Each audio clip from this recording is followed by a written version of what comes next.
Yowie wowie! Hi, I'm Chris Vangelus, and I'm streaming today. I know it's not common that I stream, but I'm doing it one more time. And today I am part of the trademarked Diaclona Subless Subathon. So I've got on the line topic academic and expert live from Diaclona Institute. And we are continuing the chain of Lai appearing on other people's streams that started happening multiple days in a row. It's like a subathon, except instead of doing anything helpful for the person doing all the work, you can subscribe to all these other folks, like Zilch in the chat, or me. It's subless subathon. I thought of this last night at like 4 in the morning. I'm very proud of myself. Oh! Wait, there you are. Sorry, I didn't turn your thing on. All that we missed is that you were eating a strawberry. That was actually the only thing that we missed. I'm eating another one. Yeah, it is it's a profitless subathon. Yesterday was a pretty fun one because it was about 3 hours in Zilch's stream and then 8 consecutive hours of web fishing. Mm-hmm. So it's I don't know if you can tell the vocals are taking a little bit of fry, but I am aiming for Mommy Megara status one day, so this is just a stepping stone toward that. Legit. We did actually reference part of the fishing stream when I streamed last night to open up the little Adamus Machina, because Jody came in saying, in memory of Peter, and I said yes, obviously, and people said, oh no, what happened to Peter? And so I played the clip twice. It's so good. And as I played the clip, it became clear that neither of us made it clear that Peter is a hamster. So the first time I played the clip, a lot of people just thought, oh, Samantha just had a man named Peter in a cage on the middle shelf who turned into a skeleton. What are they talking about? So it had to add in the part about Peter being a hamster, which makes a lot more sense that he would turn into a skeleton overnight. Yeah, although still not a terrible amount of sense. Can I first commend Samantha for the timing of it? The way the story was delivered felt like a masterclass in comedy writing. Like the way she says, and he's just a skeleton, perfect. You're after the laughter dies down, you tell us that your mom thought it was heat stroke. Oh yeah. And that's what happens. Yeah, no, you skeletonize. And then the final reveal that Peter the whole time. It's just the fact that you let that be on my stream instead of your own, Samantha. It's one of the greatest gifts I've ever received, without a doubt. Yeah, I clipped that live, which is like kind of difficult to do. I don't clip that often during streams. I know it's a thing people do on Twitch, but like either way, I don't know how people do it live. Like you lose track of what's happening live when you decide to be the clipper. Yeah, because you lose a bunch of crucial context while you're going back to watch whatever just happened. Yeah. By the way, I should say, I just want to do my usual thing. Just want to shout out who is here on time. Sam Wellbell saying that they hope I learn new words. Cliff saying P Former's time. Timu Kananen, Logos, Army of Bees just saying P. Long was here. Shia, Paper Jody, Eve Tronia, Mozotron, JT Elm. I said Jody, right? I said Jody. Zilch, GD Slalom, Student Scissors, Robot Lorekeeper, Quacky Wacky's even in here. Holy moly. To Pause, Chris Muse, Face Forward, Adam Rockmore, slash Crystal. There's too much name. Chris Telavoki is much more fun to say. Trans Drummer, hello, I saw you last night. On the stream last night. Super Coffee Machine, Deetra D, Timona, Picky Peeves. So, funny thing about me, I'm actually terrible with names, and so I don't know why I'm able to scroll down a list of names and then actually remember everyone. Now, I could just check participants. It's not the same, though. I want to see their words in context. Anyway, yeah, I was just going to tell you, Lia, that was only 2 references to P at the start of the stream before we started. Yeah. At a certain point, you just kind of have to embrace whatever your brand might be. And me and partner are working on some genuinely, I think, pretty dripped out t-shirt designs. Dripped? Yeah, no, exactly. Yeah, urinary drip, If you're having that, maybe go to a doctor. Definitely a urologist. Possibly a gyno, depending on what machinery you have down there. But yeah, urinary drip is no joke. Also, hello, Magna Air. I just saw you pop in. Zilch, yeah, I should mention for folks who are new to the way I run things, the way that my stream box appears on screen, I want to make it, I have its opacity set down, right? In OBS, the only way I can do that I'm aware of is by selecting a color and making that color transparent.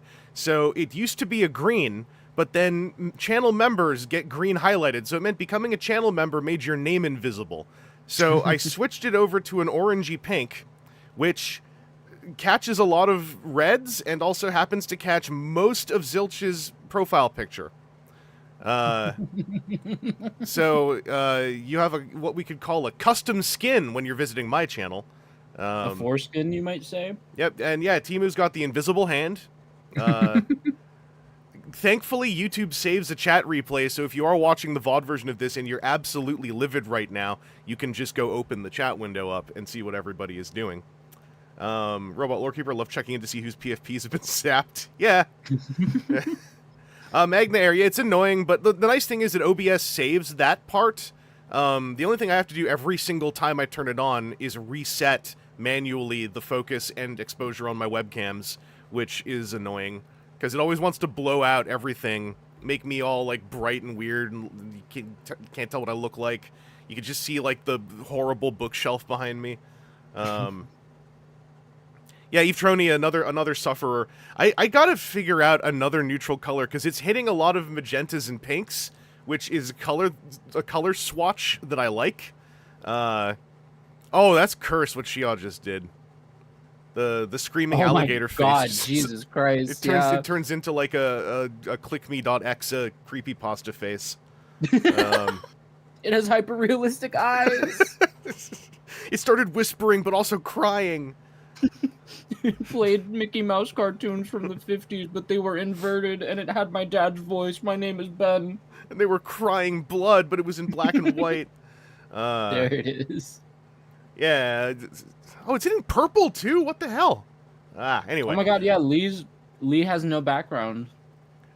No, Lee's got the monotone version. Lee has enough highlights that they've got, like, a sort of symbol in the replay.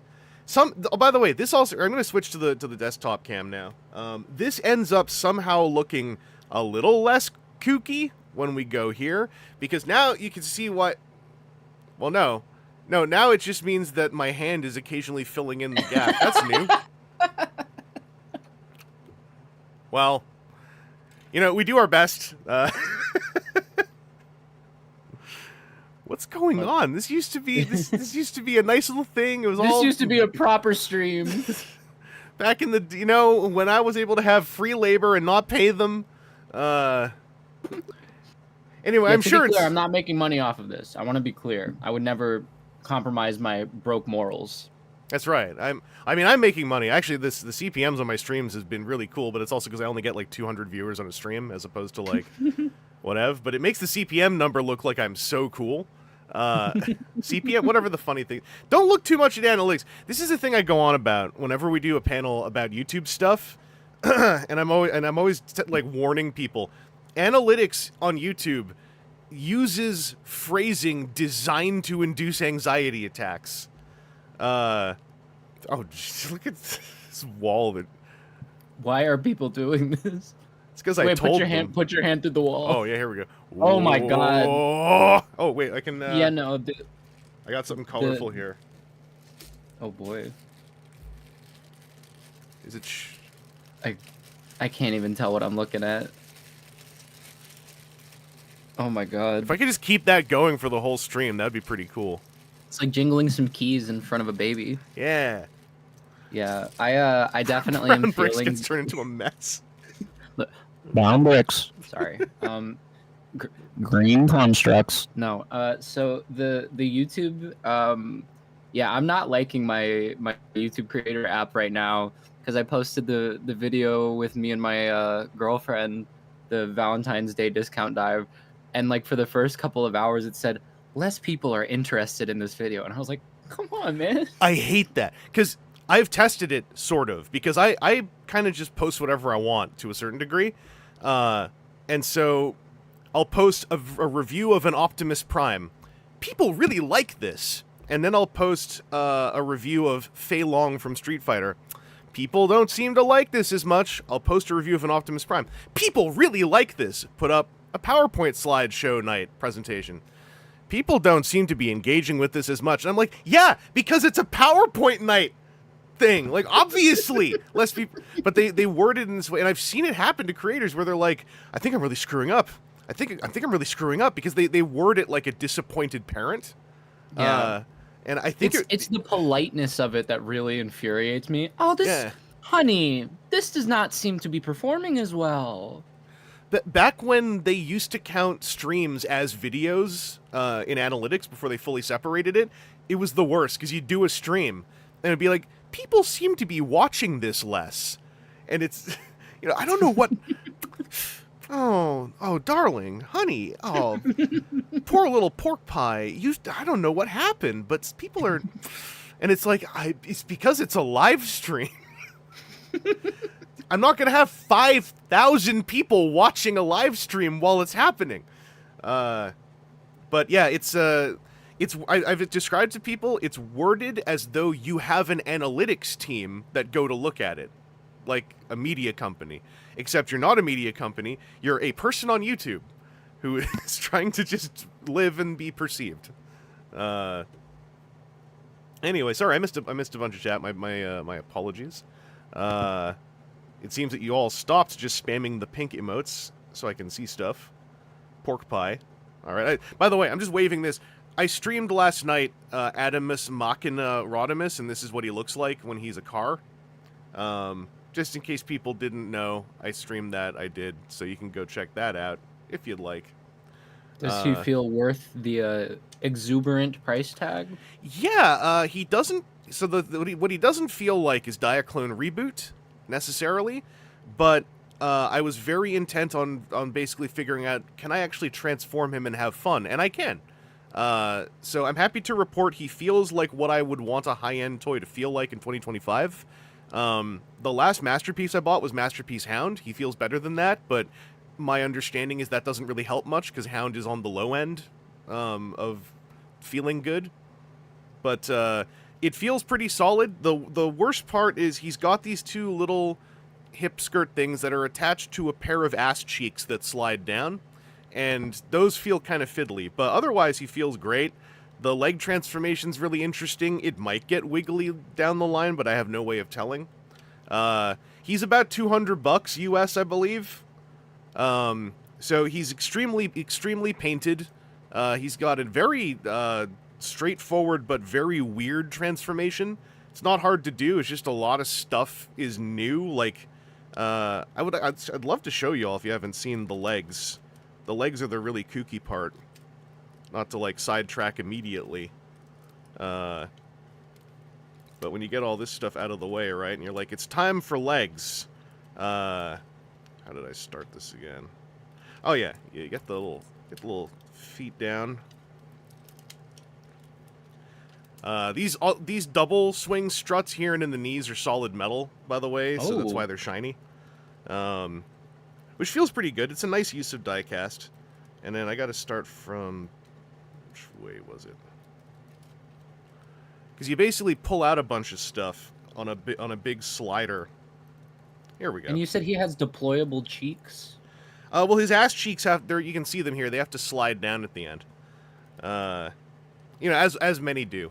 Right, yeah. Many such cases. Exactly. You slide out... you slide out this bit, then you slide this inner bit back in, leaving the outer bit out, and then you swing the leg down, and then the inner thigh gets filled in by something that is jointed onto the actual knee joint. What? So you swing that in to fill in the inner thigh and then slide it back in, and then the knee joint is there. And then over here you just take this little hunk and you flip it up, and you scooch it over and flip it back down and tab it in and swivel the foot around, and that's the leg. And then you get this very, svelte looking leg. Let's get the other one out of the way and I can demonstrate the ass cheeks. But yeah, that looks refreshingly not miserable like many a $200 toy does. That was another thing I was hoping for, because when they showed the CAD model doing like every step at once, I was like, that looks really cool. I hope it feels good. And I so far, at least, it has felt pretty good. It's just like, as you ideally can all tell, it's just very odd. So it's hard to just like look at this and go like, yeah, I'll just transform without the instructions, because it's like, why would you think that this hunk fills in the back of the inner thigh, right? It's not part of the language that we're used to. Maybe it's time to add some new words to our vocabulary then, because that seems like a pretty nifty little trick, honestly. Yeah, I'm not just talking about Hot Rod. This made me... Oh, hey, I get it. This made me way more interested to see what the Adamus Machina Predaking is now, since that's in the same line and it's like AMT number 2. Because what a weird thing to do. Yeah, well, now I'm really interested because there's something that feels very bespoke and designer decided about the character selection now. Where someone like looked at the Flame Toys Rodimus design and went like, I can make that work, and then this is the end result, right? Oh, so this is the worst part of the transformation. You have to slide these ass cheeks down to get these hip skirt thingies to go down as well. And it's just, you have to do it before you start doing the Rodimus rotations. So you kind of just got to get in there and push it till it clicks. And the only reason it feels bad is because you have pegged into the side of it this whole, like, hooped, like, kind of floating hip skirt thing. And it's just because it's thin, right, that it kind of feels a little spooky. Yeah. It also means that Rodimus can deploy the grippers from his pelvis so that he can grab things. Who among us can't? Exactly. But yeah, then you just, like, you pull on this, you do the Rodimus rotation number 1, then the Rodimus rotation number 2. And then, like, the backpack even is like, oh, is this going to be complex? It's like, nah. Oh, I forgot to do the other interesting parts, the shoulder pauldrons. Is you fold these bits forward. This is another thing where, like, these are just new ideas, because these are going to end up on there, right? So they just all, double hinge out after detabbing, so they're all locked into places. And then his front wheels turn in, like, split in half. So, like, this part separates from the other half. And then this L-shaped thing it's on just folds down into a matching channel in the back. And then just tabs in and it's done. And that means that he ends up with trap wheels. I believe someone called them. Trap wheels? He ends up with wheels for traps.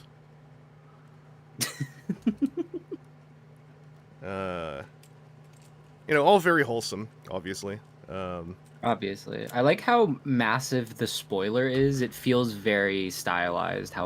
Gets wider. Oh, and it expands. Oh my god, yes. It gets wider so that it's articulated. So to deal with his shoulder pads when you swing his arm forward, you just fold these back till you're done. That's great. Yeah, it all just hooks in there. Oh, there's such a cool trick with this too. I don't mean to just redo this from yesterday, but like this is a really neat little toy because like the way that the shoulder pauldrons work, right? Is with all these double hinges, the fact that they can rotate outwards like this, that motion is entirely just to get them out of the way if you want to get them out of the way. Like that's the only reason that joint is there is for comfort of the user. Oh, hey, everybody in chat likes stream. There's only 17 likes on this stream, and there's 46 of you in here. Come on, what are you doing? There is a thumbs up button. It's true. I don't like to talk about it too much because it'll get hyper realistic eyeballs and then start looking at me. But yeah, so that's how the shoulder pauldrons are made. So you just double hinge this thing over, and you kind of like. You store this wheel inside, but in a way where before you finish transforming it, it looks like, oh, wow, the whole wheel's in there. And then Rodimus motion number 3. So you take this bit, and it does the Rodimus swing for the 3rd time. You take his little his little svelte midriff. And, oh, I figured out actually a better way to do this. So this comes out on a little die-cast piston. And then... if you fold the top of the boob in first, it's a little bit easier to push the Rodimus abdominals in than having it down. But doing this to robot mode is also like a little bit of like just pushing stuff. It's 3 different hinged things, all trying to work in tandem. Thank you, Bees. Yeah, don't forget to like, comment, and submarine. And then you push the piston back in, but as you do, you fold this in, and then that gives him the Rodimus boob. Oh, dang. I regret I'm having temptations looking at this now. I really hope MRC isn't in chat. We know how she feels about Calidus, and this seems like a... She encountered me on Discord in another server shortly afterwards, saying, I thought that wasn't out till May. How did you get that? Canada skill diff. Country diff, honestly, at this point. So I already exposed Emma. Emma is already highly jealous. Oh, by the way, so there is a little waist crunch at the bottom of the waist here to crunch forward and backward a bit. But then in the instructions, they're like, pull down on this to re-extend that tab. And now all the transformation joints across there mean that you get a mid-torso minor crunch as well that works the backpack as you do it. God? Which is pretty sick. And then if you do all the crunch, the neck has a sideways axis hinge to go forward and backwards. So you can like position him for the S curve stance. And in his knees, number one, when they bend, they've got this little flap that you can use to cover the knee hinge if you want, so that his knees always look organic. But they go straight, and then they get one extra moof forward like this. So they get that like S curve look. So you can have him go just like full pelvis. And we determined that between this and Calidus, like this Rodimus looks more like an asshole. Yeah, no, 100%. This guy kind of gives the vibes that Transformers 1 Sentinel Prime does, like with the golden wings and the prominent bulge. Or wait, maybe I'm looking at fan art. Hold on, let me. Prominent bulge. You can actually get two of those going here if you fold these both out. I mean, that's three. That's three prominent bulges. He's 3/4 of the way to being Knuckles the Echidna, honestly. Yeah. Where'd it go? It's over here. One of his accessories is literally just a phone he can use to take selfies and vlog. And it stores on his ass. Oh my god. It just seems really topical. He's just like me for real. He's got his selfie. Bitches beyond. I'm sorry. Can I say bad words yet? Oh yeah, we're enough minutes in. Okay. Strong women beyond their phones. They eat hot chip. They lie. This is what we know about strong women. It's what we know about Rodimus, who is, as we know, the strongest female representation in all of Transformers. Oh, we've got like this whole, the right curvature going on. I was kind of figuring, like, especially when I had this next to Calidus, I was like, this is the Rodimus who talks like those guys on the YouTube dating shows who clearly are way too voluntary to be there, who always speak like with immense vocal fry, where they're like, I really like to go out and I just like to party and I like to chill. You got hobbies? My hobbies, I have a podcast. Me and the boys like to kind of talk about, how to be a proper man around town. So that's the vibe. Hang on. Women's suffrage. Women don't. You'll suffer, never suffer with me. I was about to say that. It's that American speed, Chris. You gotta be fast. I know. I'm working on. I'm going to be in LA soon. I have to work on my speed so they don't get me at the border or whatever. You gotta run past them. It's the only way to clear custom.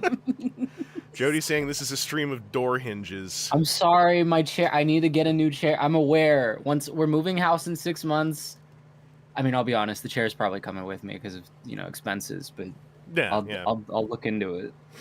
But I could always get a folding chair, I guess. It's nice having a folding chair around just in general in case you have to break it over the head of someone trying to take the championship belt. But speaking of LA, I talked about this. I'm still gonna get this done before the end of the month. The Vox shredding of the Transformers TCG org cards. This is one of them. Ooh. This is the shiny Gyrick. Who is Gyrick? Is this am I a fake fan for not knowing who this gentleman is? No, Bill Moo pulled some really obscure names for the Quintesson characters. Okay. However, this is the Chrome one. There's a non-Chrome one that comes in the TFCon pack that a bunch of attendees will have in their, like, whatever you get handed when you sign in, when you pre-register in. So because I talked about this a bunch last stream and I didn't show any of them, I brought one over. So this is you can see, like, there's a whole, like, because he's only got one side because he doesn't transform. The art on this, I believe, was Jamesatron. But all of the stuff relevant to the Vox shredding is Jamesatron art, Snowy art, and Winston Chan art, along with a bunch of IDW art for the battle cards. So, just in case people were wondering what I was talking about.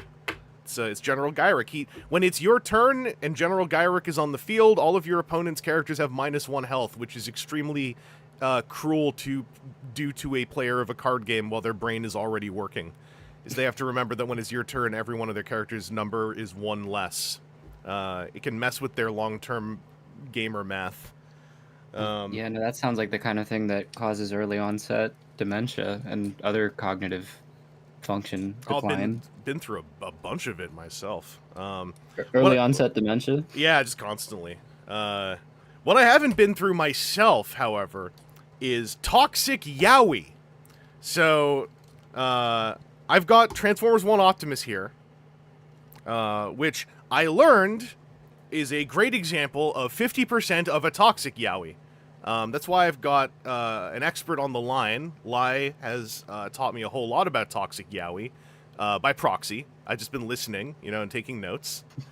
So the first thing that I wanted to crack open today is I bought this while I was visiting my mom last month, and I still haven't opened it, saving it for a stream. I got the deluxe Megatron to go with the deluxe Optimus.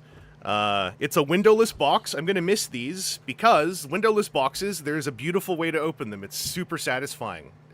You know what I'm talking about? Yeah, I'm well aware of the you reach in and you you pull. do. Oh, Yeah. Feels so good.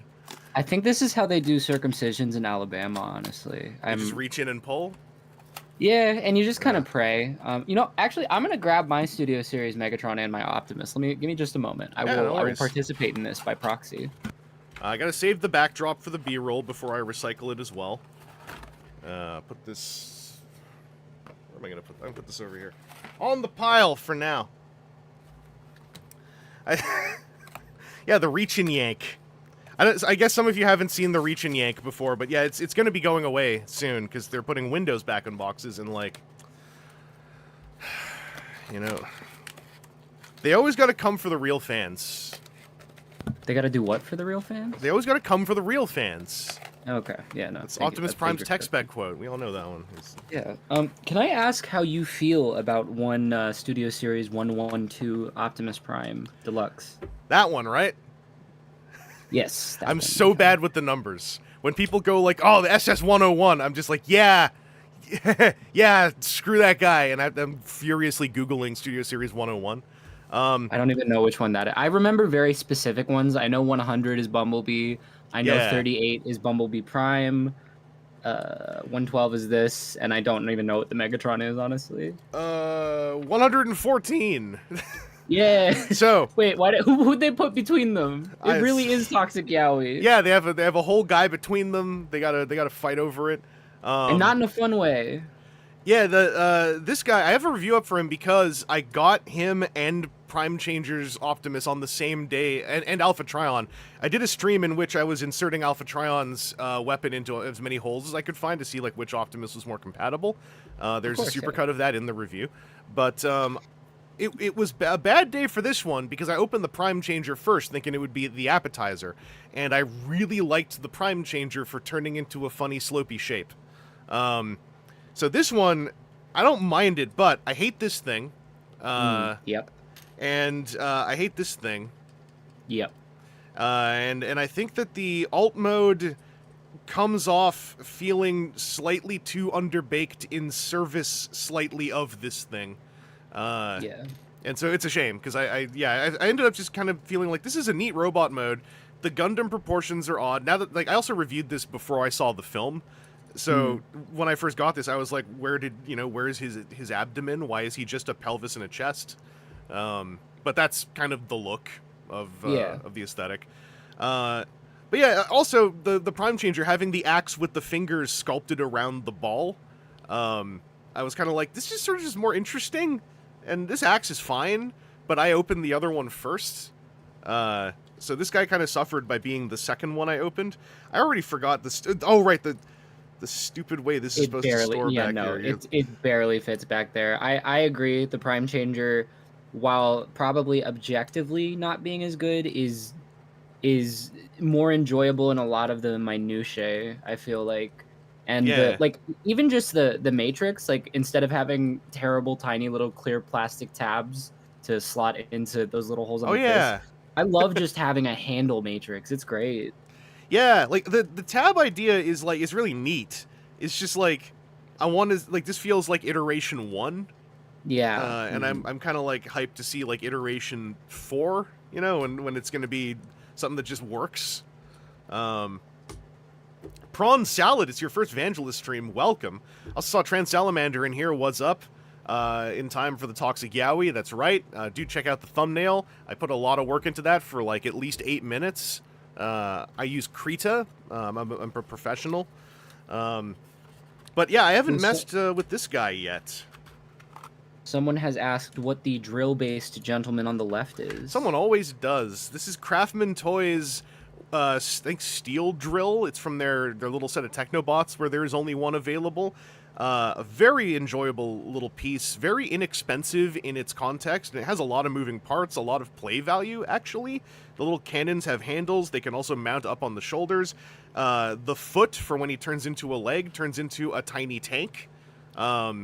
And then when there are 2 tiny tanks and a pelvis, you can slap them all together into a double-barreled, quadruple-barrel gun turret. Very cool little guy. There is no timeline on when the other 4 are coming out. They exist as prototypes. It sounds like they're going to be 2-packs, thank goodness. So at least when they start happening, they just will happen. Also, you don't have to have the drill on his fist. It can also go back here. Just, I like it on his fist. We will say the company is canceled for a very unfortunate controversy wherein they gave their light speed a perfect name and then revoked it. Yeah. And have called it something just completely bland and boring when it already had the perfect name. Yeah, I came in late, so I'd already missed that horrible day, but for a while their light speed was named Carl. And that's great. And then they changed it to something all like, whoa, look at us, we're science fiction robot, something. It's funny space names. It's now. Yeah, it's just some kind of like, oh, maybe it's a Latin or something. And it's like, his name was Carl. You were going to put out a transforming robot toy called Carl, and then you backtracked because you're cowards. Yeah, I'm not a fan of that, but, you know, once the toy's on my shelf, I'm just going to call him Carl. As you should, yeah. I'm gonna give mine a little sticky note with a name tag on it. So yeah, just so he remembers. Yeah, because we could have had like, you know, Lightspeed Carl to go with Sky Gary, to go with like, you know, Joe or whatever that one train is called. From Isn't that the GI guy? Oh no, there's the GI guy. That's the meat one. That's Meat Joe. Meat Joe. There's also a Metal Joe who's I think one of the 6 train guys or something. Alright, these joints are feeling nice and minorly buttery, kind of like what I remember this one feeling like out of the box. Yeah, the joint feel on this, the knees I liked. Yeah, yeah, there we go. Yeah, the knees were like thick milkshake. Oh Jesus, that's quite a sensate description. Can I ask to see how the QC is on the face paint for yours? Yeah, I can even get in here and do a bit of manual focus, unless there's something really sticky outy I should be looking for. Okay, yeah, it looks like you got lucky. I had some bad luck on like, I got a copy and it wasn't great, and I had a friend who was less picky than I was, so I sold it to him. I got another copy that was bad in another way, so I gave it to my dad. My third copy is finally okay, but the head has an issue of popping off whenever I try and tilt it. Let's see. Had a lot of head issues. There's some resistance on the ball, but it's going away as I turn it. So I guess there might have been, okay, it's actually smooth now. That's super weird. A little bit of flash in there. Yeah, I might have just like ground the flash off by turning his head. That's how I felt watching the movie, am I right? I didn't watch the movie because I decided I don't want to. It's I wouldn't say it's as much, like, I didn't feel my mortality the way I did when I was watching Madam Web, but it was genuinely a ghoulish, horrible, like, my girlfriend and I watched it as a New Year's, just drink some mimosas, watch a terrible movie. Yeah. And there was a point like 2/3 of the way through where we were like, this was not the fun romantic time that we had signed up for. Yeah, I've gotten a lot more, when it comes to my, like, I'm gonna watch this because it'll be funny because it's not good, like, I've gotten a lot more picky. I got a little busted by an era where myself and my friend Jacob, this started many years ago, but then in Toronto, when the final Harry Potter film came out, we decided as people both... Oh, this is a way looser bicep than the other one, by the way. Don't know if that's common. We decided, like, okay, we are ostensibly trying to get involved with the film industry. And this is a wildly, successful set of 8 movies. The 7th one is 2 of them, because that's what they did at that point. We should watch these in a row. And that was incredibly difficult to do that when the final Harry Potter movie came out, when I hadn't grown up watching them. I don't like them very much, and this is before the author turned into a ravenous ghoul full of black mold. So I Wait, had what a happened period. to J.K. Rowling? I thought she was. Did I miss something? Nah, it's no big deal. It's Okay. it's The woke mind virus. the woke mind virus. The snowflakes all came Yeah. for they all came all over the place. Just reams. They did what? Ropes Oh, everywhere. okay. It's Just blowing sweet loads all over. sticky affair. Yeah. But the only one I liked was the prisoner one, because that had a director. The first 2 felt like they were directed by somebody who doesn't get to have a name yet because they're directing children's movies, if that makes sense. And then Prisoner of Whatever has like leitmotifs. It has audio motifs for magic. It has color depth. The shots feel structured.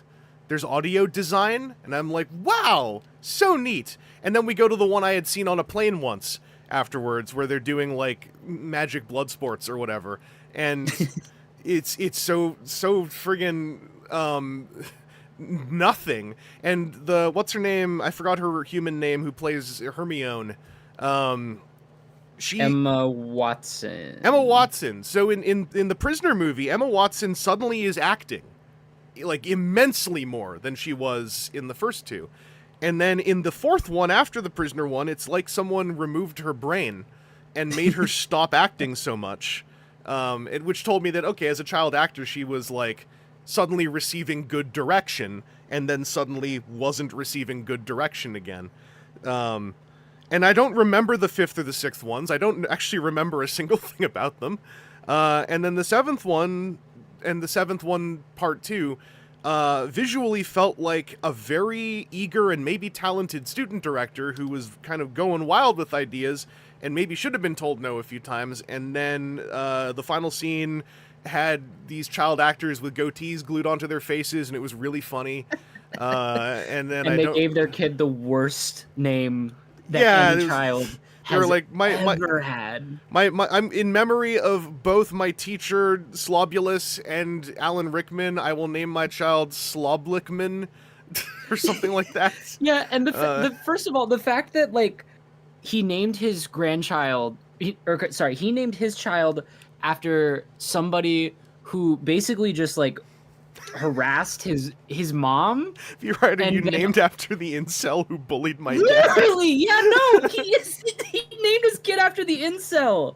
It's crazy. Like he did a decent thing, but dog, and I would say that your adult perspective on it is pretty much exactly, because I grew up watching them to an extent, and even as a kid, I was like, The Prisoner of Azkaban is really good, and I didn't have the vocabulary, because all I watched was Doug Walker videos. I didn't have the vocabulary to talk about why something might be good.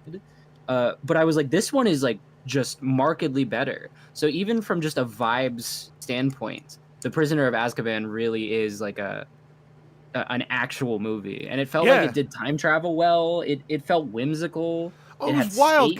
The time travel goop necklace or whatever. That was another thing I noticed right away when I went to the one afterwards that I saw on a plane, and the whole time I'm sitting there going like, doesn't she have a time travel necklace? No, they burned it all. They threw them all away, except for one. There was one that is used in the stage play to retcon Edward Pattinson dying. What's his name? Robert Pattinson. I only remember him as Robert Pattinson. Yeah, pre-Batman gets undyed in the stage play inexplicably. Huh. Yeah, I mean, like, you don't have to go back and watch the films, in my opinion, if you want to like confirm any of this. Like, it's on your own time, whatever. Like, listen, It's a film that is now surrounded by horrible real life circumstances. But I have rewatched bits of The Usual Suspects. I just don't go out telling people, "Hey, you all should rewatch The Usual Suspects." Like I've gone on this rant before. Like that's when it comes to like, oh, I like a thing where like the director and one of the leads turn out to be horrible people. It's like, well, if you can still watch it and enjoy it, just don't go telling other people to, or at least give a warning if you're gonna. Yeah, it's just mindful consumption of media. I think there's a lot of lack in nuance in the quote unquote discourse nowadays about like, well, if this thing is, if one of these people is bad, you can never enjoy it. If you enjoy it, you're a bad person. But like, I feel like there's no room for, if you are cognizant of the harm that these people might have done, it is probably there's a moral way to consume the media. So long as you're not actively supporting the bad people. Like I think this came up in that stream yesterday, but like an analog is like when there were several boycotts going on for a lot of brands. Like the way I always parse that stuff is like I just try not to use those, and then if I'm in a position where I just end up using one of them, I just don't go onto the everything site and type an 8 tweet longer explaining why it's okay I did this. Because that's mostly me like talking to myself when it's like you could also just do it and then move on with your life and not tell people and try not to do it if you can avoid doing it. That's all. Like just like with the Harry Potter thing, there's always like, oh, I don't know how to parse this, it was so formative, and I'm like one of the most important bands in the world to me ever since I was a teenager had their frontman fall down the Facebook version of the right-wing rabbit hole during lockdowns. So I can empathize, but I do not sympathize if you can't parse your way out of that within... what's the timeline on Harry Potter now? It's been like, what, 6 years? 5-6 years? Since she fell down, since the black mold started growing? Yeah, or at least loudly started growing. Yeah. Like, it's been long enough where it's like, look, you got to figure this out. Like, I figured it out. Like, Oomph figured it out. They got a new frontman. So we... we solved it. I noticed in the instructions, by the way, not to, like, get onto, like, a side topic here, but, for some reason I can stick this cannon into his backpack so that it points, like, down his ass. I don't know why. Oh, it's for, in alt mode, that is where it goes to be the base, the flared base for the larger shaft. Okay. That is, that is, oh, that reminds me. I beg your pardon? One other thing about that Rodimus, he has his guns. Oh, no. And if you want to take his photon guns... Is it the classic two Rodimus slightly different guns, but they're also kind of similar, so it's a little bit off? They made one of them longer. Yes. Yeah. Okay. This one, when the handle's down, right? It's like this. It's like two of these. Ooh. Don't know what my throat glots are doing. There we go. But if you want to put them together into the photon eliminator, right? You fold this bit up. You take this one, deploy its wings, pull out its butt, and then you will find that the tip of this has a matching hole that is like nestled just inside the rim. So you take that, you stick it in, and then you go like, ah! And then... Oh my god, you peeked so hard! When you do it right and you push it all the way to the base, it will click together, and then you get the photon eliminator. Can you give it a shake test? Can you give it the classic... Oh, yeah. Oh, yeah. That's a sturdy shaft, I would say. Here's the thing, when you pull it back out, right, you think, oh, you're supported. And this thing stays out. You're like, yeah, I know what you're trying to do, but the moment I tilt you up, it's going to slip back in. No. And in fact, you start tapping it. It doesn't go... Tapping you on have the glass? to grip and push, and then it will go back in. So there's actual locking points. That's a real... Oh, not I feel even like it's a quality of life... It's just friction. Oh, it's just solid. Yeah, you can just sit here and pump it if you want. Like, just get going. Yeah, wait, can you do that for a little bit longer? Yeah, obviously. No. Yeah, we got to get good metrics. Yeah. But Samantha, are we enjoying this?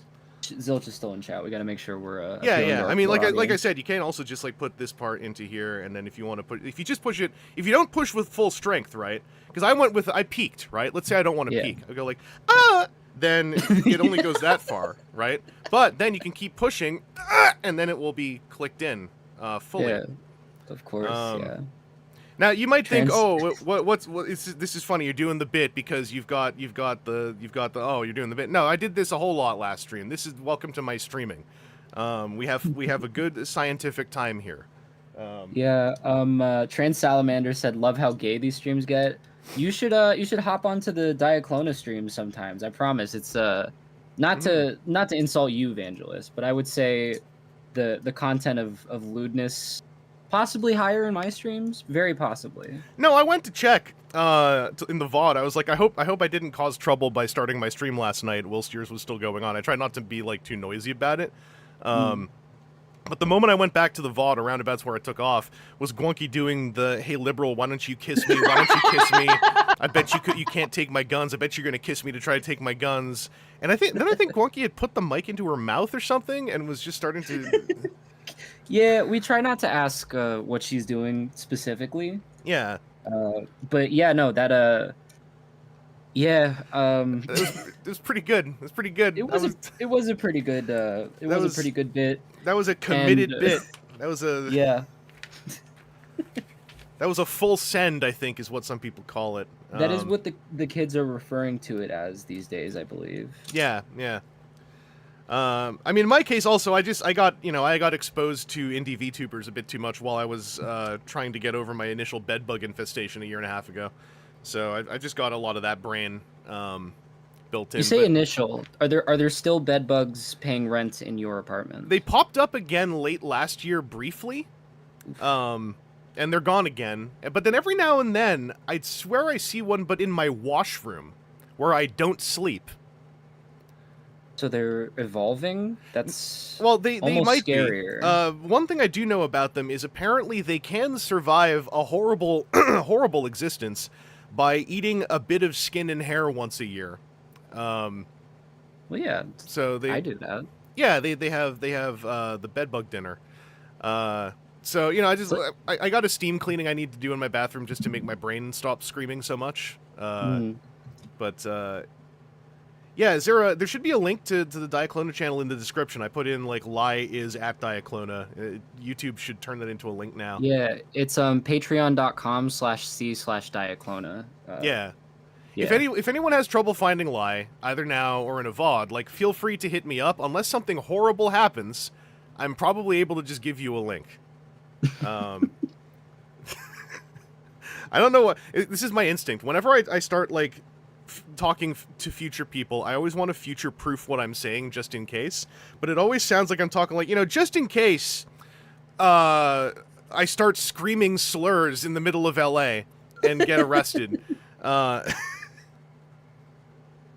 Sorry, I'm glancing at the instructions while I'm doing this. Oh yeah, I kind of like the trick they do here. I mean, it is very classic H-Tank. It appears that Megatronus, Age of the Primes, is doing the same thing. Have you seen that transformation, by the way? I haven't seen how it works yet. It's it's a lot more going on than you expect it to. It looks like it's going to be a great figure, genuinely. And I'm trying to get a bit of an uwu pose going on here for Optimus. Oh yeah, you gotta get those the upgrade kit, the DNA design upgrade kit with the splayed hands, so you can give him the utmost uwu. Oh yeah, don't take his diaper off. Come on, man. Oh, I gotta listen. Screen accuracy. I think my biggest disappointment with the Megatron is really just the lack of wheels, because not being able to doot him around the table. Oh, that's so sweet. Can you make them kiss a little bit, just like a little bit? There's too much breast. They have to Spider-Man. No, okay, so no, we can do. This is what I did with with Calidus last night with Calidus and Adamus. You're just gonna lean back and you can go like, well.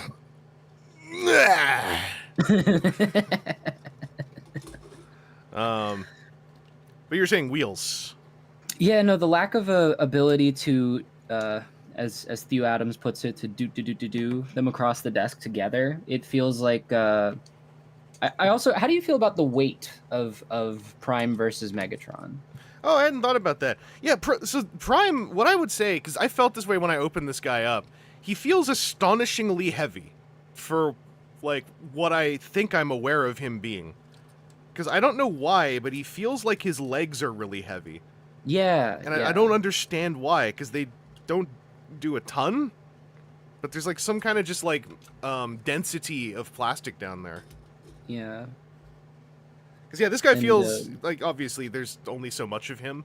Mhm. Also, I just like this. I really like this as like this is his like this is D16, and then when he turns into Megatron, he's like and gets his his full hips. The movie would have made money if he looked like that in the movie. Yeah, this would have been a box office success. Oh, Piggy Peas was my favorite friggin' meme line in the world. Well, if it isn't the Blowjob Brothers. I saw that on some socials at some point, and it always lives in my head. It's one of my favorites.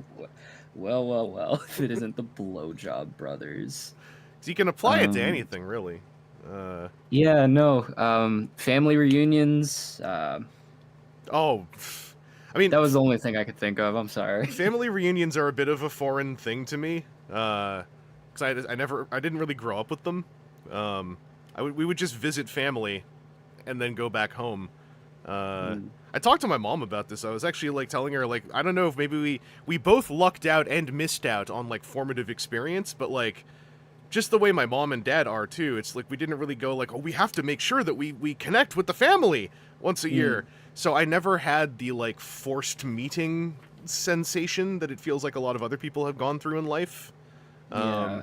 Have to accommodate these friggin' relatives kind of thing. Yeah. It's such a peculiar sort of intimacy because there is such a distance between you and these people, and yet you are expected to that's sorry, I just looked. That's a little suboptimal. I mean, he's going to be suboptimus soon, but yeah. But it's such a peculiar, like, you give each other a snapshot of who you are for 20 minutes to a couple hours once every year, and you act as though you have any real knowledge of each other. Yeah. But it also kind of just feels like being polite with a stranger. Yeah. And it's such a, and you're biracial, right? Yeah, my dad is in fact a direct. He came from China to Canada, and my mom came from Germany to Canada. Okay, yeah. There's as a fellow biracial myself, there was definitely a vibe because my mom is West Virginian. When I went to the family reunions and I was the darkest person there, I was like, oh, this is a bit of a feeling in deep in Confederate territory right now.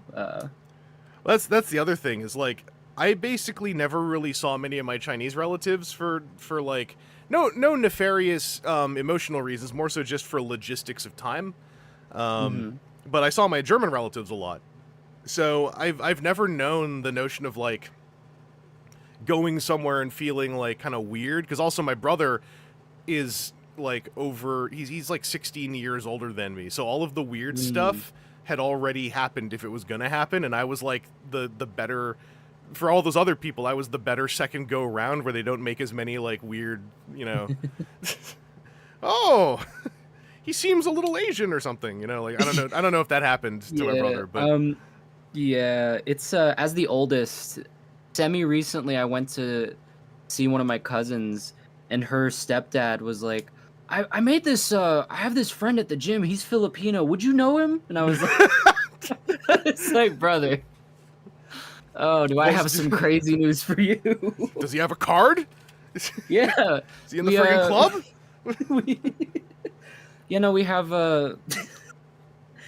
We have rice together every weekend. It's a great event. Rice together. Yeah.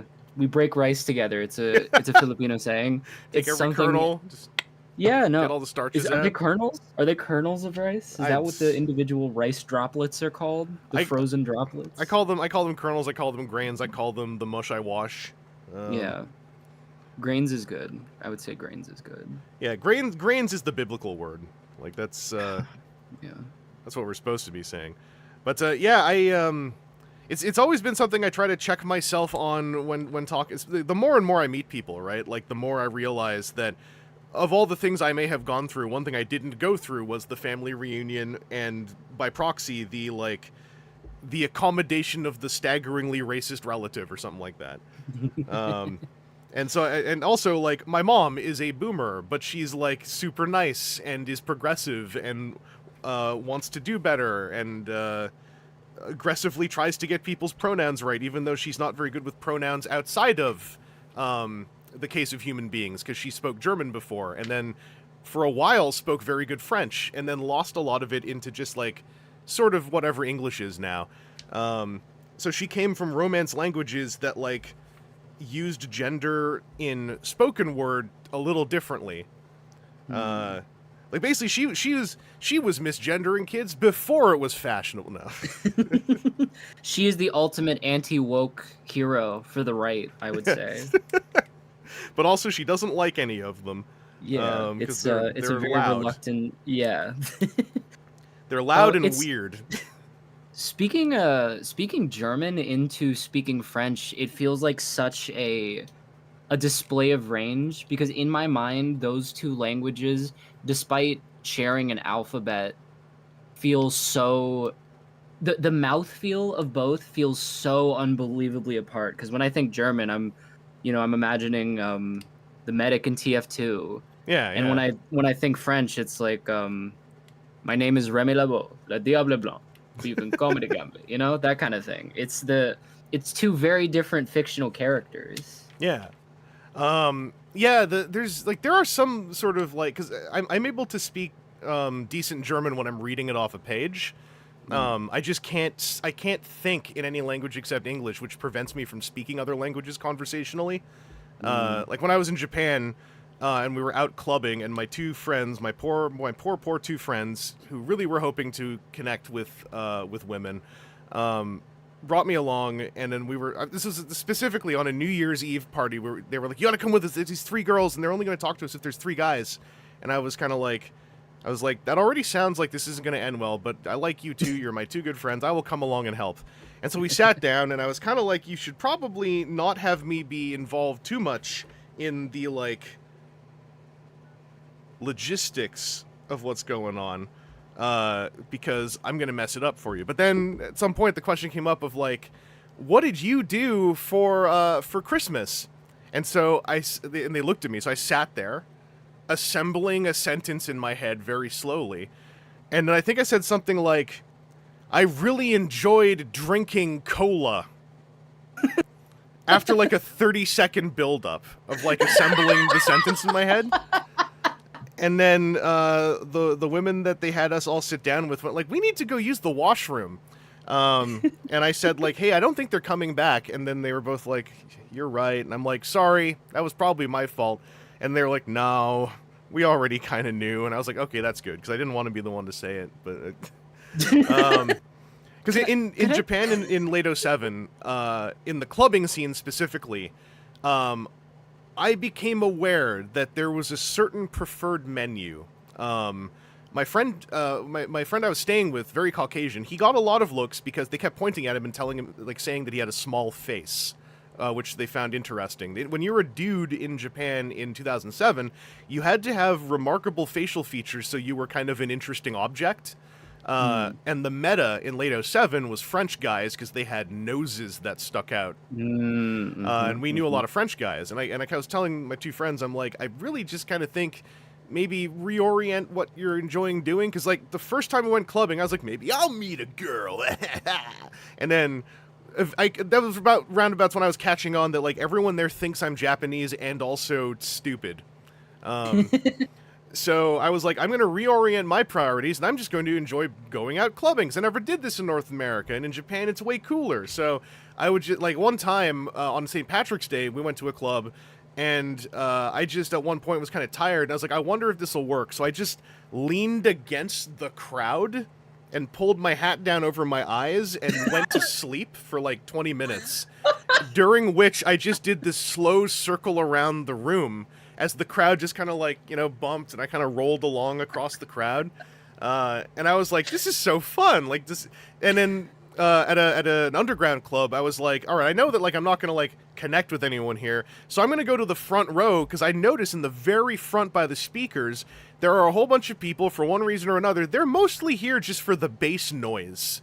So I'm going to go hang out with them a little bit. And it was really fun, kind of just zoning out, because when you are in front of the speakers and the bass is shaking your brain, you kind of have without any narcotics involved, because I was a little square, a little narc, but you still have, like, a little out-of-body experience, kind of, which is like, oh, this is sort of neat. Like, I'm kind of vibrating out of myself. Like, this is sort of cool. And then every time I'd go to a club, I'd go on my little adventure, and then at, like, 5 a.m., I'd meet back up with them, and then I'd find the two friends despondent sitting at a table, and I'd be like, hey, guys! And they're like, hey. And I'm like, did you have conversations at least? And then, like, it would usually be something like, well, we did, and we bought them a lot of drinks, and then they left. And it was like, I'd be like, buddy. I'm sorry.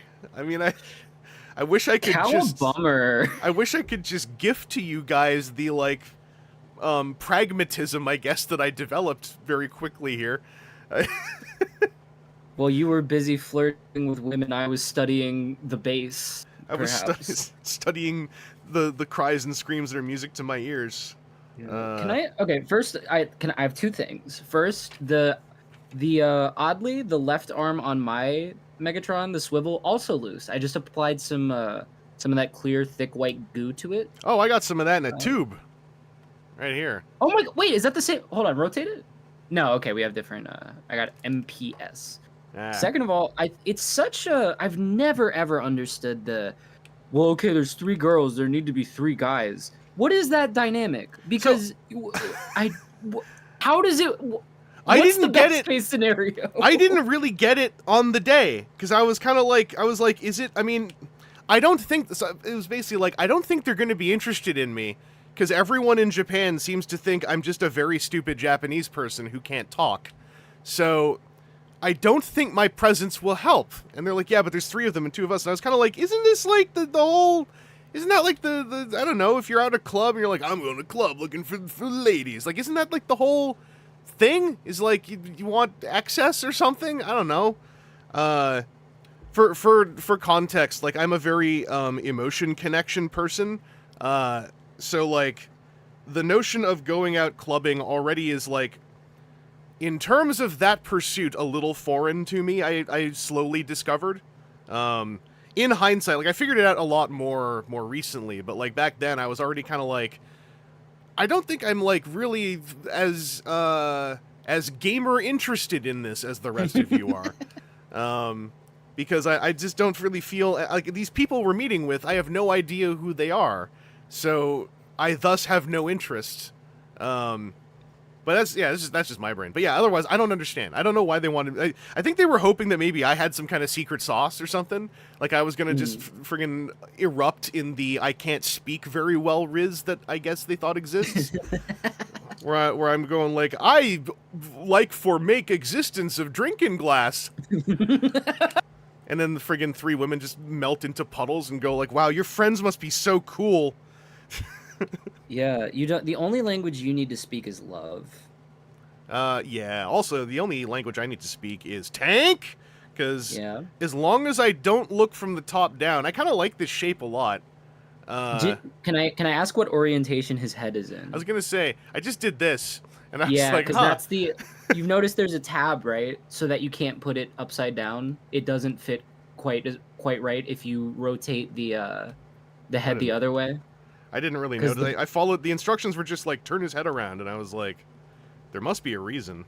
Yeah, because there's the little air pocket on the back. Yeah, that's actually tabbed into something. So there's unfortunately, he cannot aim his cannon up without exposing his delicate kissable lips. Well, you know, maybe this is just like, I don't know what the word is for it, but this is how he makes it a game, right? He's like, Optimus, I bet you can't find my weak point. Oh, but you should do the thing where you jump, so I have to shoot at you. Oh no, you can see my big, supple, kissable lips. Don't stick your axe in here. That's my weak spot. I'd hate it if you hit me in the weak spot. And then Optimus is all like, all like, you know, I've been working all day. Like, Can we just have normal sex? Why do I have to? It's like, you can only damage me with your axe, Optimus. And he's like,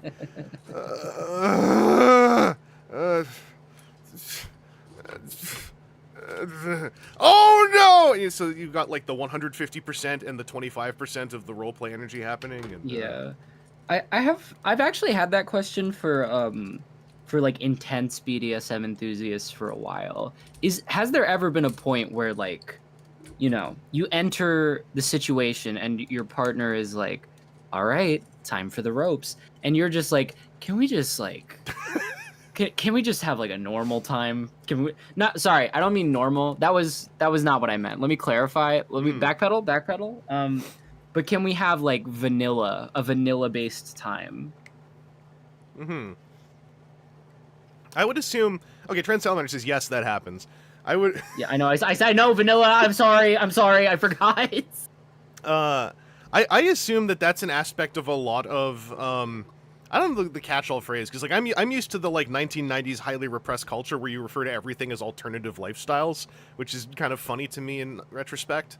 Because if they're all alternative, then what is the opposite of alternative? But right, yeah. I assume in a lot of those cases where a lifestyle is a very definable, very like bombastically describable thing, that there has to be the side of living that life, which is I just got home from an 18-hour day, and like, really, can I just lie on the couch and you lie on the couch and we turn on television, please?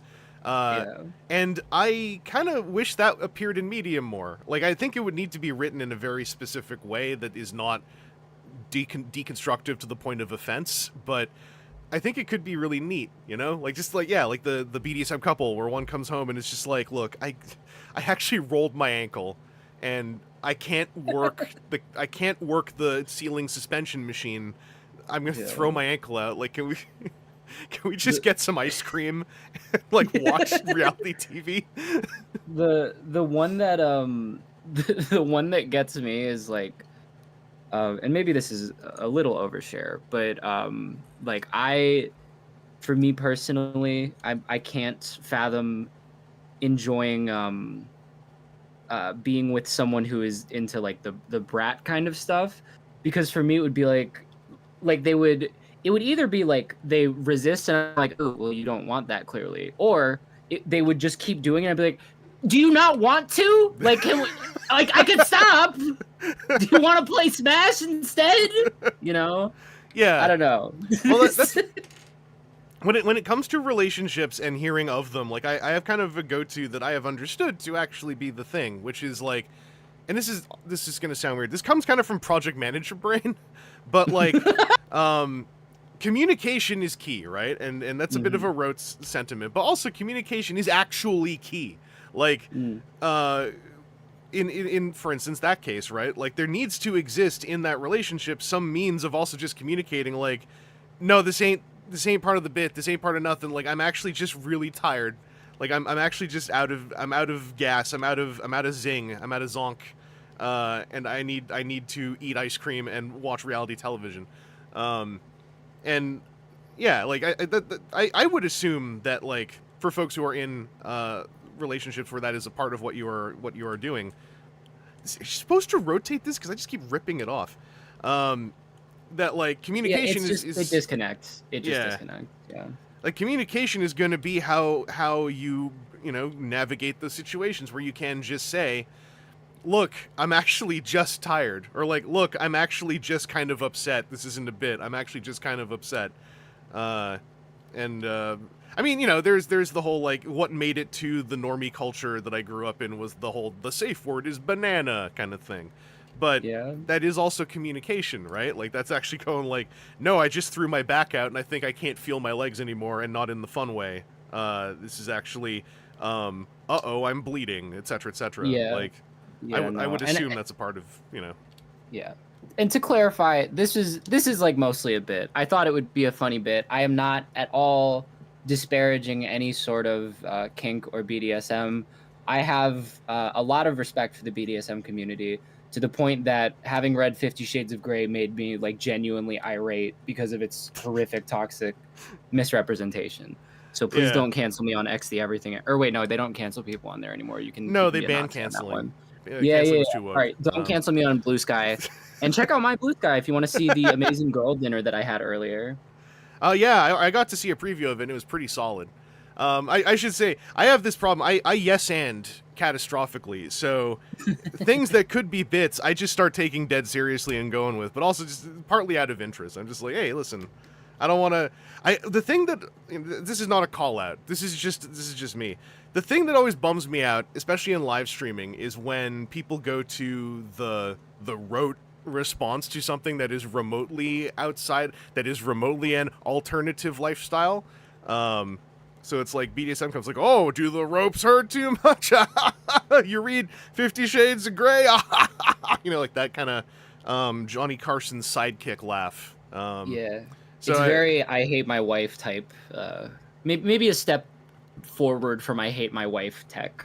As far as the comedy realm.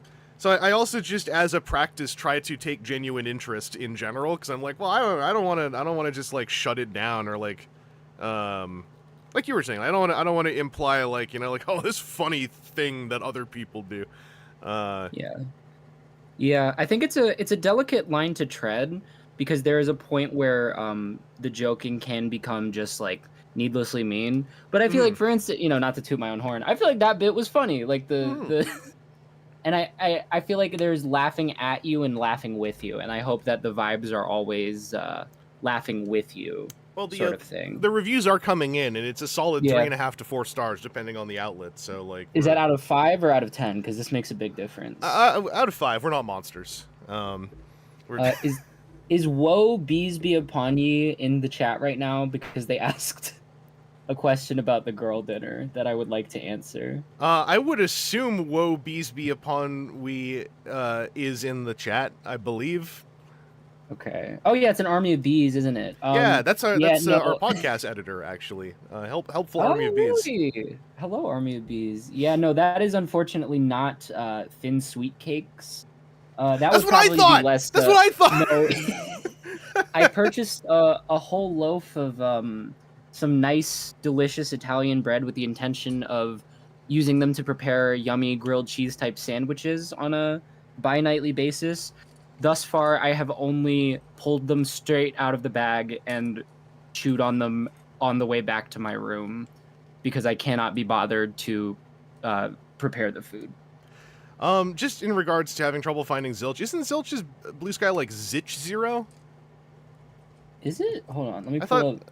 No, it is Zich Zero. Yeah, because did you make a typo? I have had this. I have had this saga myself twice, privately, going like, where is Samantha? Where the hell? Where the hell? Oh, she did respond. She did respond to the girl dinner bloob. The bleeped. I made a typo. Oh my god. Wait, that means somebody can take the real Zilch Zero and impersonate her and post incriminating things. You gotta turn that into, that's your socials branding, right? Yeah, Zich. Yeah.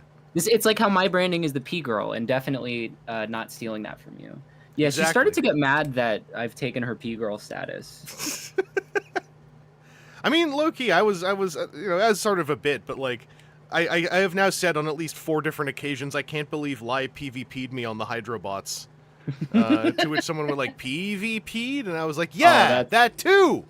That's a good joke. That's a plus Doom for sure if you're in my chat. Yeah. Interestingly enough, Plus Doom, I believe, originated from World of Horror over on here.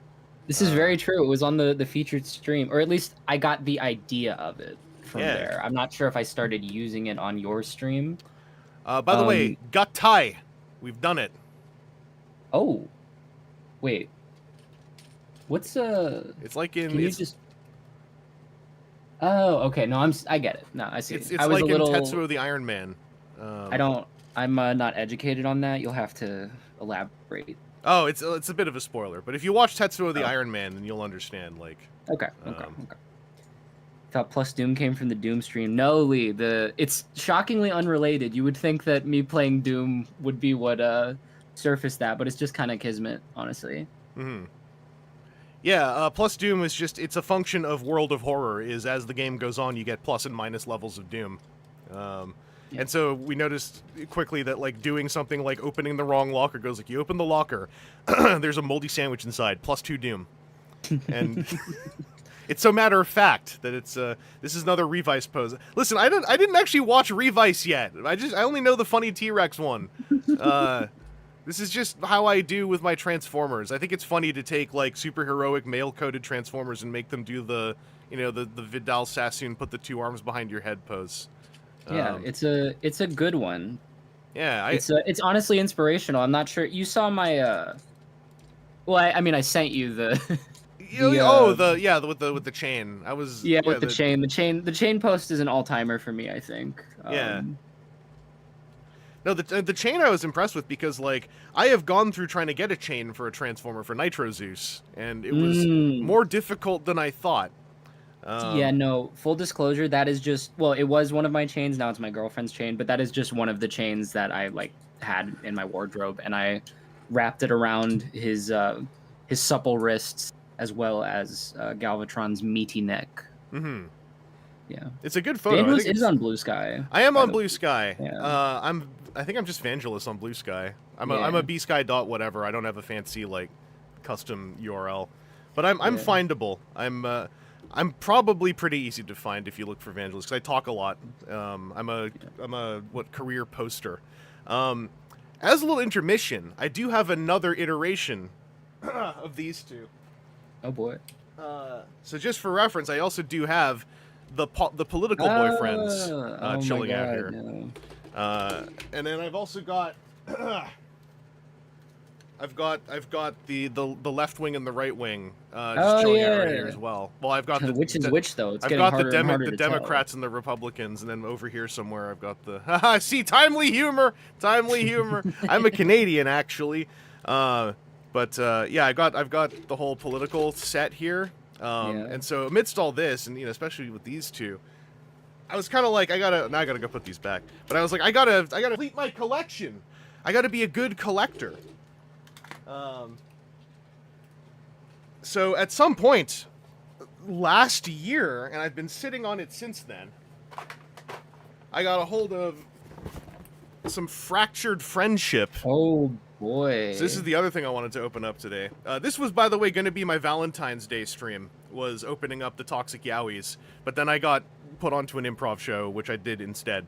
Hello, Toy Guy! You tuned into Political Boyfriends. Toy Guy. That's what's it? Senator Shockwave, spoiler, and Senator Ratbat. But yeah, I got... Important oh, yeah. question regarding... Do you think that... First of all, are you a shipper of Shock Op, as they're colloquially referred? In IDW, I think that there is there's some merit to it, but I think the Shockwave end of it is a much more, how do you put it, an inhuman form of infatuation? Yeah, because I, without critically thinking about it too much, I was like, oh yeah, that's cute, I ship it. But having reread IDW, like, he really restructured that man's entire body just to give him a matrix chamber without asking. And then he was also kind of like running a school for gifted Cybertronians that he was planning to like overthrow the government with. He was kind of a sketchy guy beforehand. Yeah, he said, "Remember me as I was" at the end, but I don't think he was great as he was either. I think there's a lot to Senator Shockwave that could have been explored for over a year if one were to really dig in. He's one of my favorite characters in that continuity, just because he is such a friggin' he's a very inhuman character, and I use that's a weird word to use. Obviously, there's actually many years ago a podcast I did with Mikey from Moonbase Tube, Irish Paleo Online, about the nature of how much we value humanity in our Transformers storytelling. You know, yes or no, and. So I think that the ways that Senator Shockwave, he's a very human character with sort of non-human motivation, if that makes sense. Yeah. And then the Emperata, like, sort of unlocks his true potential in a way and fully dehumanizes whatever kind of masks he had developed to like fit in with the senators, with the cops, with the hopefuls, with whoever, with the school of gifted youngsters. And I always kind of got the vibe that like those were all like very carefully crafted structures that Senator Shockwave had developed so that people would resist him less for the projects that he has. I don't think he was like a tyrant or like, oh, I'm going to rule the world. I think he was just very like, I have projects. And when I just tell people my projects, they start screaming and try to have me arrested. Therefore, logically, I should try to develop a little bit more of this nascent sensation of smiling that I have, for instance. Like, sort of like it's like the opposite of what Shockwave usually is, but with nuance. Where like usually Shockwave is cold logic monster, where you can goad emotion out of them sometimes.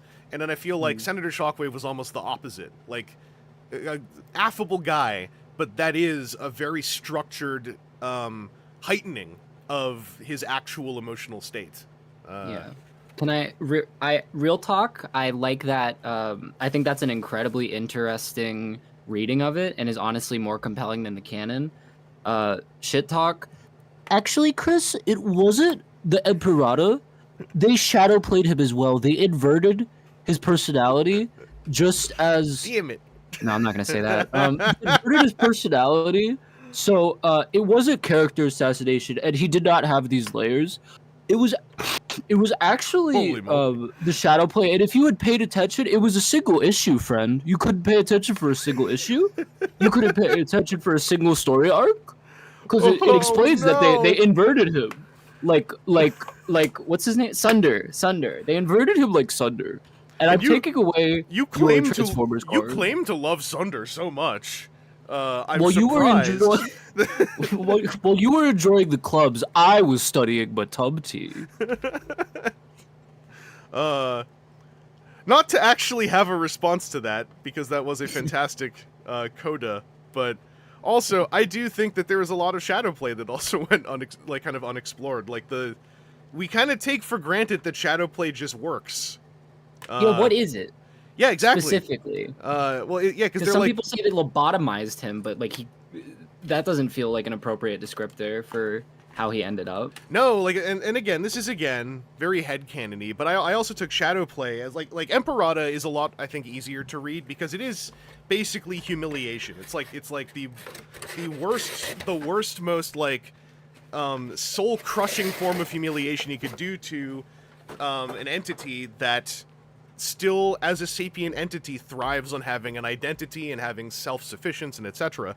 And so, like, what's a very medieval kind of humiliation is like, I'm going to take your face, I'm going to take your hands, I'm going to reduce you to looking like a tool, like a machine, and not a machine, haha, we're robots, but a machine like the thing that I sleep on.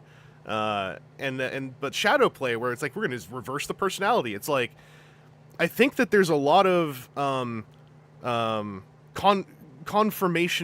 fictional confirmation bias in that. Like, whoever it is that invented shadow play, right, or the entities who invented shadow play, I would think that there probably were very heavy-handed ideals behind it at first that led to lots of confirmation bias of just like, well, clearly it works because we made this good guy bad that one time, remember?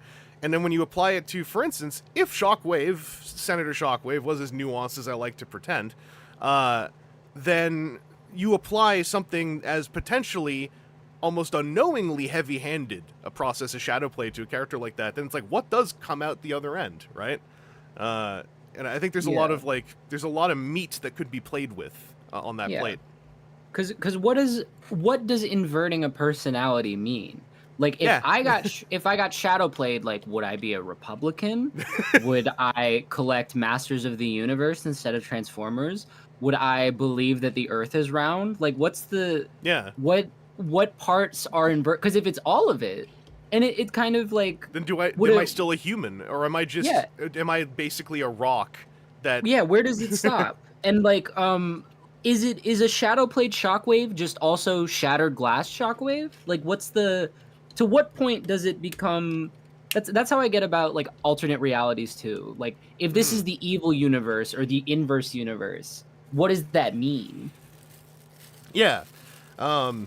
I mean, Shattered Glass, I think Shattered Glass was like, everyone who eagerly wrote for Shattered Glass had more ideals than a lot of the people who paid them to write for it. Is the way I always kind of felt. Like, when Shattered Glass is at its best, it's people aggressively trying to think, like, what is more clever than the good guy Autobots are evil and we put a goatee onto one? As much as I like the goatee thing, I think it's really cool.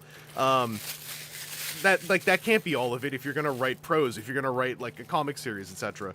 And I think a lot of the times that Shattered Glass would end up being at its best is just, like, almost in spite of the mission statement of everyone's just evil, whereas you'll have people who would hear that and go like, that's exciting to me because I can start imagining ways to make it more nuanced than literally Optimus Prime is evil and eats humans and steps on deer instead of and feels good about doing it. He says, "Oh yes, he says, oh yes, oh yeah, when he oh steps good, on oh the yeah." again. He chases more deer. I want it. That's all he does. That actually sidelines him for the rest of eternity. He's just running around Earth looking for more things to step on. Starscream still executes Bumblebee, but when Optimus sees his body, he goes, "Pog! Let's go! I hated that guy!" I was gonna do that before you crashed the ship! Forgiven! He puts on Megatron's leg instead. It still has a gun attached to it because it's an inverted universe. Yeah, Megatron has guns for feet. Well, my favorite 21 Pilots song. If you want to get if you want to get philosophical about it, right? In a Shattered Glass, in a mirror universe of Skybound, does Optimus Prime put on a Megatron leg, or does he put on 2 Megatron arms? Does he put on... What is inverse? What is converse? What is reverse? Some would say I'm the reverse. Yeah. Like the Reverse Flash also as a concept. He's not moving slow. That's not the Reverse Flash. He's moving faster. I think Reverse Flash eventually became just like, I'm an asshole who really hates Barry, so I'm going to call myself Reverse Barry. And I'm just going to go make everyone he loves, like, sad or dead. Because that's as I understand, in a very deconstructive way, that's what I understand Reverse Flash to have kind of become over time, is like, I just really hate Barry. I really hate Barry. I'm anti-everything Barry. I love, like, I don't want every villain to be like this, but the level of pettiness, like, the point where he pushes Barry down the stairs at school, it's gotta be like, that is the most petty individual. That's like Drake and Kendrick levels of hatred. It's unbelievable. Oh, yeah. I think, literarily speaking, Drake and Kendrick is going to become like a mark for character writing at some point. It's going to become a touchstone, at least. Yeah. Of like, you look at something and say, this is a Drake and Kendrick situation. Yeah. If you're one of the sickos who likes watching beheading videos, I feel like that could be it could be applied to that. Because I feel like calling it a beef anymore is kind of disingenuous. It was a year-long execution. No, it was just a one. He killed that man. It very much, like, me catching up on it after the Super Bowl, after kind of just like hearing about it, I was like, oh no, this is just like, I almost questioned, did Kendrick have something else going on in life, and Drake just showed up at the wrong time?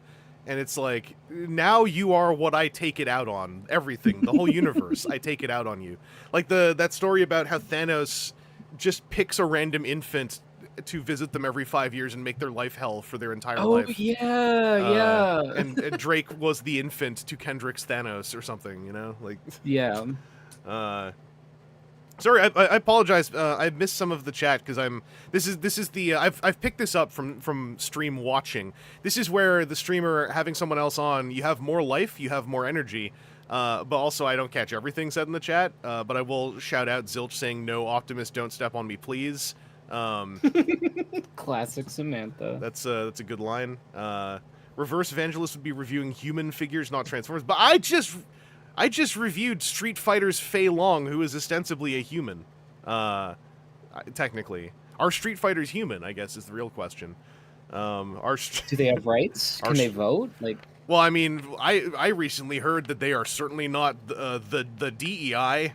I already made fun of Moylan a stream and a half ago. I don't have to kick that toy anymore. You kick a toy too many times, and it stops making the squeaking sound. And then what are we doing? Then we're just stepping on a dead piece of meat. Like you gotta. Yeah, much like a deer under Shattered Glass Optimus's foot. Yeah, Shattered Glass Optimus needs new deer. They only make the funny noise once, and then they stop making it. Yeah, it's like a right-wing comedians. They will make a funny noise exactly one time, and then it's just kind of agonizing and hard to look at, honestly. Did you ever see the clip of the from one of the like not Fox channels but Fox-ish adjacent channels where they had a comedian on, and he did a bit where all he did was say doily in a funny voice for like 10 minutes? No, but that sounds better than most right-wing comedy. He was like, I went over to my relative's house. They live in California. Crowd laughs. California. And when I went to have some coffee with them, they put my coffee cup. They didn't put it on a saucer. They put it on a doily. Crowd laughs. He waits. A doily. Crowd laughs longer. He waits longer. A doily. Crowd laughs even longer. And it wasn't ruled a 3 because he did it like 2 or 3 more times. It was just an old Texan man.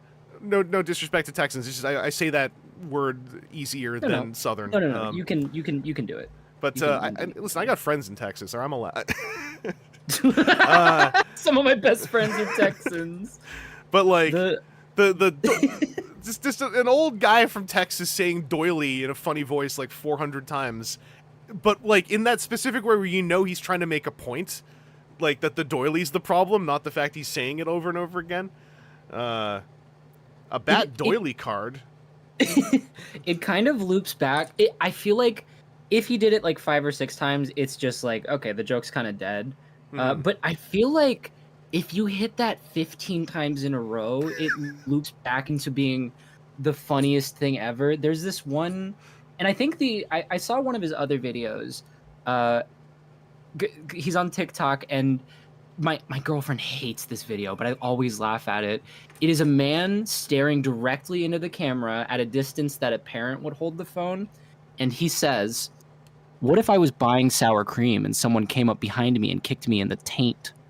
What if I was buying sour cream and someone came up behind me and kicked me in the taint? What if I was buying sour cream and someone came up behind me and kicked me in the taint?" It goes on for 1.5 minutes, and it is one of the funniest things I have ever seen. I can appreciate this. And I think I'll use my word again. With a certain detectable motivation, I think this absolutely works.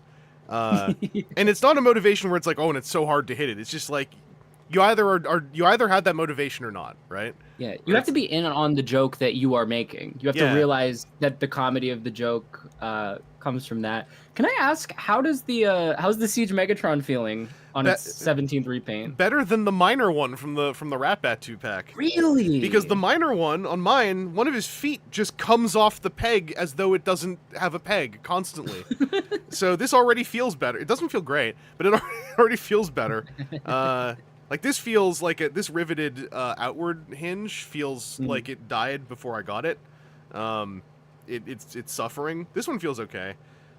He feels slightly. It feels as though like maybe they did one more round on the mold, like one more toothbrushing or whatever. Getting the steel wool out, kind of cleaning up a bit.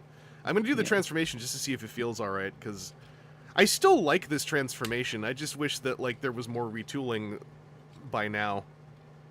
Yeah. Ooh, Black Mega Man asking, do you think Hasbro will ever make a Gun Megatron? No. They did. The year is 1984. Oh, right. Yeah, the Transformers has released in North America. And now the year is 2006. Gun Megatron. The Transformers are coming back in classics.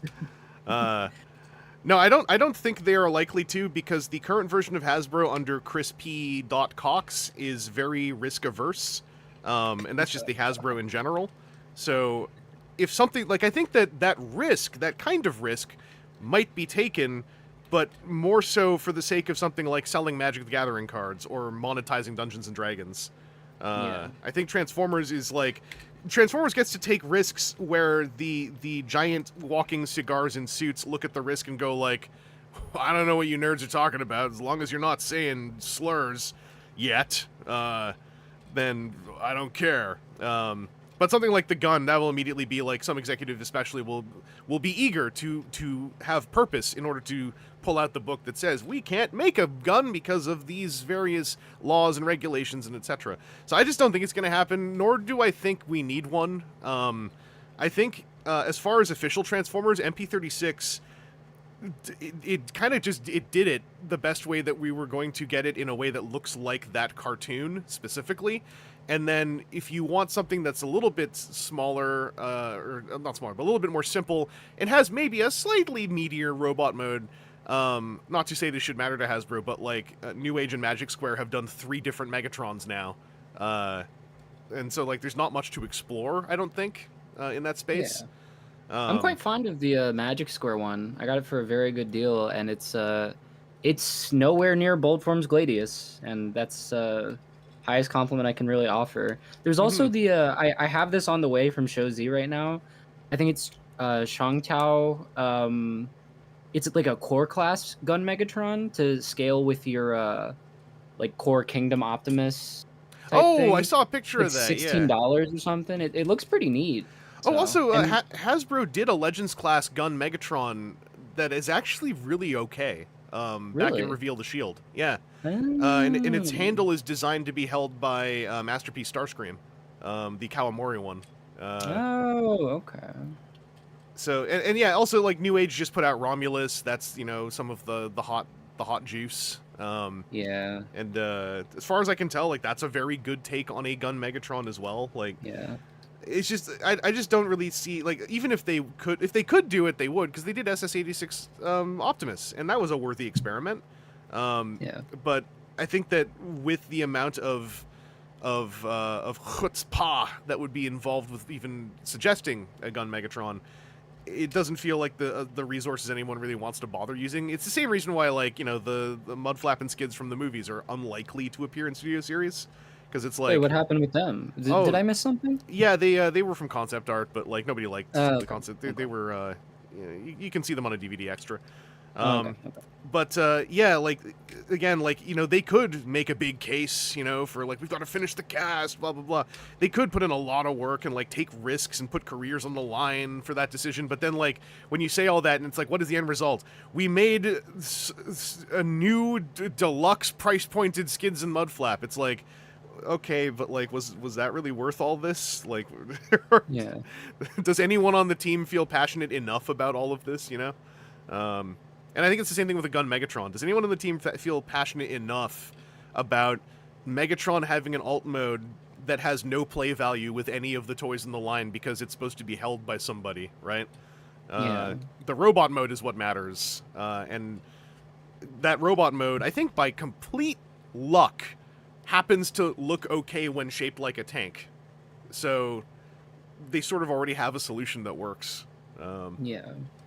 And I mean, I think it's a little bit, there's a little bit of a disconnect from reality if you don't see the problem with gun Megatron.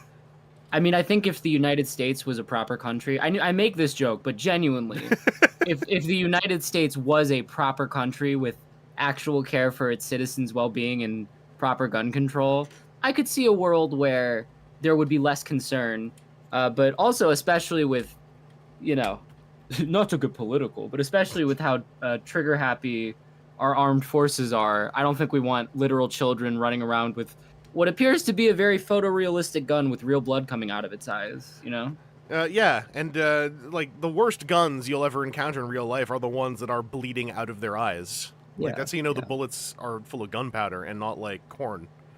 Yeah, blood is made of gunpowder. Yeah, hell is full. Where do you think they get the gunpowder from? Prison system? Yeah.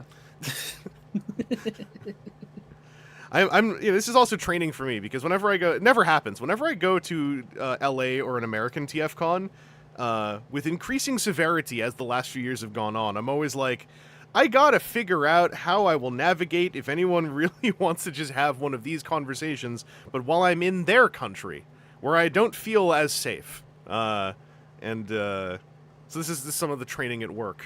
The prison system, they draw blood out of people to make the gunpowder, as we all know. No, 100%, yeah. Oh, Zilch, they get the gunpowder from you. Oh. Wow, you have a lot of explaining to do. She is a West Virginia native. This makes sense. We used to get coal from there. Now it's just Samantha Gunpowder. Jody says, I feel my issue with tank megs is just not as special, like how Optimus is a flat-nosed semi. There's not a lot of flat-nosed trucks, but a lot of tanks. I think a lot of that lies in creating a tank mode silhouette that is Megatron's. That's one thing that as you can see, you can tell still over here. But this Megatron, look at that silhouette, right? The tank that this Megatron turns into is actually one of my fave Cybertronian modes I've seen in a while, because it has a lot of oomph and character and slope and triangles.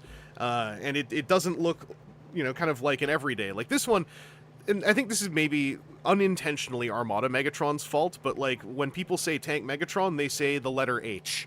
And unfortunately it does lead to like kind of completely fine, slightly boring tank modes. But imagine one where like you have the curly circly, the curly hair chest, but it's like it's actually the front plate of the tank. It's not like set back here somewhere. It's like this is the chest of Megatron, the gun of Megatron, and then like the pelvis of Megatron, and like MMC's kind of doing that. It looks pretty. They've got the curly chest on full display on the front with their the Rise the new one. Yeah, the Rise one. Continuing off of what Jody said, I've always thought that tank is not the right mode for him, because if we're gonna keep the spirit of Gun Megatron, wherein he can sort of fire on his own, but he also is kind of dependent on others, make him a stationary turret. It's basically It's like the same energy. The shape can be literally anything you want it to be, because he just has to be a weapon implement, and it's a logical upgrade from a stationary turret into a rolling turret from as Galvatron. Like is, the fact that they've never done that astounds me. It's such a logical step, I feel. Yeah, I don't disagree. I mean, it's cool that we're getting a version of that with the Hearts of Steel one. Yes. Oh. I also like. I've actually always been is when Titans Return did it. I got really won over to the idea of Triple Changer Megatron as his escalation, like as his like. You knew him as a gun in the 80s. Well, now he's both a tank and a jet. Like whether or not he's muscling in on Blitzwing's business, it also feels very much like. It feels very Megatron of like, why would he choose, right? He gets to Earth and he's like, I need to be a tank to shoot my big gun harder, but I want to fly too. I will simply do both. Yeah. Did they take away the way for me to stick this onto his arm? I think you can pull the thing off, like the little, can you not remove the, oh, is it screwed in? Yeah. Wait. Can you not just put it upside down? Or is it peg to peg? You can't make them fraught? They just tap. Wait, keep doing that. Okay, yeah, no, thank you. Yeah, no worries. George Jetson's wife. Yeah. Yeah. Okay, you know what? I was gonna save this for putting you on my stream. I have to know. I know that you know that her name is Jane. Yeah. What is the bit? I have to understand why her name is fraught. So when you said some time ago, like, I'm gonna interview you about this, I was like, uh-oh, I'm gonna get caught. Fraught, the wife of George Jetson, is because at some point, and I no longer remember the context, at some point, I think it's one of the ones where I was on call, one of your streams, someone in chat, we were talking about the Jetsons theme song, and I don't remember why, and people were like filling in other names for the characters, and at one point someone just went like, fraught his wife. And then I imagine that in the like, chippy, chirpy, sing-song version of the Jetsons opening, and I thought it was very funny. And then I kept referencing it, and every time I did, people were laughing, and I was like, I guess other people both remember the bit and agree with me. And then it slowly dawned on me that nobody knows why I'm saying this, and maybe that's why it's funny? And then I was like, uh-oh, because I'm just repeating something that I thought was funny because of a thing I imagined when I read it. So that is... So you're a joke thief. It is literally just a circle. To quote Seth from many years ago, I Carlos Mencia'd this bit, except I didn't even do it right, and somehow that made it funnier, I guess. I initially thought the joke was that her name, she had like a future name like Maybe her name was Dot, and haha, oh, Dot rhymes with No, her Frot. name Like is it was Jane. something. Yeah. So when I found that out, I was beyond confused. That's great. And yeah, no. So you're telling me, is it in one of my streams? A chatter said Frot, Oh comma, my his God. wife, and then I imagined Frot, his wife, and I was like, oh, that's so funny. That's really funny. I like that. Frot, his wife.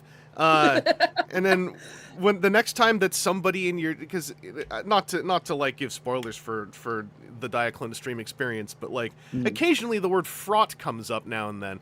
And the other part of this was the first time I heard it, I didn't know what the word meant. So Right, yeah. I was like, oh, it just sounds really funny. And so I was like, oh, the word came up again. I'll say the wife of George Jetson. And then as it continued on, I thought like at some point I better look up what the word means. So I looked it up. And I was like, oh, well, that makes sense contextually. Actually kind of messed up. I just keep yelling fraught the wife of George Jetson. I mean, for all we know, she's capable of it. Maybe it's a trans femme situation. Yeah. But it's also as Samantha put in chat, it is now part of her core brand because she did not want to take plus Doom from me, so now it's plus Fraught.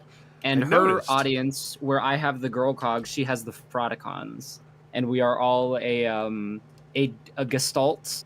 And the best joke of the stream gets to be the foreskin. Damn, because one of the VTubers I've checked out refers to their audience as the foreskins. Frauding is scissoring, but for girls. Time is a closed circle. Oh my god. Oh yeah, okay, thank you. Yeah, we got frauding, joking, and edging. What's the? Oh, do you know about Charizarding, right? You familiar? Yeah, with this I one? looked it up because that was a moment where everyone said, what was it? It was Minnie, stop saying it and don't look it up. So I was like, well, I better go look it up. And then I was like, no, now I do have questions because like this seems unnecessary. Sometimes when I read, like, again, very yes-anding, right? But occasionally I'll read something like Charizarding and I'll be like, no, why? What's the point? I mean, I get it, experimentation, I get it. I get what it comes from, maybe on a very base primal level, but that seems intensely unsafe for no reason. Like, just don't do that.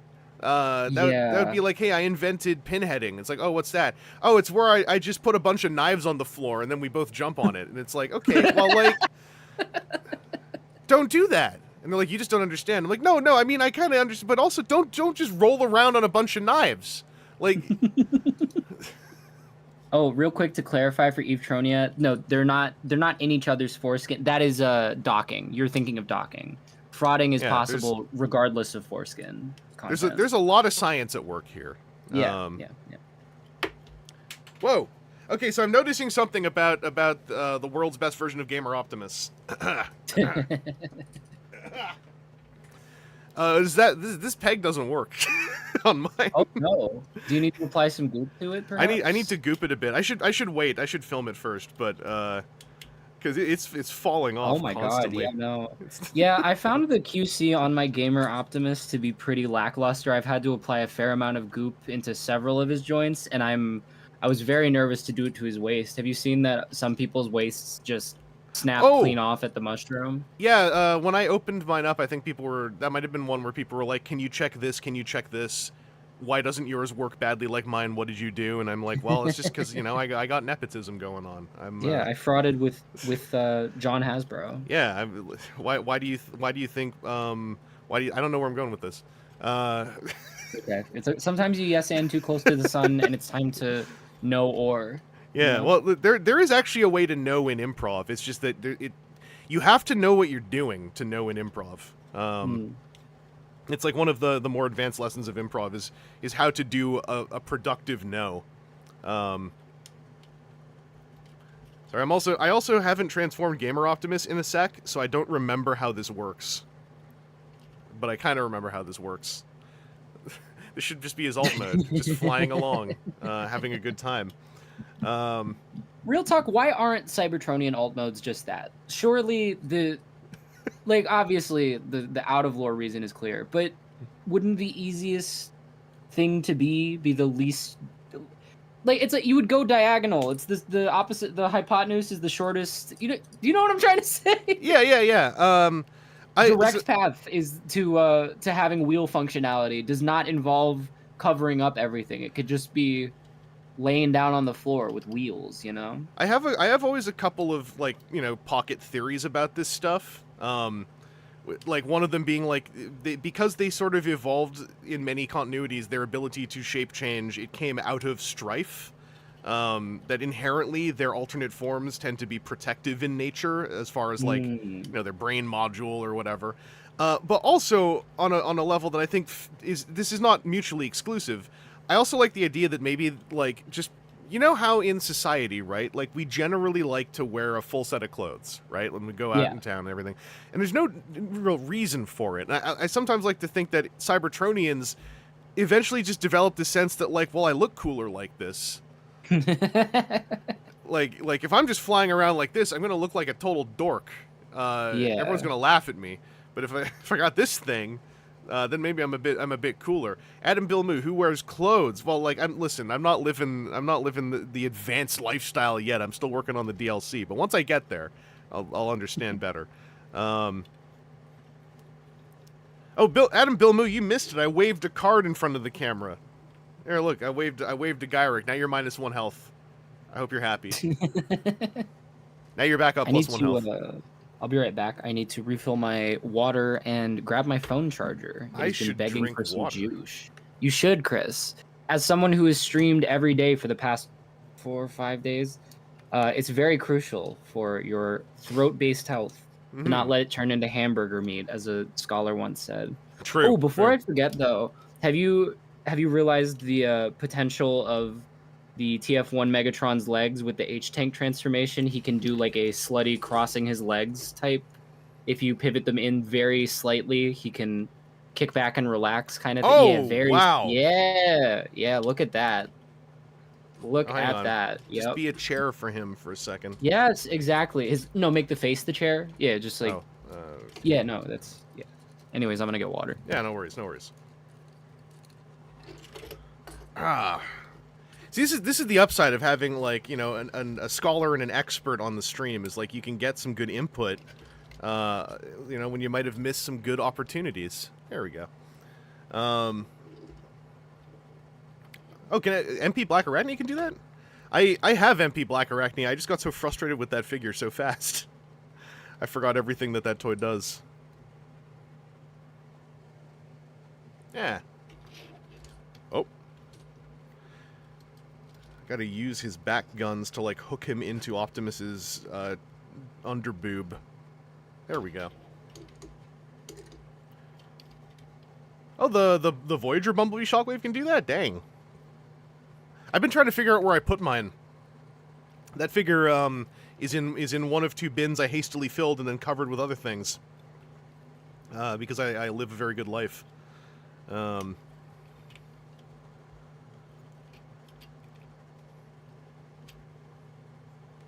Y'all ever have that moment where you're just like, what am I doing wrong? Because none of the geometry works.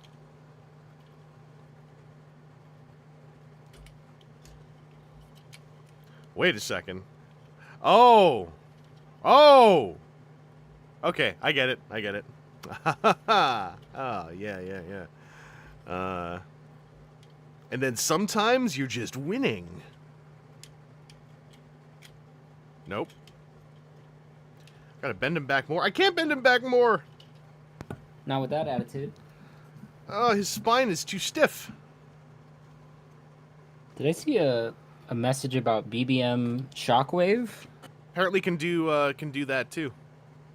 Yeah, it's I have quite an odd relationship with that figure. I made a very bog standard short form review, and it has somehow become my most viewed anything on anywhere ever. Uh-oh. And I think it was probably because I started it like screaming and pulling out a knife, but That's legit. Yeah. Like my most viewed video, I think, is now the very first V-build where I was in a hotel room over a decade ago, building a Super Sentai mini Pla kit while my mom was quietly reading in the background. And for some reason, it picked up massive traction in Asia. So I always told my mom, like, hey, you're in my most viewed video, off screen, being quiet. But you're there. I feel like his head is supposed to fold away, but it won't, because he's got too much chest. Does it tilt back at all? Like, is it rotated the wrong way, maybe? I was looking for, like, a slit up the back of his skull, but I don't see one. So he's less posable than Gamer Optimus? Let's see. Maybe I am missing something. But up here is just a bit of wiggle. Uh-oh. Or like has blow. Am I right? Oh, yeah. Hey, you got him. You got him. I should say, among the many things I've stolen from other people, I did briefly steal your brand a little bit the other day. Oh? I was talking about Chris Cox, and I like to creatively fill in what his middle name is. Mm-hmm. And so it was with regards to the AAA game developer working on, quote, a tentpole IP. That was what it was. Oh my god. So I went on to Blue Sky because everyone was going like, they're going to make another Reactivate. And so I read the news story later that day, actually read it, not just glanced at it on my phone. And I noticed that they never said anything about what the IP was. So then I said, like, look, like, I'm not going to be, like, defensive about this to the point of making it my social media brand, that it's not Transformers. Oh, I got a Bentley clicks. Oh, he clicked. Oh. There we go. There was another. Thank you so much, whoever said Ben till he clicked. Oh, a bunch of you said it. Thank you, thank you, Paper Jody. Thank you, Cliff. Captain Salamander. Stealing from Trans Woman. Oh, don't tell anybody. All right. I said, like, there's just as much of a chance that this is going to be like Dungeons and Dragons because Christopher Piss Cox really loves the WotC profile a lot more than the rest of the Hasbro IP. And then I was kind of like, felt a little guilty for an entire, like, 30 seconds because I was like, well, Piss is not my brand. That was a bit forward of me to just, like, start saying it. But also it really, like, it can't be Chris Piss Cox because that rhymes too much. It has to be Christopher Piss Cox for it to roll off the tongue properly. Yeah, no, obviously. Anyway, my apologies. I have to. That's my confessional. No, it's see, the problem is though, you're even a layer removed. It's a deeper theft because it is from me, but I am kind of technically, despite being the P girl in the community, stealing from Samantha. True. So, you're double appropriating on that one. I'm going for the 2-layer theft. And boy, like, they said I'd never amount to nothing. But here I am stealing from 2 layers of talented creative people. Is it okay? This is tangentially related. Because Belle Delphine sold her bathwater, right? Yeah. Is it like a biohazard? Is it illegal to sell urine through the post? I believe it is. I believe that. Someone else's fall off. I think that urine to take urine and impress it upon someone else is considered a form of assault because it is considered to be waste product. So I don't think. Is this about the merch? What? No, I was just thinking, like, I was just thinking. No. Just with the economy heading the direction it is, and me being in I would say a less financially solid position than prior. Desperate times do in fact call for measures that are of a similar ilk. Yeah, I mean, I'm not a lawyer, and I'm only a doctor when I speak confidently, and nobody checks my sources. But I would say, as your lawyer and doctor, probably do not offer to send urine to people. Okay. Well, I mean, there's always the, like, you could go to TFCon just with it, and if someone just happens to give you money, Oh, and you yeah. just happen to leave. Yeah, no, that No, seems that's like a donation. That's just you're Yeah, receiving a donation. Bill Moo knows about what I'm talking about. Yeah, you are simply receiving a donation, and then you're happening to give something to somebody as a gift. yeah, exactly. That's Yeah. yeah. And actually, speaking of, oh yeah, I've been meaning to ask you this, and I'm gonna ask you on stream to apply the pressure. Uh-oh. Do you have any interest in a set of the Generation Select Seacons? Have you still not found anyone who wants to? I haven't been like viciously looking. I've mostly only been asking like people in the Discord and fellow content creators. Yeah. But no, I have not found somebody to. it- And I have the boxes and everything. I am so in those toys. I am interested. However, Hmm. I'm less interested in the part where they would need to be shipped to like Canada. Counterpoint. You are planning on being at TFCon Chicago, yes? I would like to be. I went on Yeah. about this a bit in the last stream, but like in a perfect world, I would like to be. I just don't know what our shared world of our two countries looks like in October. Yeah, So no, that's fair. I feel 100%, yeah. I feel like it's just a lot of difficulty going like I'm gonna be there. You know what I mean?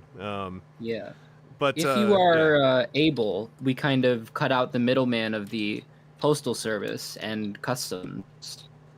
Well, And, yeah, you know. I was gonna say like in that case, like I'm probably down. It's just I don't want to leave you stuck sitting on something you want to sell for like over half a year.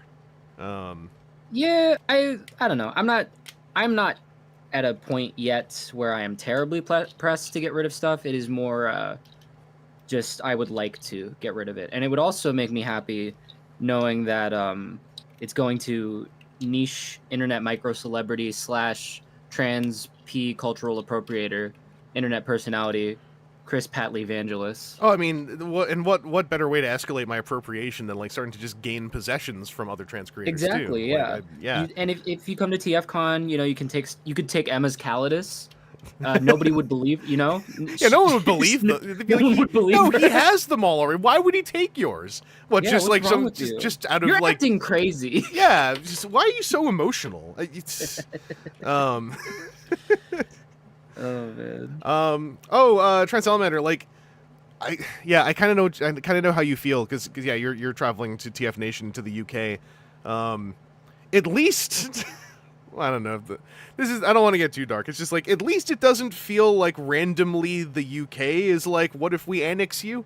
But I get what you mean. Like it's a weird year for lots of reasons, and one of them being like travel doesn't feel, for some reason travel always still felt kind of innocent in a way. And it's like even the innocence of travel, and travel isn't innocent. The TSA is very invasive and completely random and not built necessarily on the idea of like protection so much as control, etc., etc. But like just the raw idea of I'm gonna travel somewhere and then come back home, it was still very innocent. But oh yeah, you mean coming back? I know what you mean. I mean, yeah, honestly, with the way things are looking, I would not mind if I'd show up at TSA. Oh, sorry, you can't re-enter. Oh no! What? Oh, not my. I love America. I know the national anthem. You know the very no, don't, no, Optimus, don't step on me. Don't step on the me. Dawn's Holy Light. No, you keep jumping all over the man. deer, not me. Oh no, not me.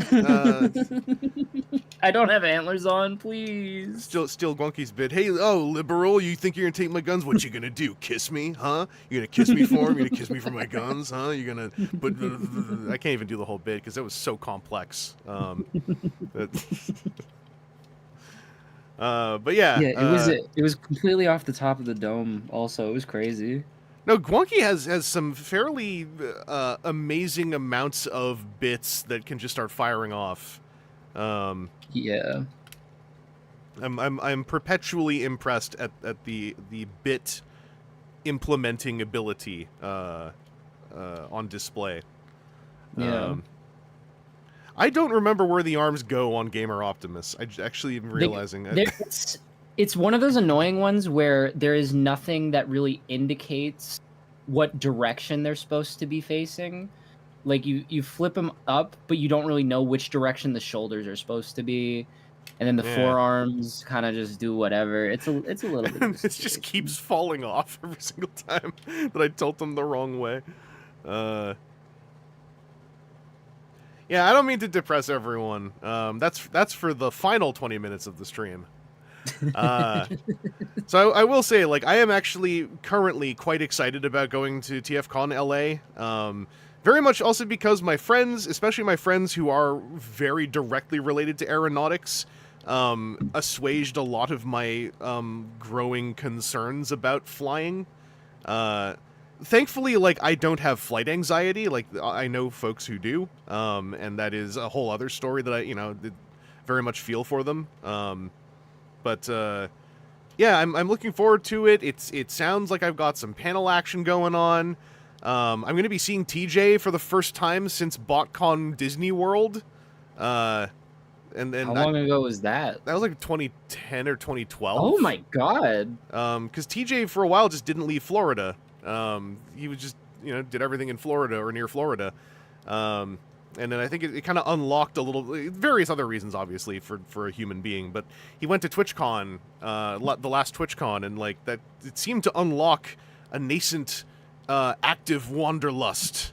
So I'm excited to see TJ in person as a human, because I haven't for an extremely long time, and I only did once at a very busy BotCon where it was very hard to see anybody. Yeah. Do you think he still has skin? Have you seen evidence of him having flesh since? He definitely is able to acquire skin for his daily videos. Okay. But granted, those are videos. Like, that could be anything. Yeah, I mean, AI is getting pretty powerful. Did you see? Did you see the toe sucking video that? I saw a still image of it and decided I probably don't need to see it in motion, but I really appreciate the bit. Yeah, the fact that they couldn't figure out how to make it stop, so they just had to run around to every room and unplug all the TVs. It's one of the funniest things I've maybe ever seen. Yeah, there are still I always refer to them as motes of light amidst the darkness. Yeah. And I think that those still happen, and I think they're valuable. They're one of the things that I treasure in life right now is both the existence of them and then even the small ones that it seems I am able to deliver to people now and then. Yeah. Makes me very happy. I will say though that I feel bad for the genuine foot enjoyers, because I have to imagine seeing those two do it would be akin to like Samantha watching one of them urinate. I feel like it would put me off the entire thing. Like it'd be like it would be like watching one of them transform 86 Prime for me. I feel like. It's that kind of level. Oh, do you remember have I talked about this? The pronouns guy who went off on Starfield a couple years back. He was like the babyface puncher, whatever they call him. Was he the one who had Transformers in the background? Yes, and he's not just a casual fan. They are third-party Insecticons, so he is deep into the fandom, which sucks. No, I heard about that. My reaction was kind of like, well, if he shows up anywhere, we can kill him. I mean, in Minecraft. Sorry. Yeah, no, we can't. No, what was the for? No Fed posting. No Fed posting. Yeah. No Fed posting in the chat. No, I mean, like, if he showed up somewhere, he seems like the kind of guy who would be like, "It's me, the Starfield guy," and then you're kind of like, well, I mean, you're banned. Like, you're. Yeah. You're. Please leave. Yeah, please leave you can the stay function. if you win the kissing contest. Yeah. Oh, Axel Nightmare, thank you. Yeah, I got my hair cut this afternoon because it got too long on the sides. I posted a photo on Blue Sky because I do that sometimes. I'm one of those people who takes a selfie after a haircut and then posts it. Yeah, I appreciate your commitment to having the same expression in every haircut selfie. It feels like an impenetrable wall of consistency. I feel like it will. Once that changes, that's when the West has fallen. Well, I don't know how to, like, I know how to smile. What? Because enough people went like, hey, why don't you try smiling once in a while? But when I take a selfie, I just have a lot of trouble because I know that, like, smiling is not just going like, it's like you got to do the squinch but not this hard, but like the squinch and the smile, haha. But then like whenever I take a selfie, and it might just be like something about the geometries of my organics. It just gives me like a 10-layer chin, and so that expression instead is just a lot easier for me to hold. And it also it's my little commentary on like, yeah, you know, I picked up that expression, or at least consciousness of that expression during lockdowns, and I've kind of just held on to it as like, I'm just kind of happy to be here. You may not be able to see it in my eyes, but I am happy to be here. Yeah. Robot Lorekeeper, an impenetrable wall of consistency is my Yakuza 0 boss subtitle. Yeah, it's because in Yakuza 1 it becomes an extant life form. Somebody once called me that, and I forgot the context, and I had to look up what extant means. The opposite of entrant, obviously. Exactly, and I certainly listen. I don't enter nothing. I only exit all the time. Yeah. If I show up you're somewhere, like a reverse vampire. Yeah, I just let myself in places. If I enter your house, I didn't. I exited the outside. Exactly. Yeah. And what's the okay? And then this kind of loops back around. What is a reverse vampire? Yeah, they spit blood. They spit blood. Do they drink pee? Do they drink pee? Do they drink pee? Yeah. Well, what if I was buying sour cream and someone came up behind me and drank pee? Well, what's the opposite of blood? Sweat. Okay, then they lick athletes. I mean, who among us? That's always been one of my little go-tos. Not licking athletes. I don't do that. There's too much salt. Way too much sodium. I just got a bag of monosodium glutamate for the first time, so like I can't be. A bag of what? Monosodium glutamate. What is that? Commonly known as MSG. Oh, you absolute. If you have the opportunity to say the delightful syllables monosodium glutamate, like, wouldn't you take the advantage to? It's the combat system thing all over again. By the way, I figured out the truck. This actually does this in this mode. It looks better to me or more, not better really, but more impressive to me than Gamer Optimus, because I'm kind of like, where did all this come from? It's just got slightly more going on. Yeah, it's just the forearm keeps falling off, and that's annoying. So I got to fix that. But no, I like this.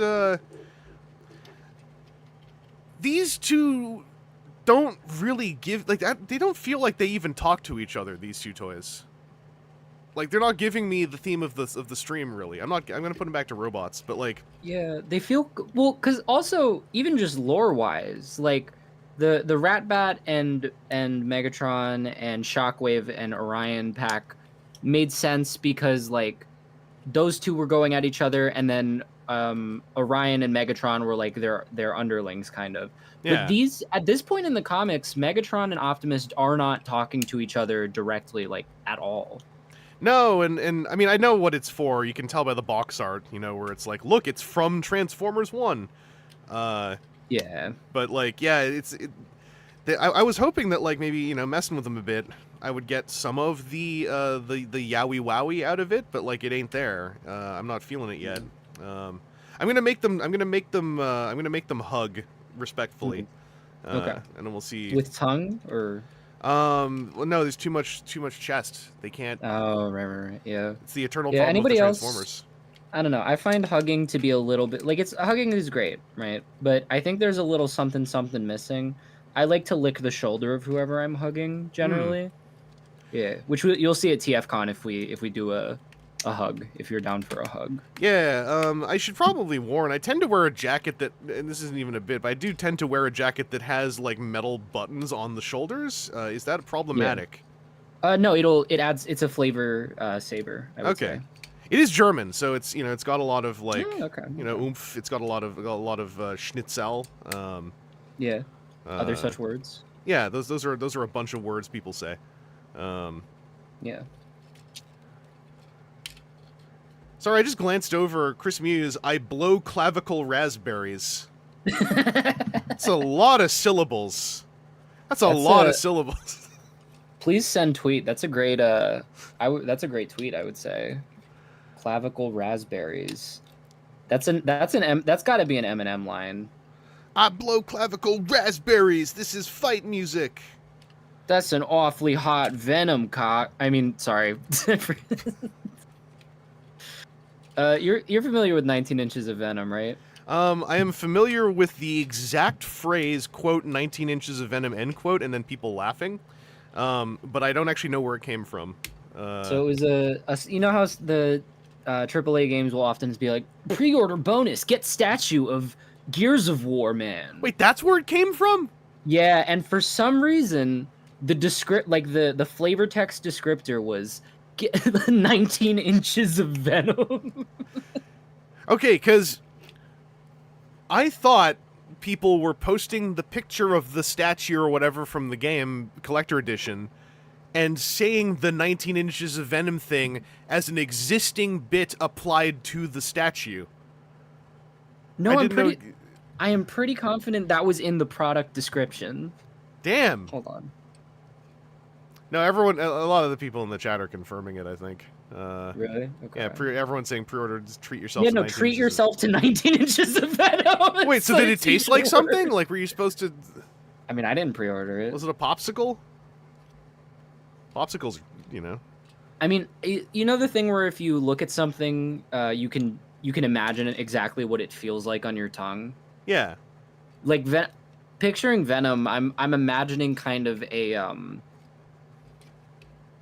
like an earthy kind of viscous. See, that's not flavor though. That's a texture. What's the flavor? It's how do I say vaginal without saying vaginal is the question. I'm struggling to find synonyms.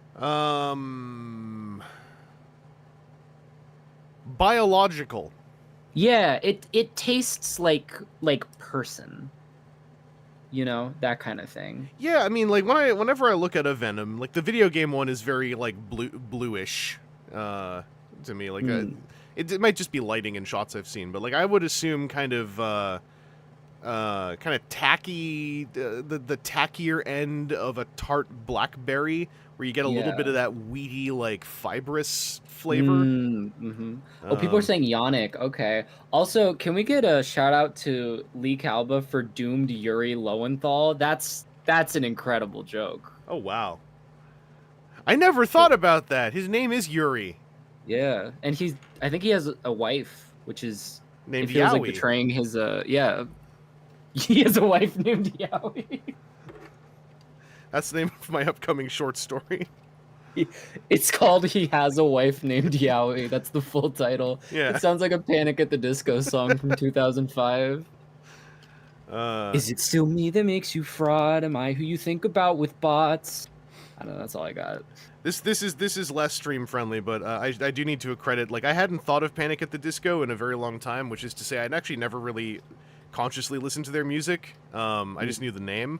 But then I was like mentally reintroduced to them via an AO3 link that was shared in a Discord at one point. And that is all I associate with them now. I forgot about. I honestly, I forgot that was where that was going. I was like, oh, did he listen to one of the albums? Nope. Also, to clarify, it was Wattpad. I'm sorry. I've been using because I think I mentioned this to you before. I just never was on AO3. Sorry, I ripped his foot off of his ankle. And so I have started to just use AO3 as my Kleenex word for fanfiction posting database. No. And the other day, I said AO3 as like a halfway's punchline somewhere, and someone at least went like, "Oh," ha. And then I was like, "Yes, I used it correctly." The humans. They believe me. No, there is a. Let me. AO3. Whoa. And are you okay? Are you okay? I'm all good. His foot ripping off the ankle also shot his forearm off the socket. Yeah, that's. It seems like it's a little bit. The add-on parts do not seem to be terribly well integrated, honestly, as far as connection solidity. Well, it's the ankle tilt hinge. Like, it's a friction hinge, thankfully, but, like, the other foot just folded back down, like this. This one is just buried itself in there. I need to get some fulcrum power going. Yeah. But regarding, like, the different fanfiction websites, The big three are really well. First of all, fuck the big three. It's just Big Me, quoth Kendrick Lamar. But Hmm. secondly, the big ones are Wattpad, AO3, and fanfiction.net. Oh, fanfiction.net is an actual website. Okay. Yeah, no, FFN is kind of the everyone has the majority of people in my generation at least are very familiar with FFN. It probably has the easiest but least in-depth system for tags and such. There will be decent quality work on there. I would say it's like it is a Chipotle sort of Hmm. you can get it's not going to be like mind-blowing for the most part, but you can have a decent meal there for and a decent time. Wattpad is sort of the Taco Bell option. If you didn't grow up with it and you don't already have nostalgia for its flavor, it will not be enjoyable for any part of you. And then AO3, and I'm not just biased because I got the logo tattooed on my body. AO3 is like authentic Mexican food that like is so good that you reconnect with like emotions for the first time in months. Hmm. That's how I would describe the trichotomy between the big three. That helps because I have a very like I just don't go to Taco Bell. We don't. There's none in proximity to me that I can easily go to. So I don't. Whenever I go to a Taco Bell, it's a very conscious decision once every 3 or 4 years of like. Mm. Like I always hear about Taco Bell and I forgot what it's like. I've gotta go there, and then I go there, and the most exciting part is unwrapping the food, and then it's all just downhill from there for me. No disrespect to Bill Moo, but I just can't. It's fine. It's not like I like spit it out, and then his forearm just fell off again. It's not like not like I just spit it. He's mad about it. This guy right here is a Taco Bell stan. But like it's fast food to me, and it usually gives me grumbly stomach afterwards. Yeah, no, it's the grumble is a part of it. I Yeah, would say. like I mean, if I get a Big Mac, I get the grumble too. They use funny oils that like they're gaseous oils. There is a Del Taco across the street from the TFCon LA hotel, and I don't mind Del Taco. They're fine. I've never had Del Taco. Yeah, they got a sauce. They got a sauce. I'm disrespecting Tank. I'm disrespecting Bill Moo. Listen, I'm the how do I put this? I'm really edgy. I'm the kind of guy who looks at Taco Bell or looks at like a crucifix and goes like, ha, look at that. Like I'm pretty tough. To me, Taco Bell is just Bell. Yeah. I don't even think about the tacos. I go in there and I just get French fries.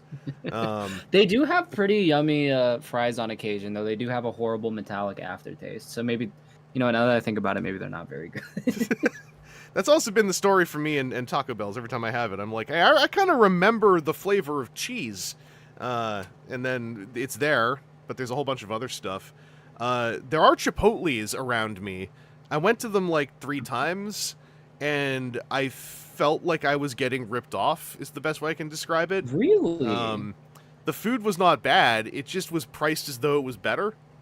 That's a big issue I have with a lot of the medium tier fast food chains, and it's very much because I'm spoiled by Toronto, in that we have local restaurants and eateries, and they are priced very competitively to a lot of those places. So, like for instance, I'm a bit of a burger snob now because I've had access to Holy Chuck and an Aussie Burger and Burger Priest.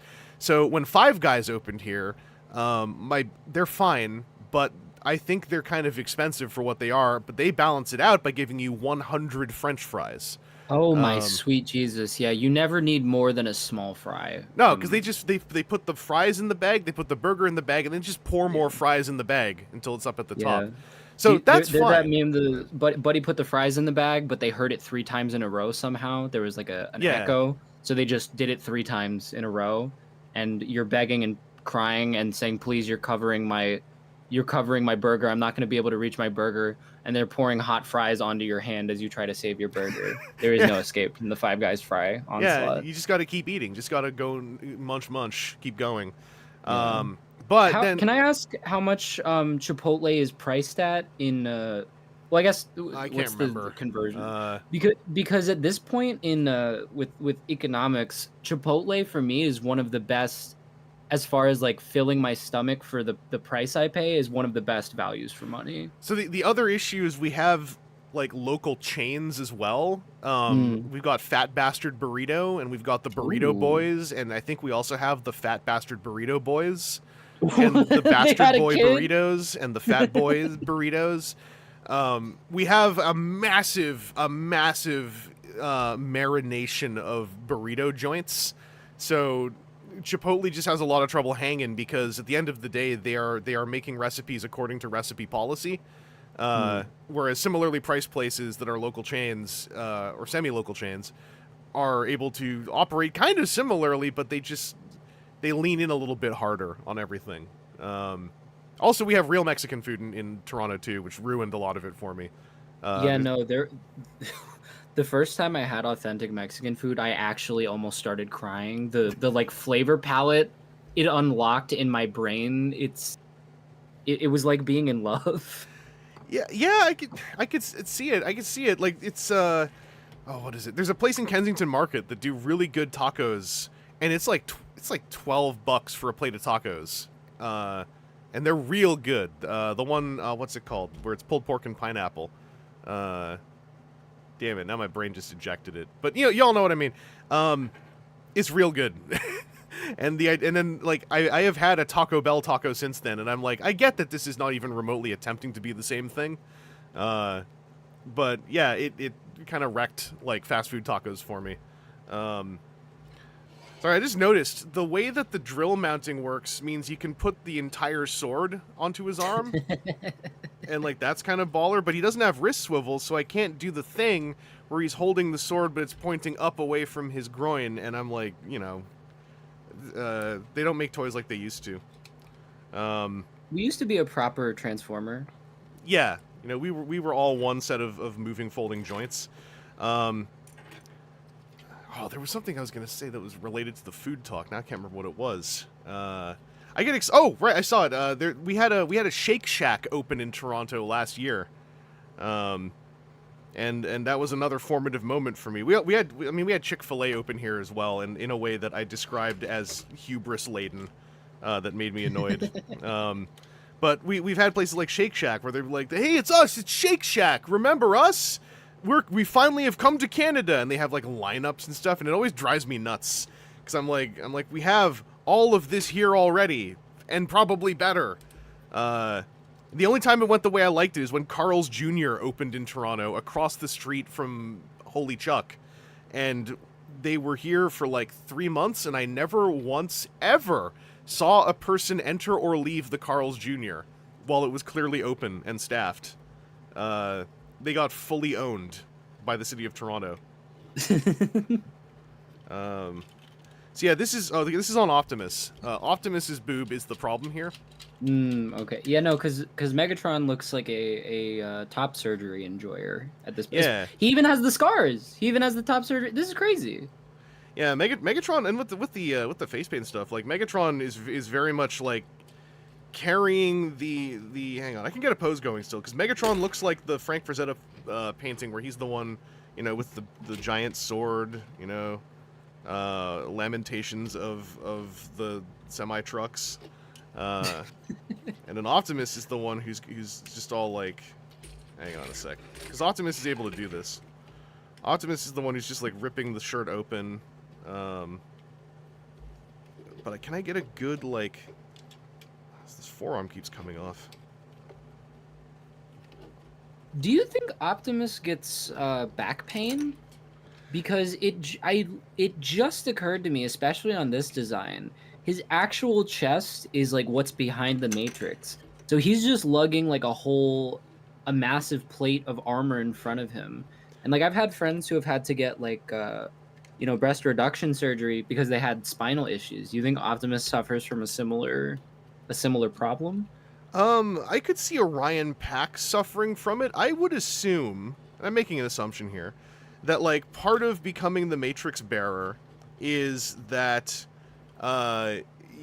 your body, when it reformats around its Matrix chamber, it's probably like building a bunch of like superstructure into your spine. And I would assume that like that was what Senator Shockwave did to Orion Pax. Right, yeah, Um, without his permission. Yeah. So I just realized while I was doing this, so you can get kind of still that Frank Frazetta look where he's got, he's got his hand on Optimus's head, Yeah. and he's looking off in the What's going distance, on right? there? Yeah, He's yeah. looking What's off. up with that? He doesn't even care what's happening. He's like, I don't even Right. notice. And what is Um, happening? He's just being given a little hug. Right, yeah. Like that time that Galvatron and his brother were doing that, right? Yeah, exactly. Yeah. Yeah, that What famous a- cover, the famous Transformers cover. The most beautiful Transformers art. Yeah, yeah.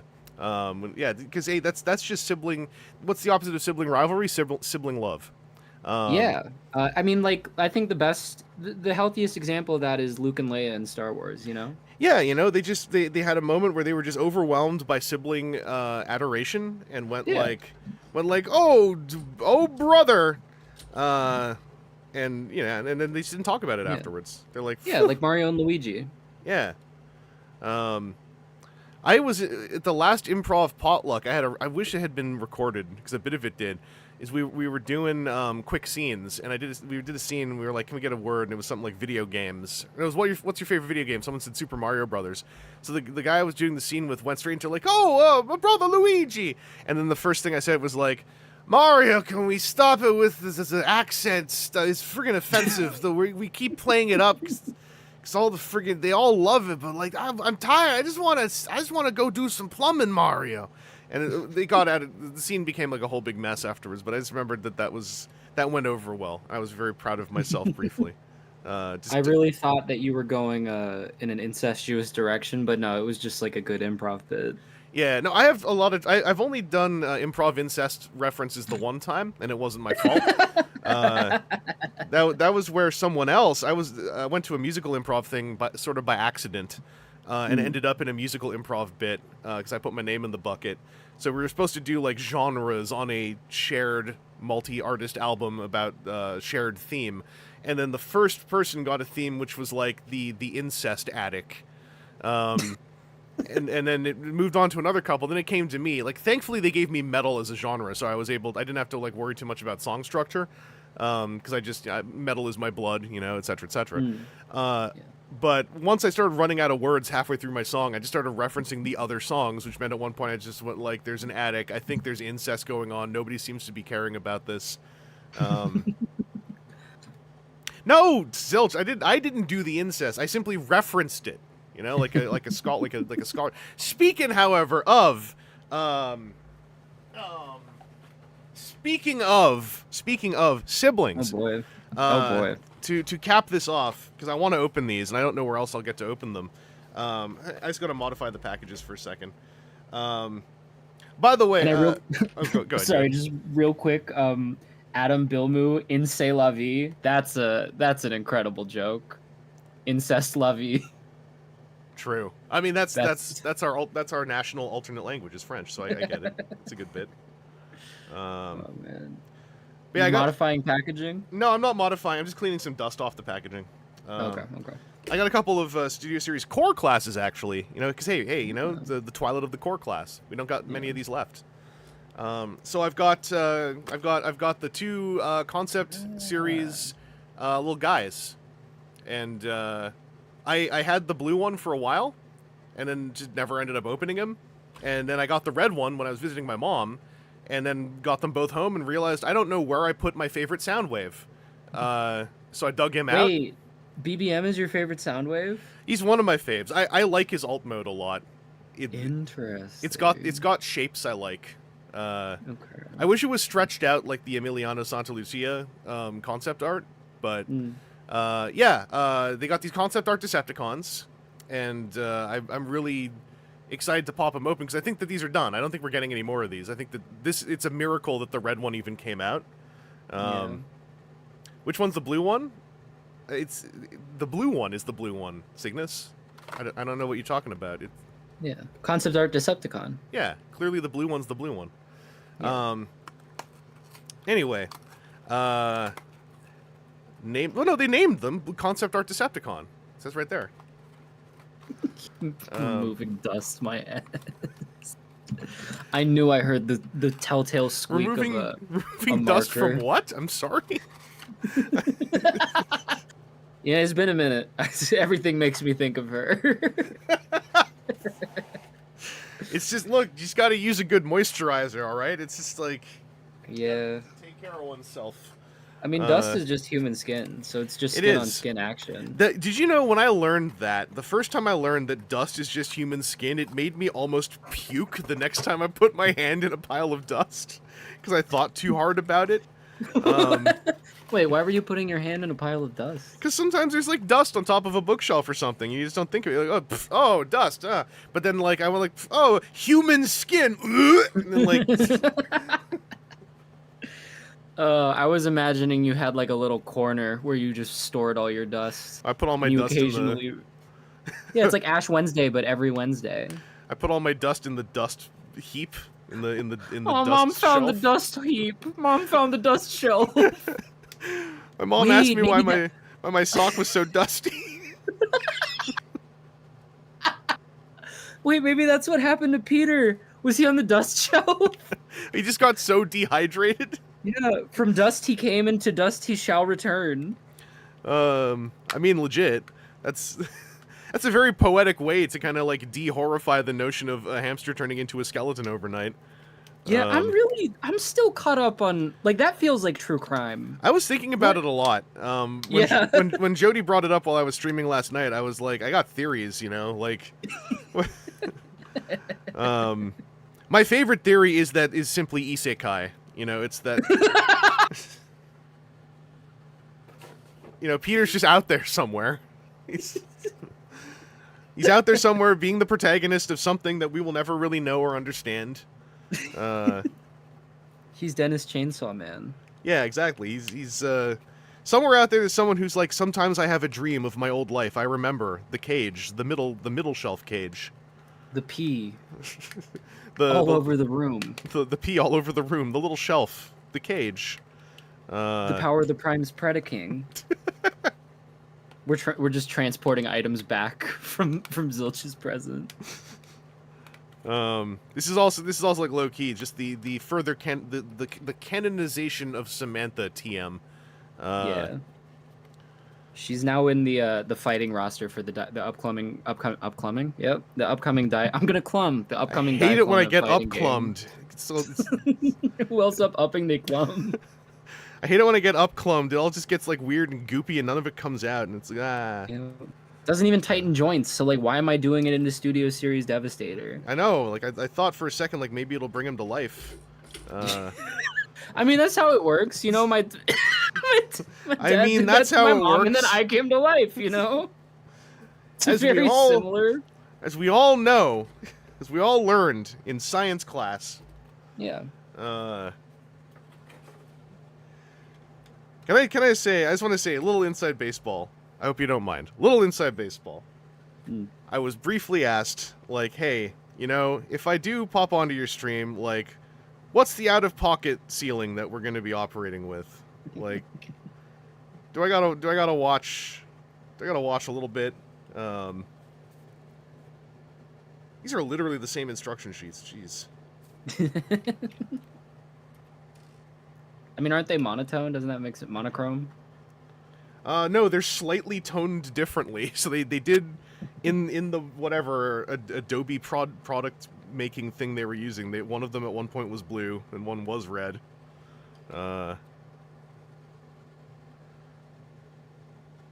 What is the Frosty the Snowman equivalent to this premise song-wise?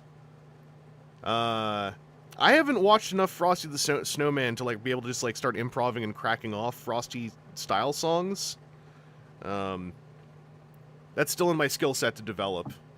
I could try and freestyle. What's the question? What is the Frosty the Snowman equivalent to the premise? The premise being, I think, either drinking pee or premature clumming. Oh, I can do the drinking pee. Of course, I'd be able to do the drinking pee. Oh, one. you would be able to what? You. Pissy the piss man, he drank all the piss in town. He let it yellow till it mellowed. He was quite a funny fellow. When it was brown, he flushed it down. You know, that kind of. Not bad, not bad. I like referencing, the content. Yeah, when you poop in the snow, you have to flush. Yeah. Don't try not to poop in the snow, because like nobody should. Speaking from experience, people go and poop in the snow. They're like, "Oh, it'll melt with the snow," and it's like, "No, my brother, no, it doesn't. It means when the snow melts, there's a bunch of poo everywhere." Sorry, we had a lot of snow over here, and there's a lot of dog owners in the building that I'm in, and the nearby neighboring building, and I think some of them just don't really know what poo is, because they let their dogs pee in the snow. That's fine. That's liquid going into ice, and then it will all melt. Sure. But, like, even when the snow was all there, at the worst of the polar vortex, I'd see these frost crested nuggets all over the place. Hard as rock because of the temperature. And maybe that was, deranging the processes that were going on. But it was like, what do you think happens when the temperature goes down? Do you think that the poop will just melt with the snow? Because it will just turn into what poop is at room temperature, which is not water. It's close to. Anyway, I had to step around a ton of it today when I went out to get my haircut, and I was salty about it. That's not the only thing that was salty. I will say maybe it's from cartoon logic, because if somebody gets freeze rayed in a cartoon and then they shatter apart, it's not like you see part where the ice melts and then they are just a collection of bones in a fashion akin to Peter. Yeah. Oh yeah. Adam Bilmu. Actually, I don't know I haven't seen Pee Pee Poo Poo in a while. 'Cause it's been a hot second since I've said Pee Pee Poo Poo. Because I have a stream regular who would show up whose their original user display name when they first came on the stream was Pee Pee Poo Poo. And hey, so what's their new one? I had Pee Pee Poo Poo. Of course I did. But yeah, because I think Pee Pee Poo Poo changed their username because they said, "Oh yeah, it turns out I was using this account for a job interview." Oh no! So I had to change the name real fast after I sent the email or something. No. But now I lost track of what their new username is. I need to wait. I think they follow. I think they comment on every one of my Instagram posts. Can you just like go can we like do a check-in on the identity of Pee Pee Poo Poo just so we can like was it the one did they have a Gears profile picture? I can't remember now. I always my brain always just looked at their username because even like visually the words Pee Pee Poo Poo, they form like this kind of beautiful shape when they're all like aligned together. Yeah. Oh wait, okay. So it's yeah, the Instagrammer is Explosive Diarrhea 2023, but then their name is Pee Pee Poo Poo. Okay. So yeah, it could be a similar person, but I think their Gmail Google stuff had to like be DPP poo pooed. It had to be cleaned, I guess could be one way to put it. But yeah, I'm really, especially with the advent of Blue Sky, I sometimes lose track of who is who. Yeah. When the usernames keep changing. And that is a me problem, but I always feel kind of bad because sometimes, more than once, I've had someone just speak to me with immense familiarity, and I just reciprocate the familiarity, and I'm frantically trying to remember who they are because I don't want to ask, because either it'll bum them out or they're grifting me, and I'm the one who's getting taken advantage of. Yeah, it is, like, it can be really funny for bits, but it can also be confusing. I think the other day, I blooped out, do what on Eileen? And it did pretty well, and Minerva changed her Blue Sky to Eileen for, like, a week. And so I was like, who is this? And then you don't want to ask them because then you're like, well, I'm the one that you...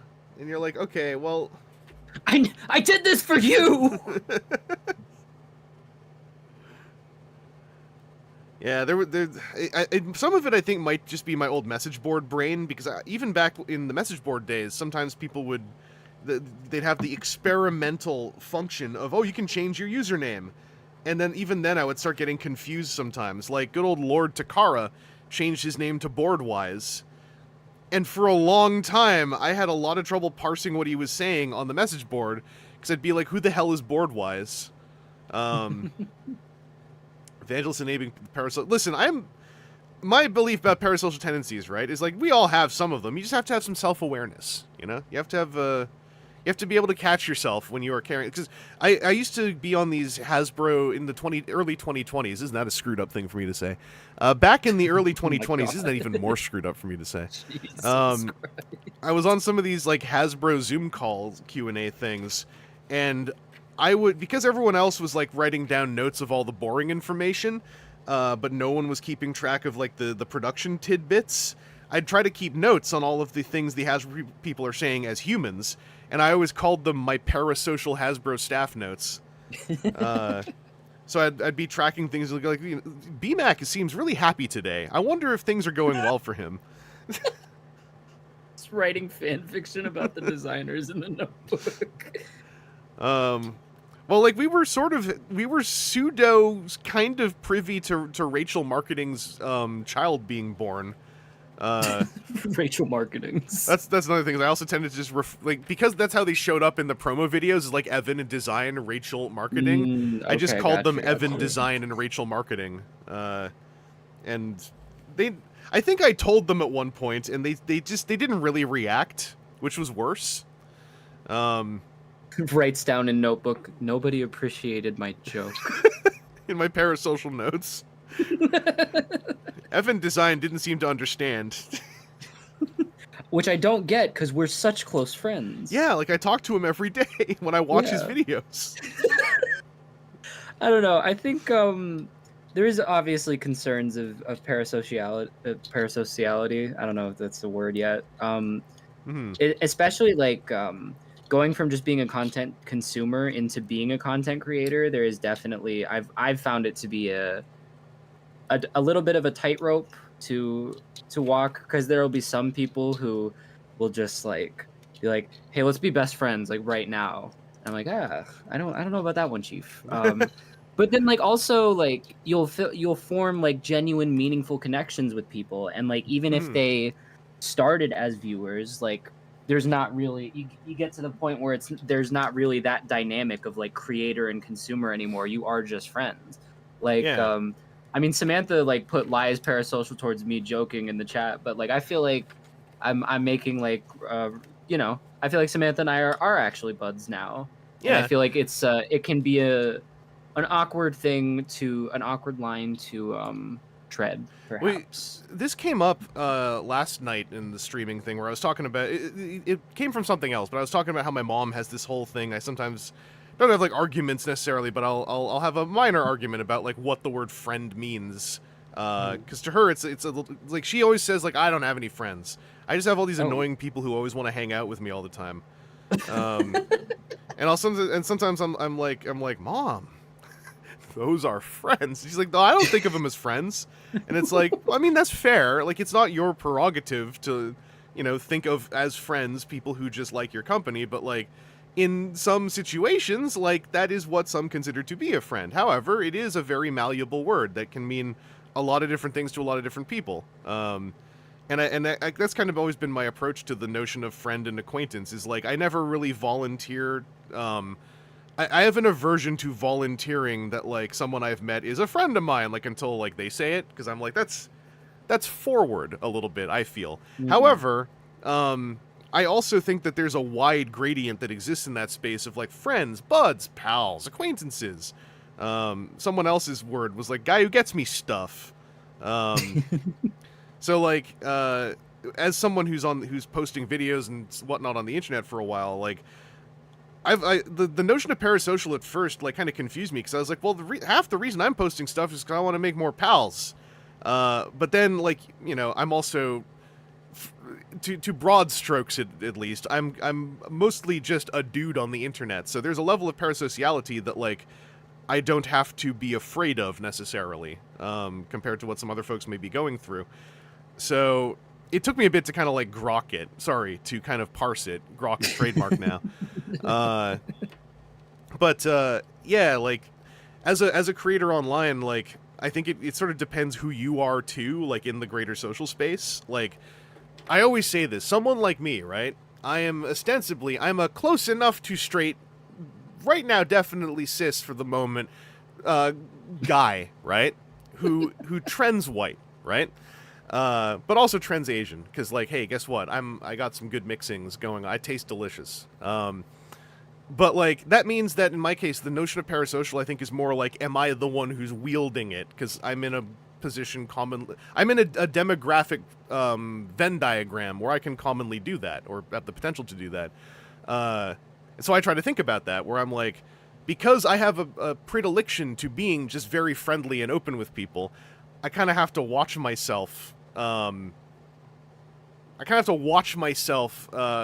much I reach out to, like, just, you know, random folks who show up to watch streams and whatnot. But I feel like it's like it's a different flavor, like when it's more like, does my, you know, in another person's case, does my openness welcome in people who want to make me their business, if that makes any sense. Yeah, no, I 100% know what you mean, and it is especially when, you know, for more personality-driven creators such as ourselves, I feel like it can be difficult to, like, where does the character of Chris end? Where does the character of Lai end, kind of thing, you know? Mm-hmm. And Yeah. I also think that parasocial is generally a negative word, and is like, it's the like, you are imagining a relationship that doesn't exist. But I feel like, you know, there is a healthy non-parasocial relationship between creator and consumer. Mm-hmm. And I feel like it, you know, if a friendship naturally evolves from that, it's like, it's you know, I don't think it should necessarily be frowned upon. No, like at the end of the day, it has to be the comfort level of the creator, for the most part, and then from there, like, okay, but as a creator, you know, weird way to put this, but like, what are you as a creator? You know, like, are you someone who, in our current society, is able to still take advantage of people who do really want friends?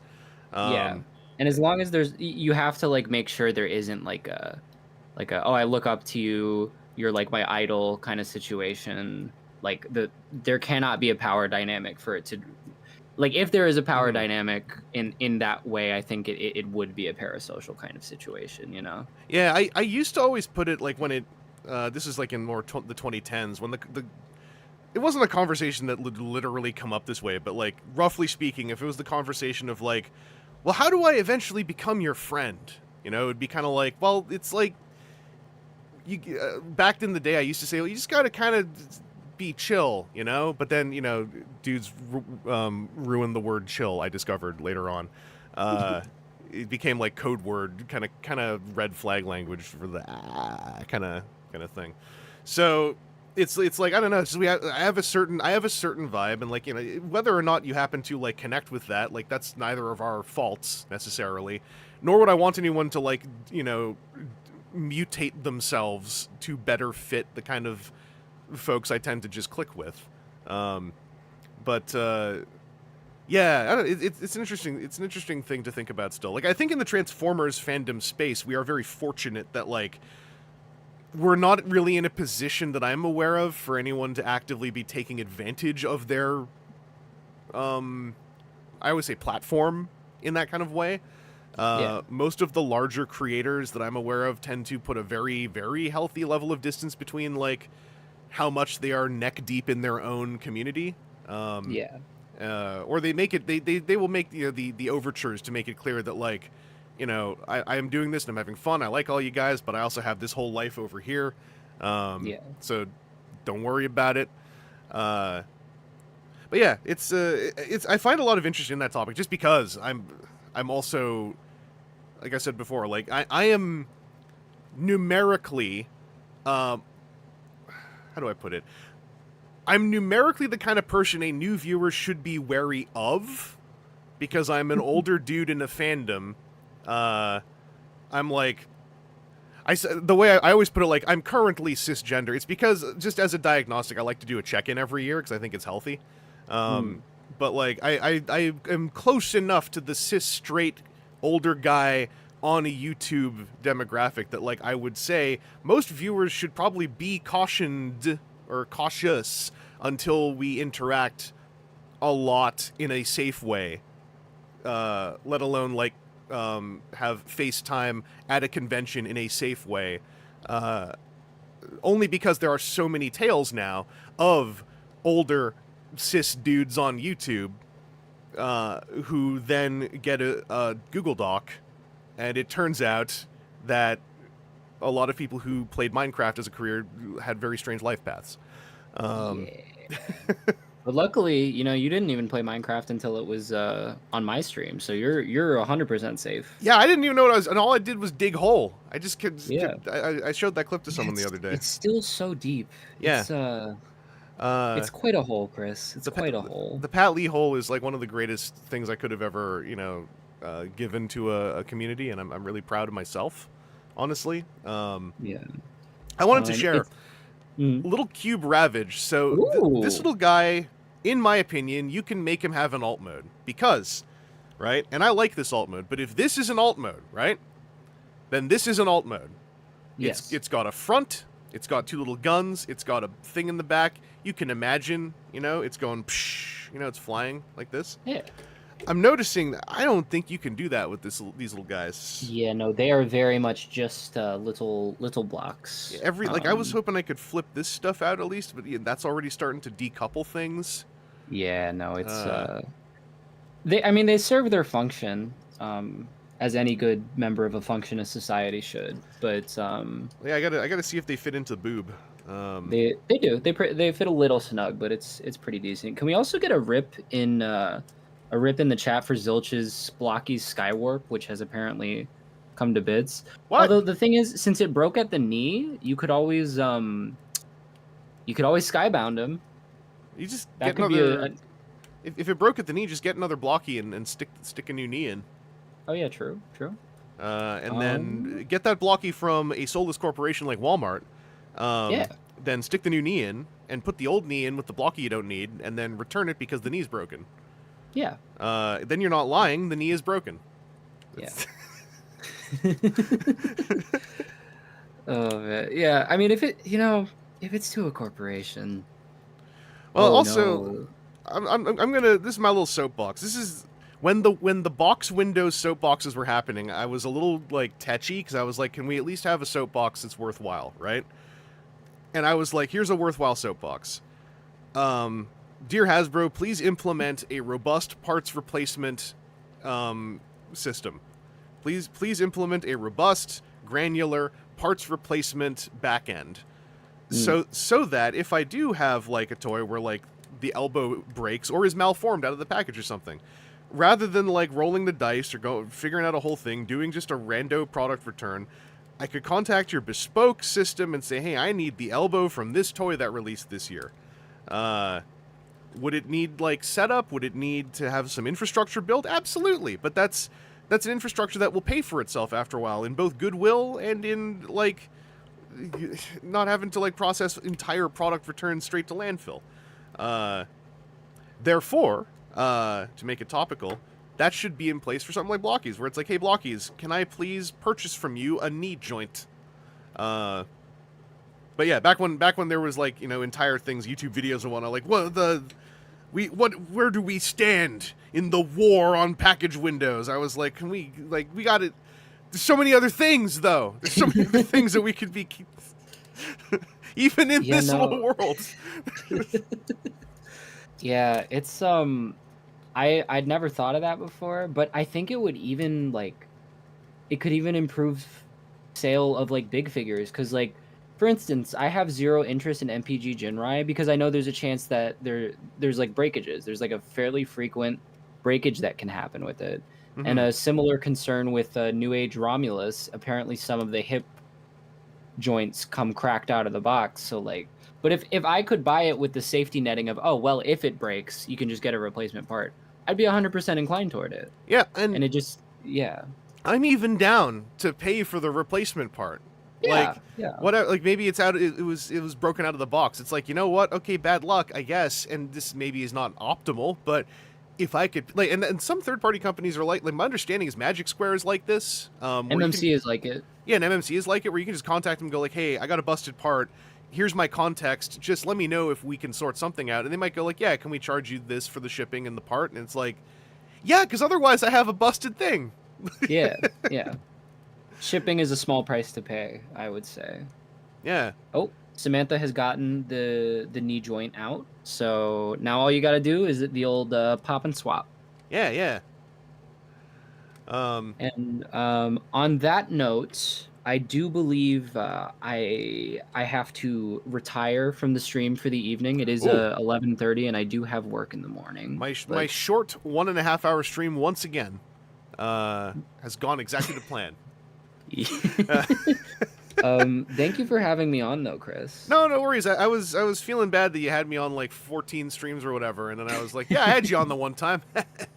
Yeah, no, I'm a mere recurring character on your show, but you're I would say a build cast member on my show. Oh, well, thank you.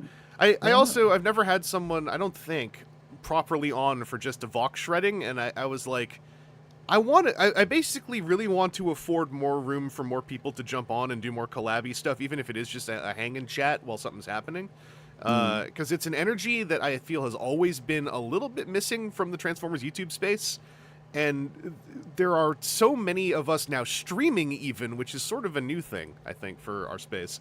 That it just feels like a natural thing, and I'm like, well, I don't know. Yeah, no, it's it feels often like I remember the video where you and Piog were in the hotel room together. I was like, this is crazy. Worlds are colliding, because especially early Transformers YouTube felt very everyone lives on their own little islands, and they'll shout each other out, but never shall they actively participate in communication together live. And so I feel like this is a pretty nice. I like the vibes. I'm rocking with the vibes for sure. Yeah, I'm hoping to do more. Like I did it was so stupid, not to keep you here, but like the last year, once in January, I had TJ on to do a whole tier list, and I was like, I'm going to do this every month, and never did it again. So, granted, I had a lot of stuff happen last year on the back half, family wise, but it still is one of my greatest intents. In the space is to like do more collabing, be it like being on other people's stuff or trying to facilitate more room for more people to swing in. And streaming is one of the easiest ways because we don't have to make something necessarily. We can just like jump in, hang out, do something. Tier lists are great, whatever. But yeah, yeah, exactly. To all of you, if enough time passes where it's like, wow, it's been 14 years since Lai was on, like poke me, remind me, you know, like. You know, the floating head tank that my cerebellum is in will respond politely to that.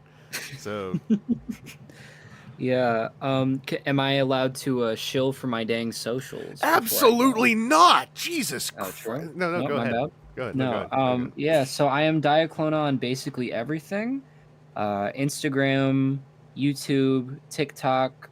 I'm not on X, the Everything app, because I don't know everything, and I'm pretty sure that's what you have to know to get on. That's why it's called the Everything app. That's true. I'm on Blue Sky, and if you're a trans person and you're looking for more trans spaces in the Transformers community, I have a Discord server.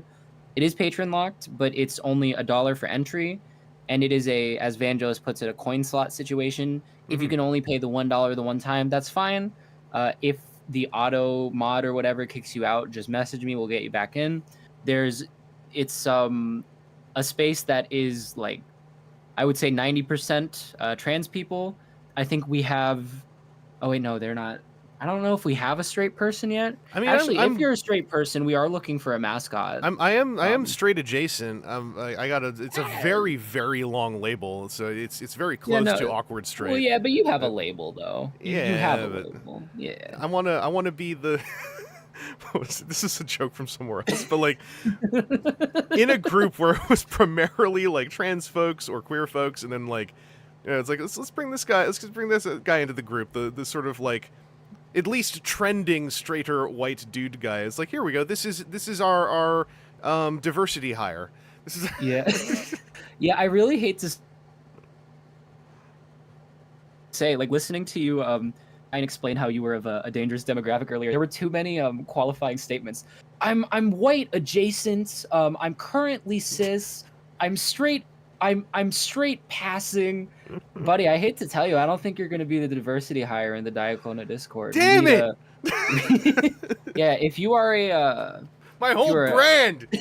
If you are a straight white cishet person who has wanted to know what it feels like to be a minority, I have a great Discord server for you. I'm just so very adjacent. I can't help it.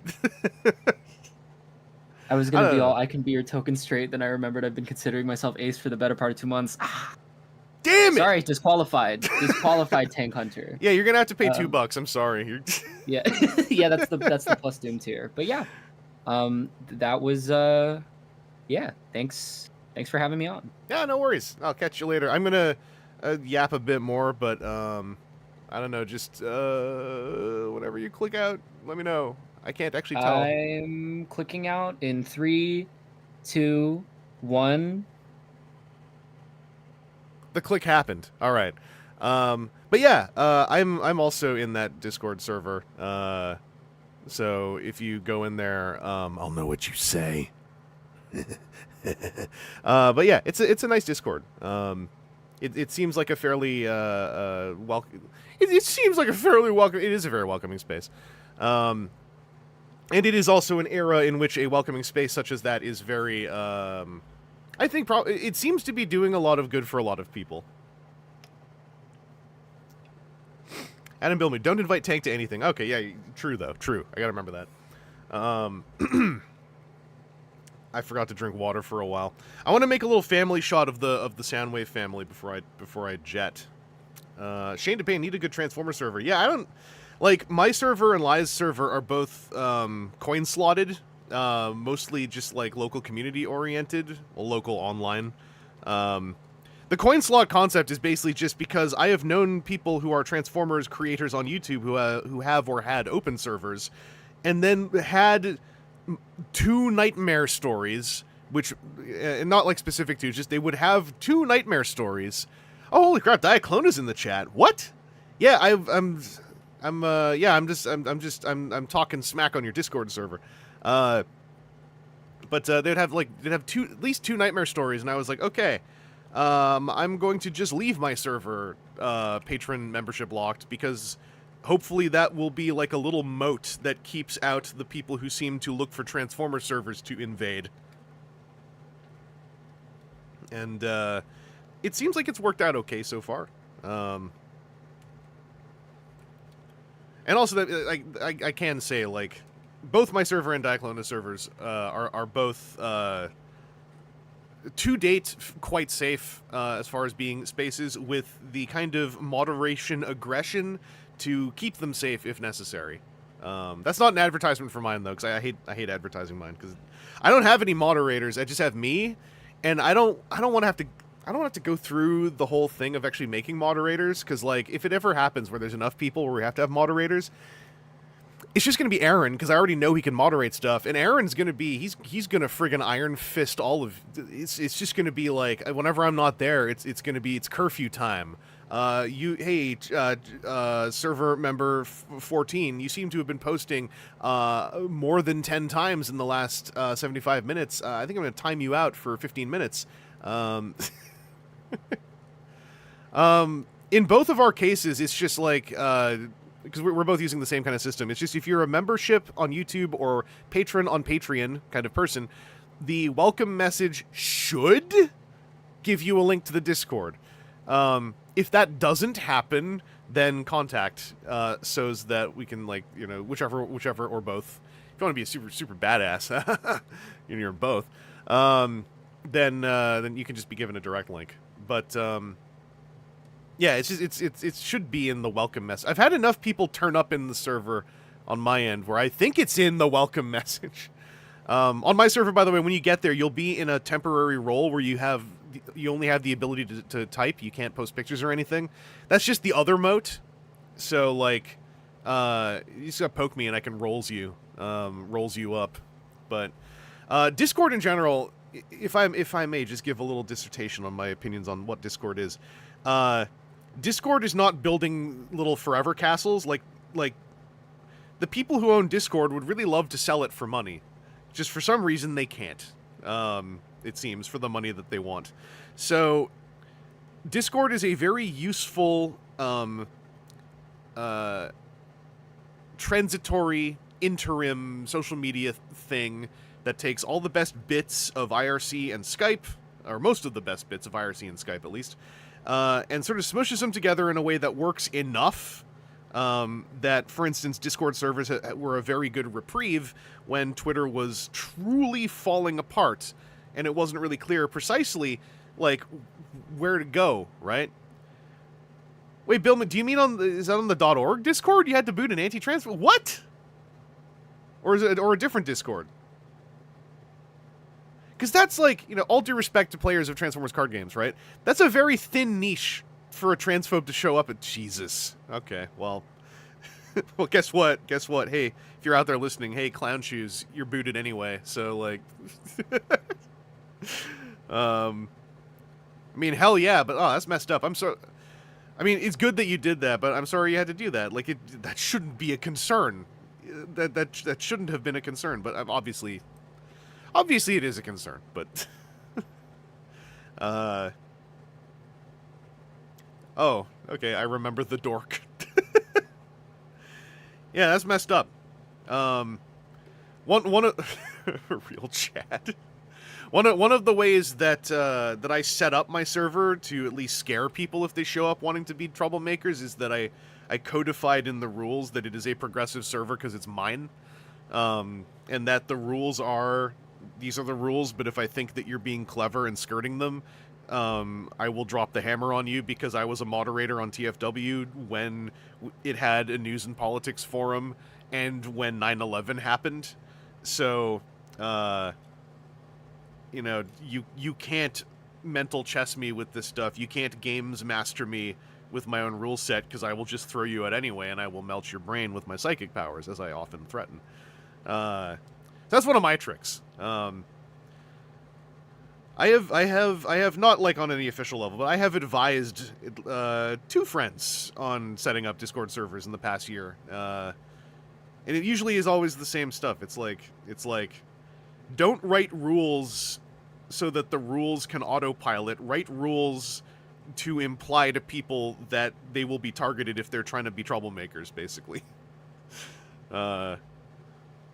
It's like what is it, the old phrase? It's the one thing something awful did right was charge for their forums.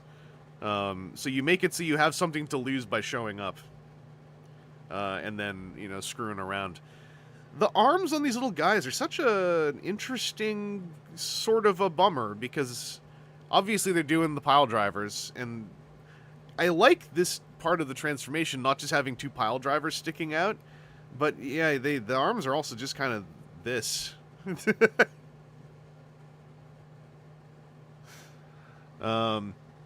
Yeah, Shane DePayne, like I said, I don't ever really mean to, like, advertise the Discord, because, like, I don't want to make people feel like they're missing out on anything by not being in there. It is very much just a chill hangout spot, and we're not really doing, like, like, deep inside info kind of stuff. It's just, like, it's just a spot, that's it. There are a lot of folks I've met who just don't like Discord, full stop, and it's completely valid. Like, it's a weird thing. Bill Moo, you didn't, I don't know if you left of your own accord, but you shouldn't have been, like, you paid in once, so I could just put you back in. That's I actually added that to the rule set because that happened twice, with people going like, hey, I'm sorry, I have to stop my patrons for reasons, so I hope I'll see you on here again sometime. And I was like, you don't have to leave though. Oh, okay, maybe you told me this already once, because I also have had more than one person say like, no, I was just doing a server cleanse, and it's like, oh, that's fair. Just so long as people aren't like thinking they're supposed to leave, I added it to the rules because I wasn't sure. I do everything manual still with it. Like when I have all the patron and membership show up at the end of review videos, that's just a manually curated list that I do in a notepad thing. Because like I don't know how to make use of the reports that you can get out of YouTube and Patreon. Nor do I know how to script. So I just type it all alphabetically out, and I try to keep the 2 different levels separate, and I try to, in my list, I bold the YouTube ones, because YouTube memberships number lower than Patreon. So I try to keep track of that. I need to come up with an effect because we got one person who is also supporting on Coffee regularly, and I want them to have a little sparkle when they pop up, and I have a plan for how that's going to work. So hopefully when I finally finish the friggin' Giant Legion #1 review, that'll be a thing at the end of that.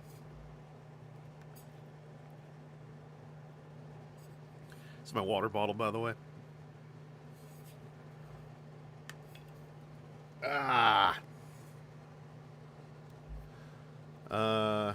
Timu, I like to think Discord is MSN, just use it when I need to communicate with specific people. Yeah. Like it is a system through which you can direct message people.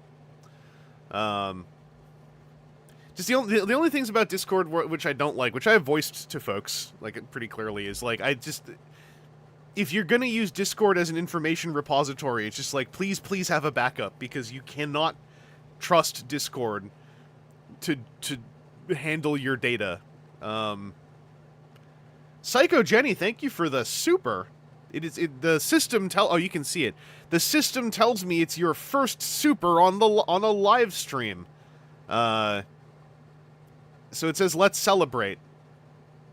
I don't know if you wanted to be highlighted like that. That's out of my control. So I do apologize if that is a bit much. Chicken Soup, what's up? Yeah, I got some toxic yowies going in the back, and now I'm just busting out a family. The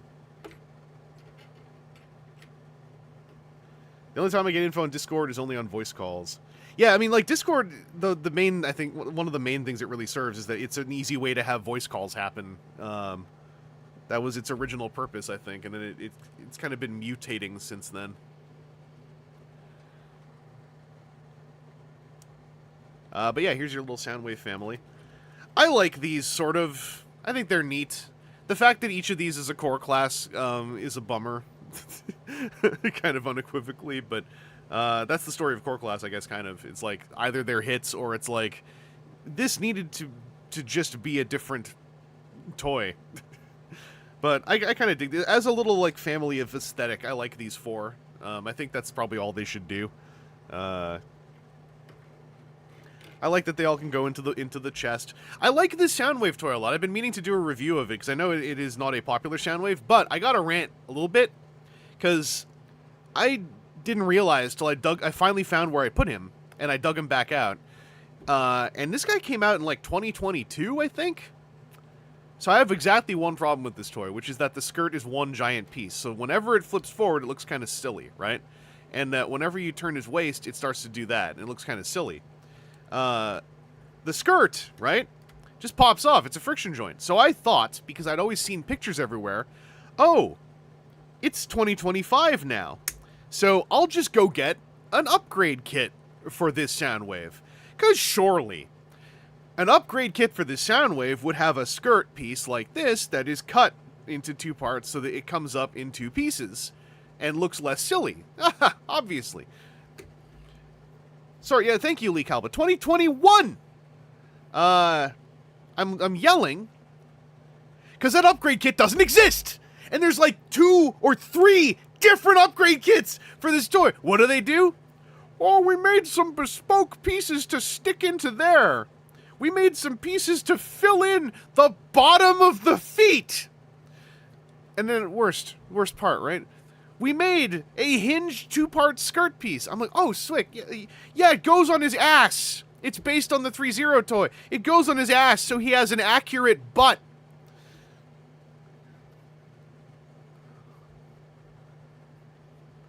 Like, I was exploring those listings for such a long time because they had so many pieces. And then I saw skirt pieces, and I was like, oh, finally. So I can rip that off and stick a fancy one on that cost me like $20. I don't care, because I like this toy, and I'd like him to have an animate skirt. Yeah, let's do it. And they're like, no, don't worry. It's just an ass you can stick on him. don't worry, the ass has 2 different ambulant cheek plates, so he can kick backwards. And I was just sitting there, frothing at the mouth as I'm pounding my fist on my desk and going like, bring me pictures of Spider-Man.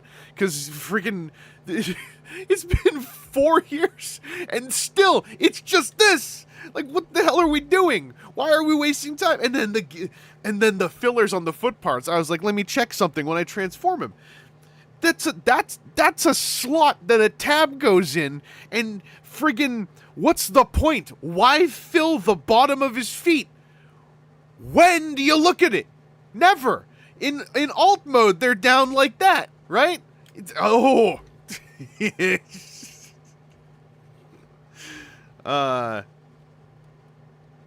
Anyway.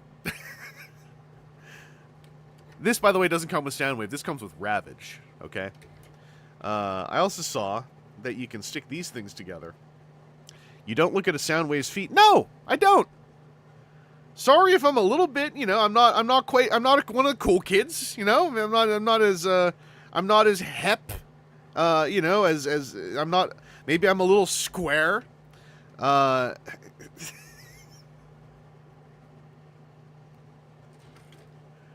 You can take the tip and you can take the back and you can just stick them together.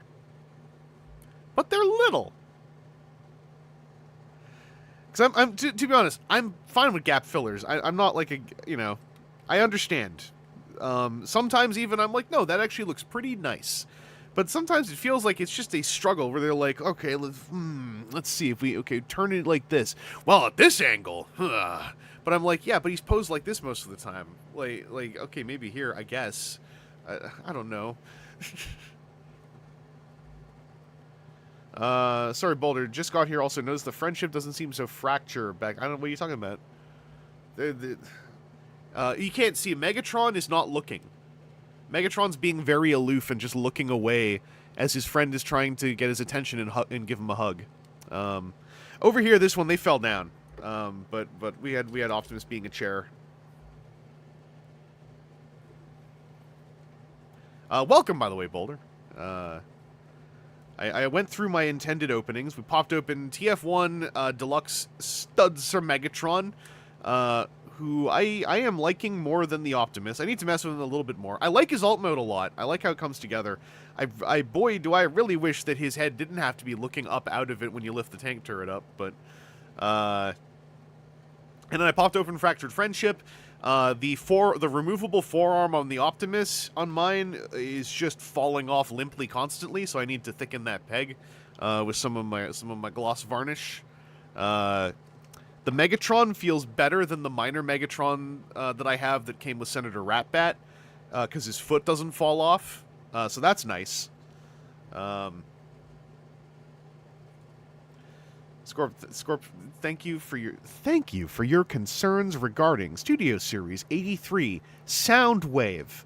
Your call is very important to us. Oh, thank goodness. They finally replied to me.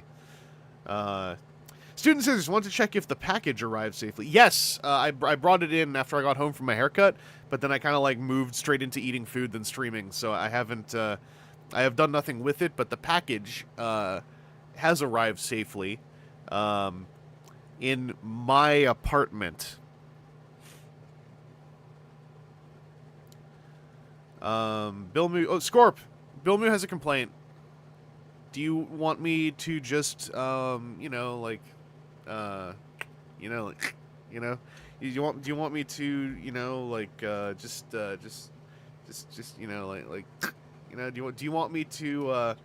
want me to, tap, blah, blah.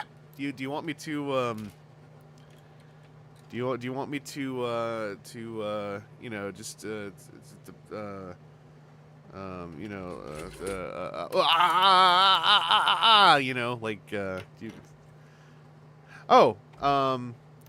Scorp.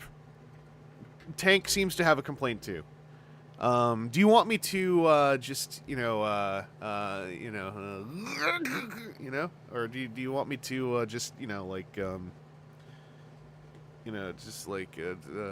oh, these are your major arteries. Do you want do you want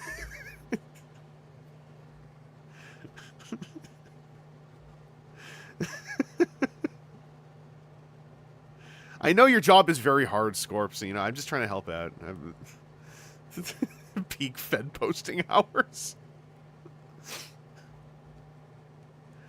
There was no pen test. I'm so sorry. I'm so sorry. No, yeah, I did not. Yeah, you're right. We do need to test. We need to test whether or not.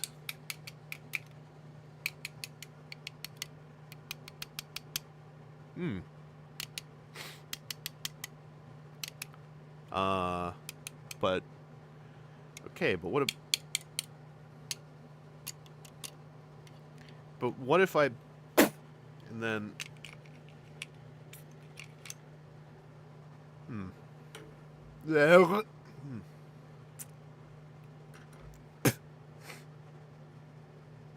Yeah. Yeah, you're right. Yeah. No, you're right. You're right. Like, thank goodness we checked. A lot of bad things could have happened if we didn't. So it is for the better. Float test. Listen, I don't know how to tell you this. Like, wizards aren't real. Okay, like I know you kids have been reading your books. But no, they're not real. I can't float test when wizards' brooms don't exist. I mean, not to be a little cruel, but it's a little embarrassing the way that you're asking. Oh, I got added on Blue Sky. Oh, Lee, this looks great. Yeah. There's lots to work with on the sculpt, I think. So yeah, this looks pretty solid. I'm gonna repost it. Go to my Blue Sky and you can see it. I don't have a browser window set up to actually be in the stream right now. But if you go to my Blue Sky, I've reposted that. Paper Journey. You know me, Vangelus, reading my books. Love my yaoi.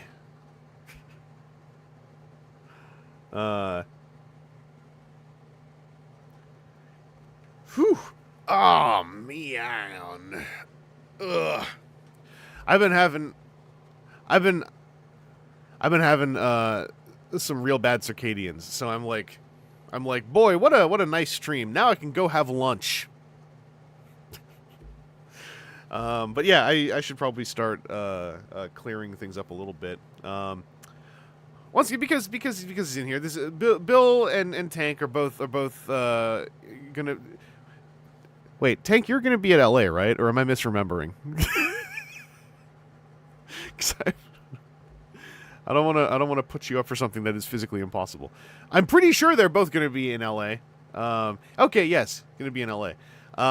So I've got a Vox shredding coming up, which is gonna be out before that convention happens. But it involves things you can donate towards the costs of printing and the cost of commissioning more artwork from artists that is involved with this stuff. So, like this, for instance, is a piece, I believe, by Jamesatron. And there is a non-chrome version of this that is in a TFCon pack of cards that you can get at the show. The TFCon pack has a little Gyric. It has some little extended art things. The extended art things are IDW art from battle cards that are already known for the game. They're just done in a way that is highly informed by Star Wars Unlimited, which is this like infectious brain rot that Bill has put onto my cerebellum. But it also has some sketch cards for the Artist Alley, etc. And if you are an attendee, the first 1,000 attendees who pick up their pre-registration stuff get that little pack of cards. There's going to be about 100 of those in the TCG room. They're going to be for donations of somewhere between like 10 to 15 bucks. Like 100 extra ones. So, you know, if you didn't get one from the pre-registration ing, or you wanted another one, etc., etc., that's how those exist. But yeah, that Vox shredding. At some point, I just need to stop worrying about how informationally complete it is and just finish it. because it's supposed to just be a Vox shredding. I'm getting up my own ass again, as they say. But yeah, all those cards that I'm talking about on the .org site, they're all, as I refer to them in a very strange way, they are extremely release agnostic. Nearly all of the cards in question are from the Wizards of the Coast era. Any ones that aren't are not really controversial in any way, shape, or form as to their existence in a version of the game you might be playing.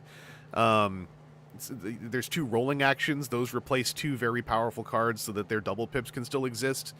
But even if you strip out all of the non-WotC cards, it is a majority WotC cards.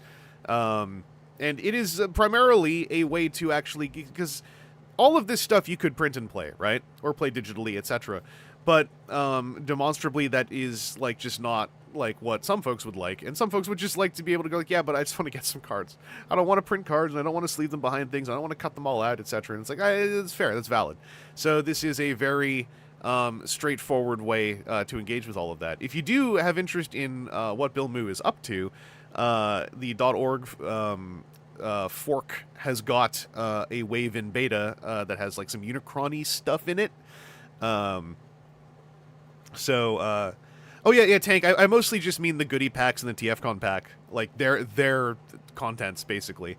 I actually am quite a fan of like how WotC heavy those are, because I number one, I'm very proud of myself for inventing the phrase, or inventing the application of the word agnostic to them, because I think that's very funny.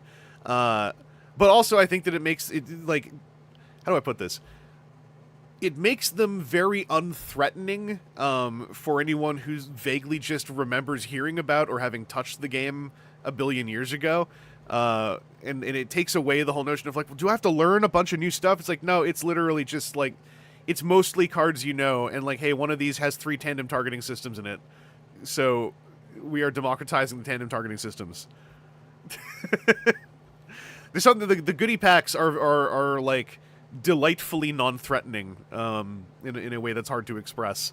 Also, if you check out the Vox shredding, go to the end of it as well. Well, no, watch the whole thing, but watch through to the end, because then you get to see me naked shuffle some of the cards that Bill Moo put so much time and effort and money into printing and you know, working out like, oh, what's some good new alt art I can do? I'm going to pay for these commission arts to be done. I'm going to et cetera, et cetera. And I took all of that hard work, and then I just took it and I went like, and then I sent the clip straight to Bill Moo and I said, hey, look what I did. Because I'm a really good person. Because I'm a good person of high quality. Verspringen, what's up? Correct.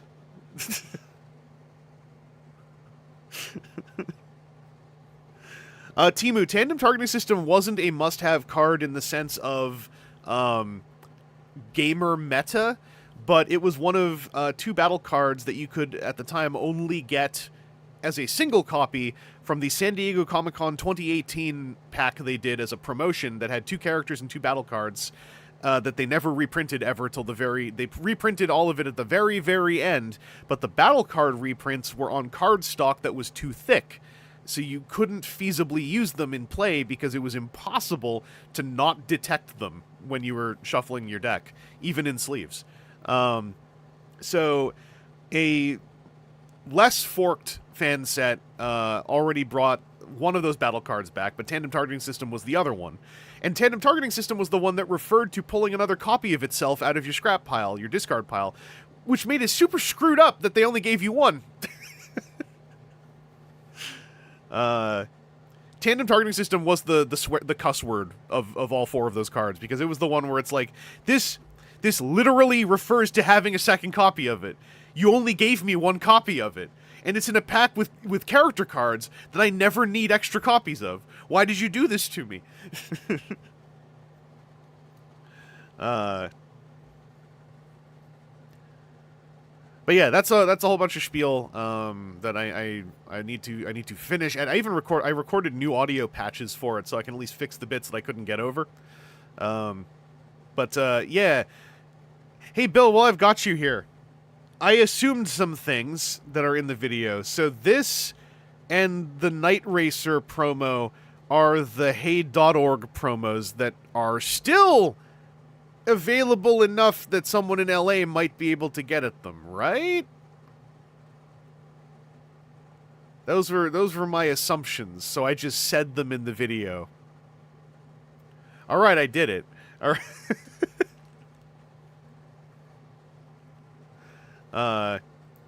Yeah, the character cards in that pack were Cliff Jumper and Slipstream. Cliff Jumper was very meta, like spike level meta relevant for a while, which made that a very aggro thing. So that when they did a second SDCC pack in 2019, they did the Omnibots with the express, and I think this is a good thing, expressly designed to just be a funny trio of characters you could play, so that it doesn't matter if you can't get them. Oma Ender, any way to get them without attending? Yes, there'll be a link. There is a coffee shop that for the goodie packs and things that Bill is doing. I have a link that will give you a discount off the donation. Let me also lay out the language of this because I think it is important. Now, granted, I am persnickety about like what words mean, but I want to go get this link first because I have to scroll up for it and I don't remember where it is. Well, that's not right. That's the year 2023. I scrolled past it. Where'd it go? Here it is. I found it. Okay, so I copy this link.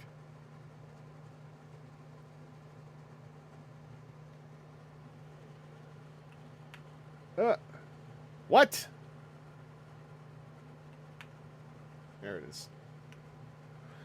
Persnickety, it means that, like, I'm both particular and picky. So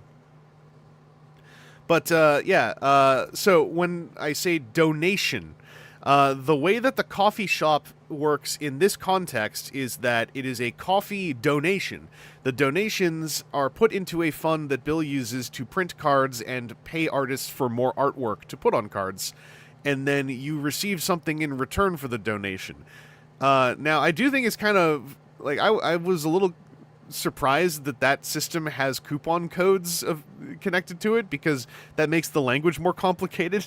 So the coupon code gives you a discount on the amount that you need to donate at minimum, because you could also donate past the amount that you want to donate. And in fact, on the goodie packs, if you donate, every $5 you donate over on the goodie packs gets you extra copies of the promo versions of 2 other cards, which should be explained on the page.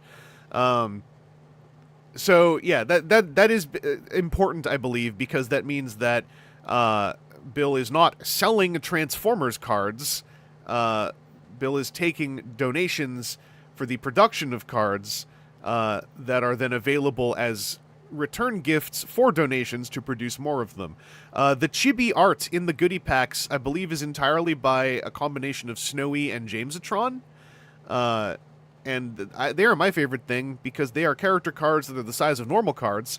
Usually Transformers character cards are much bigger than this, and that's neat, but then when you want to travel with cards,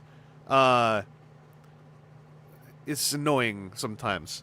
Do I donate or just buy? Yeah, you basically, now that I've said all that, in normal nomenclature, you go on that little shop link and you're technically just buying things, but specifically what you're doing in that transaction is donating and then receiving something.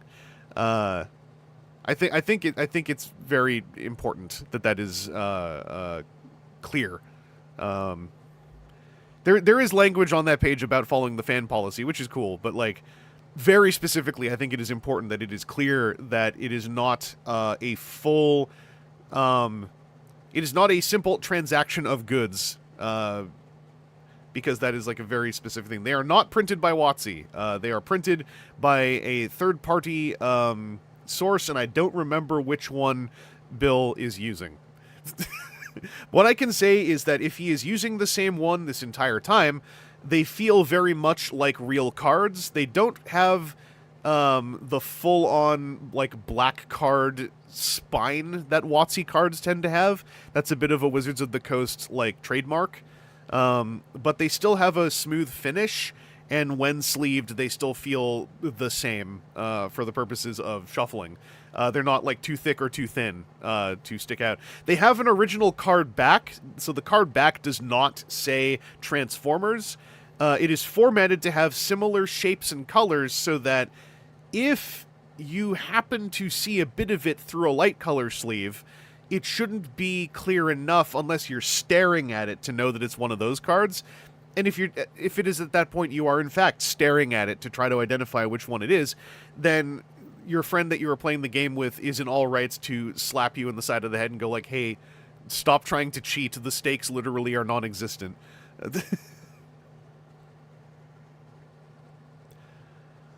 The reason I asked, the page doesn't directly say you get them from donating, but they have a shop. Oh, okay, yeah, I don't remember the page language. So yeah, my apologies if I made that a bit strange. I can't remember the wording that's on the page. 2 steps away from giving the cards an acetone vapor bath. Yeah, just wait until they get the plastic cards coming in.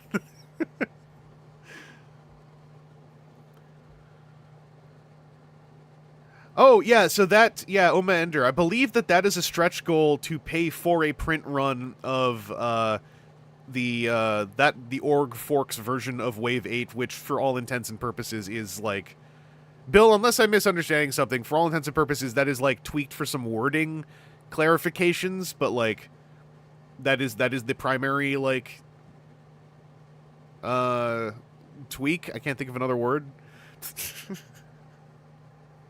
Yeah, also Wave 8 is an extremely large set, so it's a multi-hundred card set. No, not multi-hundred, sorry. It's like, well, it's multi-hundred when it's 3 of each, which I believe is how it would be put up on the coffee shop.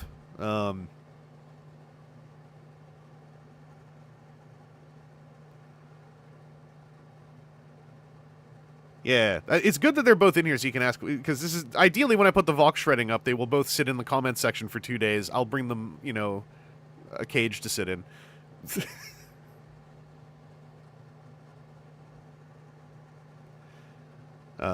Yeah, the nature of coffee is you can also just send them straight up donations, but the coffee shop page, now that I've explained it all, for all intents and purposes, you can treat it like a shop because the interface works like one.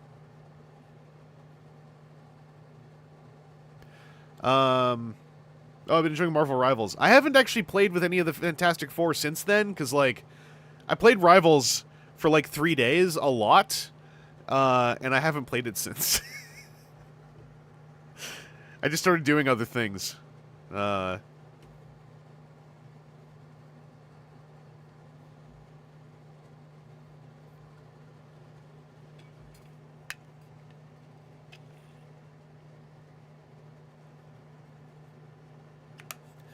Oh yeah, for the cards, there should be a cart still. Like if there's nothing in a cart in that page, then you gotta get a thing in a cart, I believe. All the cards are in the other room, so I can't wave any other ones at the camera to explain any of this. But I guess I could stream exclusive, give you a little glimpse of what I did if I can. I also stopped playing Rivals a bit because it kind of runs like dog water. Off and on, at least for me. But yeah, I've heard that the F4 were pretty solid. Like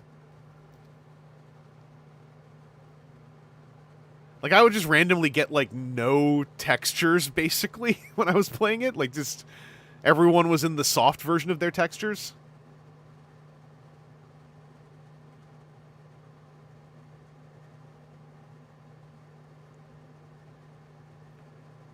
I'm trying to find my funny little clip.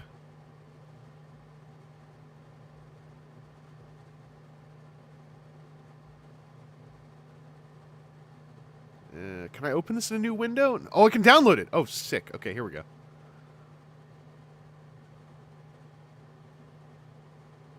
There we go.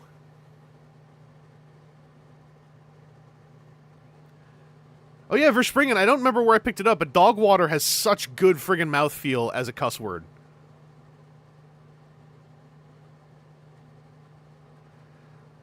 Should I play Marvel Champions? Psycho Jenny, I think it's a pretty solid game. It's a co-op, soloable, but you can play with friends co-op game. I've had a lot of fun with Marvel Champions. I have to play more of it because I have more cards of it than I have played it, which, if that makes sense. But I think it's pretty solid. The X-Men stuff is probably where a lot of its better design work is. And they're about to launch into a Shield-oriented cycle, which I believe should be on par with the X-Men. The X-Men stuff has been pretty banger. Like that's some of the best work they did for Marvel Champions.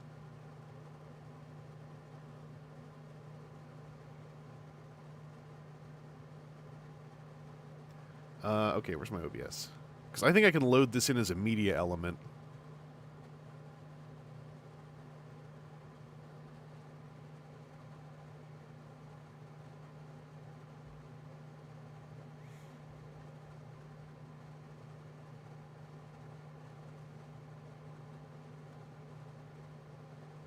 I'm a gamer. If I can't pull this off, how are people going to look me in the eye and say, "Hey, pause, stop"? It doesn't let me change the volume on it until it starts playing already.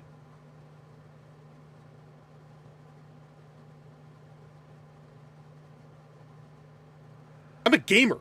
If I can't pull this off, how are people going to look me in the eye and say, hey, you gamer? And I'd be lying if I replied to them with, like, yeah, that's me. All right, so we do this. This is the best part here. This is the best part. And then... Oh, I did it! All right. Anyway, if you want to play your game like an absolute slobbering barbarian, then you can. You can play naked. Is he going to repeat? Oh. I'm a gamer. That's fine, I can just do this. If I can't pull this off, how are people going to look me in the eye and say, hey, you gamer? And I'd be lying if I replied to them with, like, yeah, that's me. Yeah. Right, so we do this. And then we were all like... Yeah. Oh, I did it. All right. Anyway, if you want to play your game like an absolute slobbering... I'm so good. I'm a good person. Barbarian. What's up, T-Fan Page? You can. You can play naked.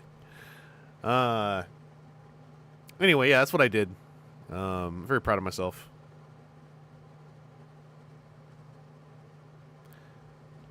Now do a magic trick with the cards. Hey, listen, I gotta start charging for that.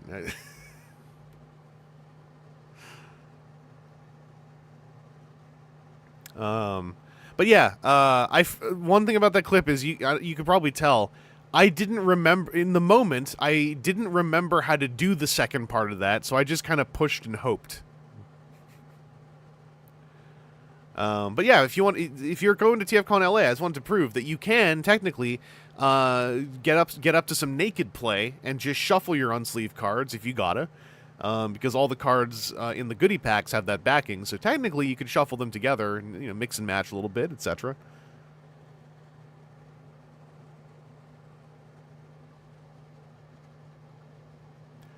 Oh, what's up, Tara? Yeah, rainbow shuffle. People could have gotten hurt. I was the only one in the room. It's fine. It's fine. Hey, yo, T-Fanface. I'm so sorry. I'm in the wind down. I'm still here. I'm still rambling a little bit. I've just got, I've got some wholesome yaoi going on. Take it easy, Picky Peeves. Well, no, as far as I know, in the state of California, you are still legally required to wear clothes, Jody. So we got to kind of tweak the rules to fit the environment, as they say in game design. Hey, Bill Moo, while I've got you here, because I talked about this last night. Oh, hey, what's up, TJ? Yeah, I've just got some. These are who I opened. I've got some just wholesome yaoi going on. So Bill Moo, I got to run a game design thing by you because we talked about this last night when I was streaming the TCG game. Oh, hello, Velencourt. Hello, first time tuning in to stream. Welcome. Oh, they announced a Seiho. Oh, they're doing a Seiho Ryuki. Hell yeah. I don't know if I can afford to actually buy Shinkocho Seihos very easily anymore, but they are my biggest interest when it comes to fig arts nowadays. So I got to take a look into that later on.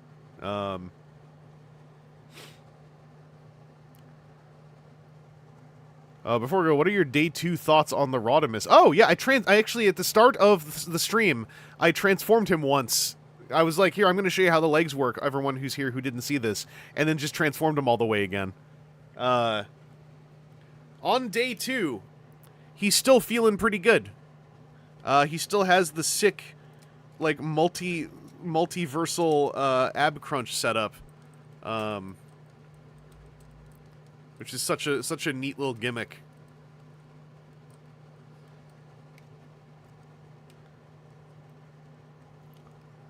Oh, Bilmu, you're still here. Excellent. Yeah, I want to run a thing by you. So there's a new TCG that entered the market that I was looking at. It's called V Card.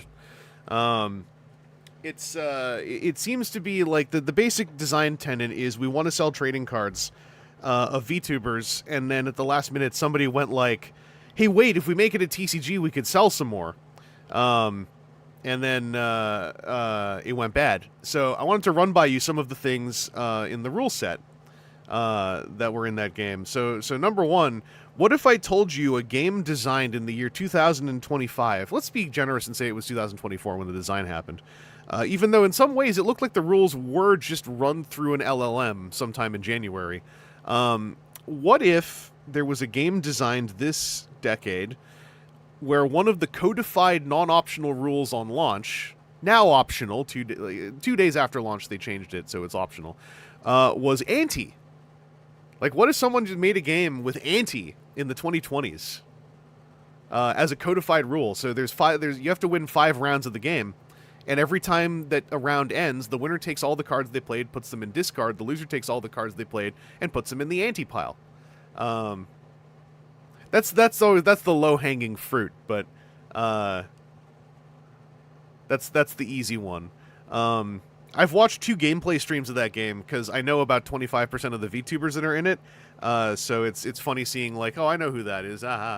But it's awful. And it is such a poor game that like it made me think of you and everyone else who was working away on Transformers TCG fan design projects, and how like how much better y'all did without even being paid on hourly to do it.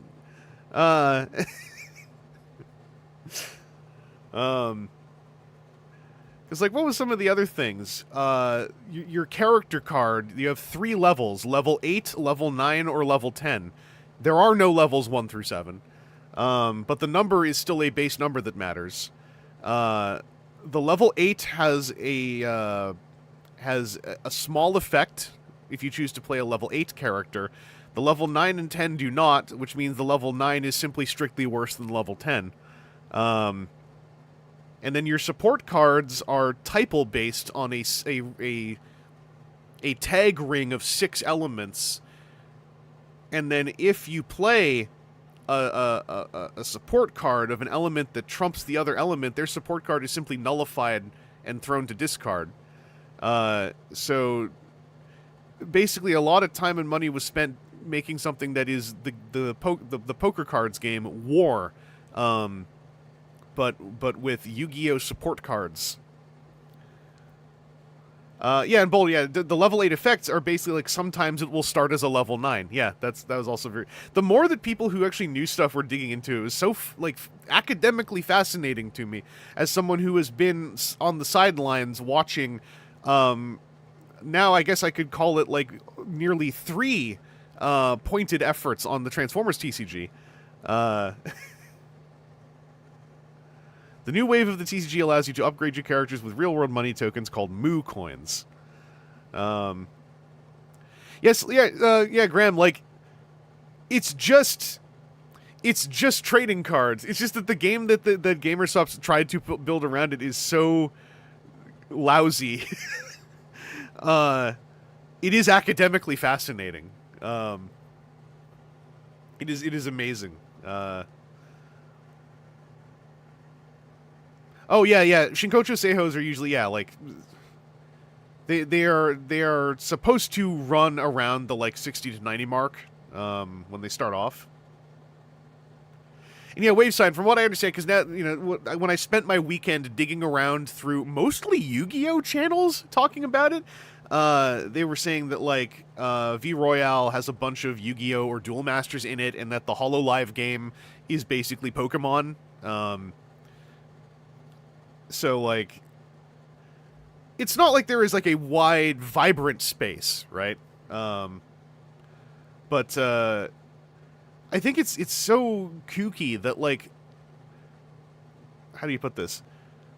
The draw of those games is going to be, I watch this streamer a lot, but it feels like the games are not built around, I'm going to build a deck around the streamer I like. Where Transformers, one of its greatest victories is that you are building a deck around these characters I like, because ostensibly part of the reason I'm playing the game is I think Transformers are cool. And so my deck is built around a team of Transformers characters who will be the identity of my deck.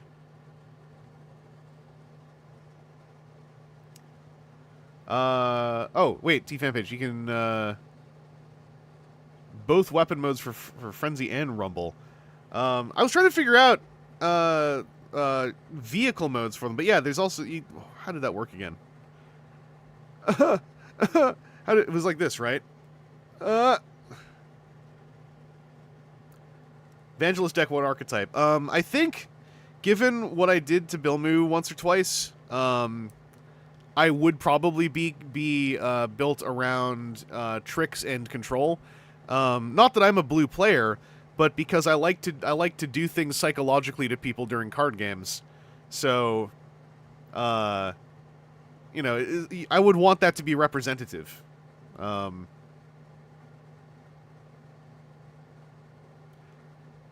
Oh, no, because I saw yours, but now I'm trying to remember what it looked like.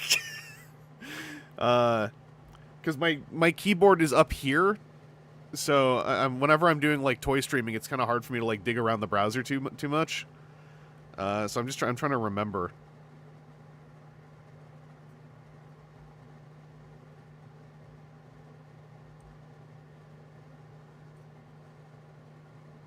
Was it something like this? Or am I off? Or am I just thinking in Target Master shapes?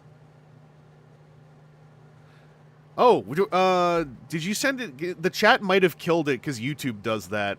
Did you? Oh no, I see in Discord. Hello. Oh, I was actually really close. Hang on, let me open this up, and then hopefully it doesn't start auto-playing immediately.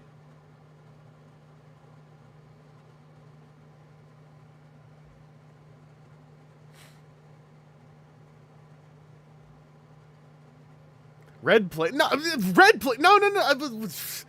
Red. Okay, look. Sorry, I just saw Wave Sign, the accusation that would be a red player. I'll have you know I'm Boros. It's completely different. Actually, my Optimus Prime is red, white, blue. For heyo. I need my blue tricks.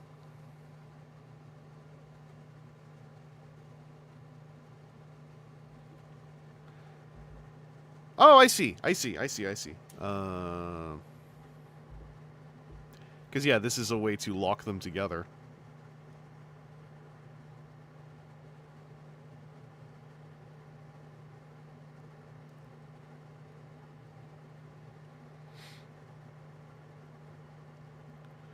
I'm a little giddy that I got some of the shapes right, at least.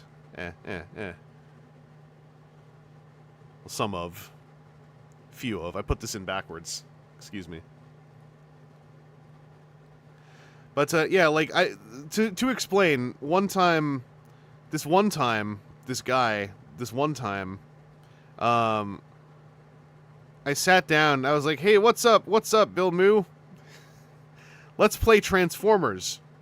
And then I took these tokens that were relevant to the stations mechanic, but I just started laying them down wordlessly while setting up, with enough confidence that Bill assumed I was doing something relevant to stations.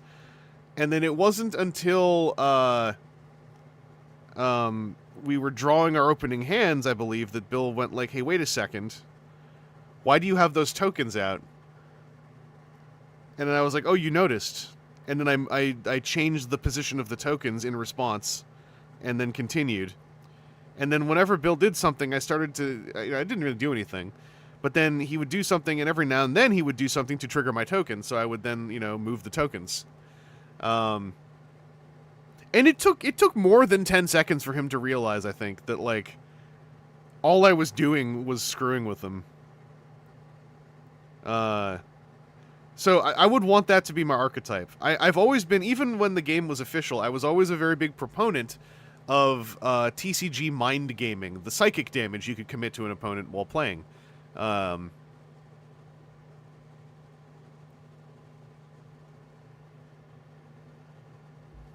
so... Yeah, I got this upside down. Does this actually fit in there? Oh, it is 5 mil on the bottom.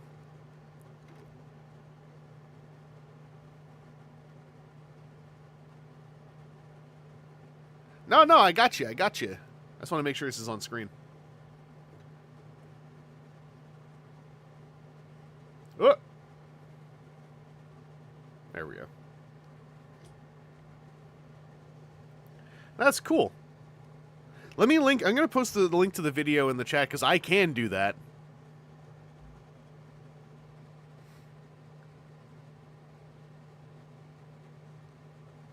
This is...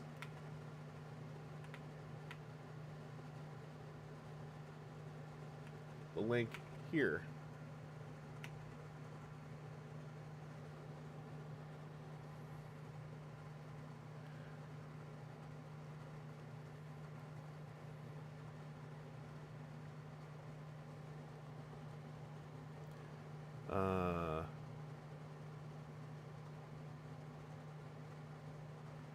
All right, there we go.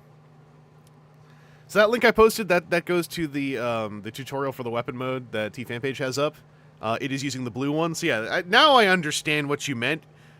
Would you believe I randomly grabbed the red one?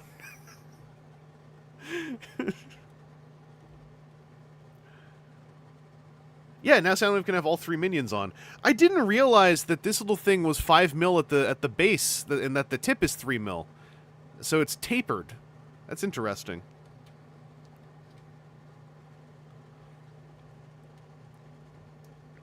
Yeah, I still like these toys. They're if you faced me down with the cost of buying 3 core class and a Voyager for all of these all at once, I probably would balk a little bit, but as it is, I like them. So, here we are. Flared base. Yeah, correct. Are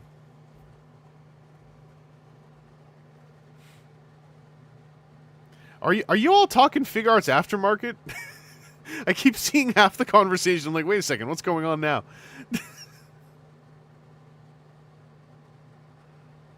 I wonder if I could get away with putting this on his back, or if that's asking way too much of the little guns. Oh, it almost fits. No, it's not fitting. Damn it. Yeah, it doesn't fit in. The hole is too small for... And I think these are ABS handles. Something about it is not playing micrometer-wise.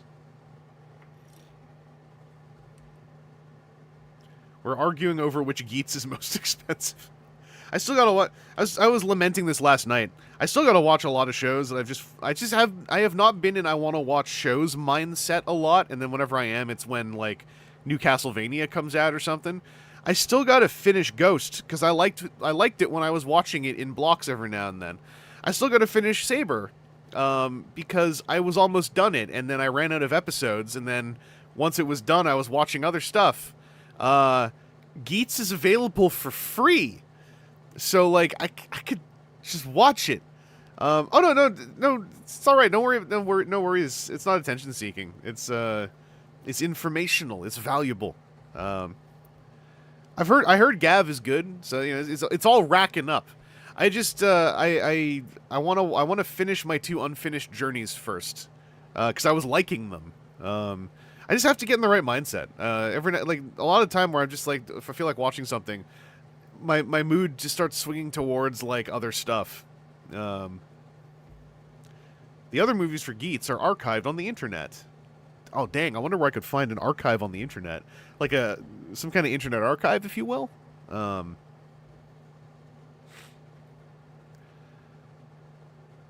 But yeah, I got, what was it? I still have some Blu-rays I have that I want to watch too. Like there's it's just kind of letting some media get away whilst I'm delving into other media, but I'm like, whatever, it's fine, it's all good. I think that like some of my momentum a lot of my momentum in general got stalled by the year 2020, which I know is unique. So you gotta make some room for a little unique snowflake like myself. I just doom watch Hereditary over and over. I mean, Psycho Jenny, as long as you're getting something out of it, that's the important thing. Yeah, a small 3-year-long stall. It's a little scooch of a stall. But yeah, I'm gonna reorganize some of this stuff here. Oh, by the way, I never mentioned it. Look, it's Psykill's thing from that one comic. This is a goofy accessory. I appreciate that they made it. I just don't appreciate that that's what people are like, yes, that is Psykill's iconic moment. It's like, no, Psykill's iconic moment is in the GoBots episode Et tu Psykill. When he says, what does he say? Oh, I forgot his line. He has like this like oddly grim line where he's admitting that he does like Leader 1, but he's still gonna kill him. Yeah, it's not a GoBots thing per se. It's from when Psykill was drawn as the guy that Megatron kills in Megatron Origins. He has this thingy. Psykill is so much more than that.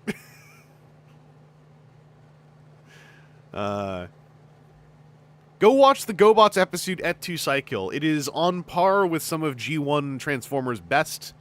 It features Frank Welker as Zmon, one of the GoBots statesmen. It establishes that all of this here that Transformers has co-opted and taken credit for was done by the GoBots first in the episode Et tu Psykill.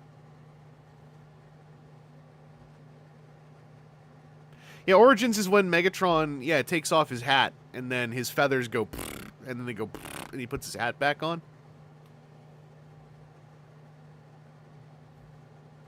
But Et tu Psykill details how Psykill and Leader 1 were protectors on Gobatron, and then when the Gobatron High Council was tired of getting invaded by flying space monkeys, they were like, we need our protectors to do better. Zmon, you failed. And Zmon said, I will remove my ability to to convert, as penance. Leader 1 should become leader of Gobatron. He's so good at everything. And Leader 1 said, no, I don't want to. I just want to hang out with my very good friend Psykill. And Psykill was like, I'm so jealous of Leader 1, but he also is so nice to me, and gives me gifts. I don't know what to do. And then Psykill decides, like, no, I got to kill Leader 1 to become the leader of Gobatron. And so Leader 1 gets chased into the Hall of Columns, and then he gets shot down, and then he sees Psykill, and he's like, Psykill, help me. And then Psykill was like, sorry, my old friend. This is how it has to be. And then Leader 1 escapes. And then when he flashed forward back to the present, because this was a story being told by Scooter. By the way, the humans say, Scooter, where were you during this whole story? And Scooter's like, that's a story for another time. Which implies Scooter is a horrifying entity in the GoBots universe. Then they find the gift that Leader 1 had given Psykill had fallen off of Psykill's person in the battle at the start of the episode. Meaning that maybe Psykill still has a place in his heart for his boyfriend Leader 1. And so they invented the hero and villain leaders are in love before Transformers ever did it. is a GoBots invention. Go watch Et2 Cycle. Educate yourself. All right? Don't read a book by watching the episode Et2 Cycle.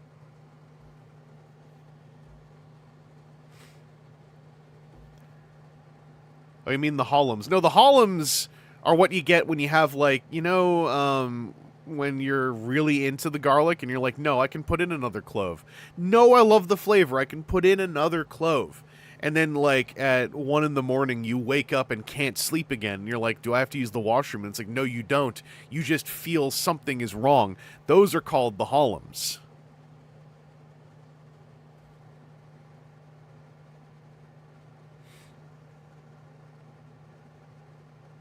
Also, Tank, didn't you say you have to go to sleep like 2 hours ago?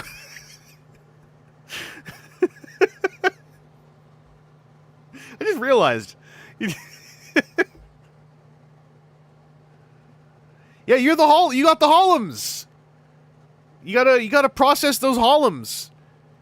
You gotta process the Holums, turn them into columns, eat your fiber, and then squeeze them out. That's how you deal with it.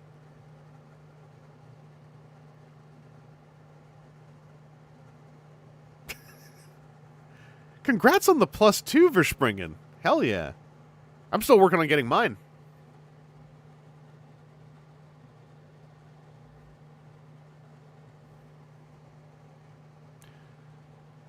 Did I have any other interesting updates? Not really. I bought some cookies today. Go me. Yeah. Look, man, I can stay up another 50. Did you say 20 minutes 1 minute ago?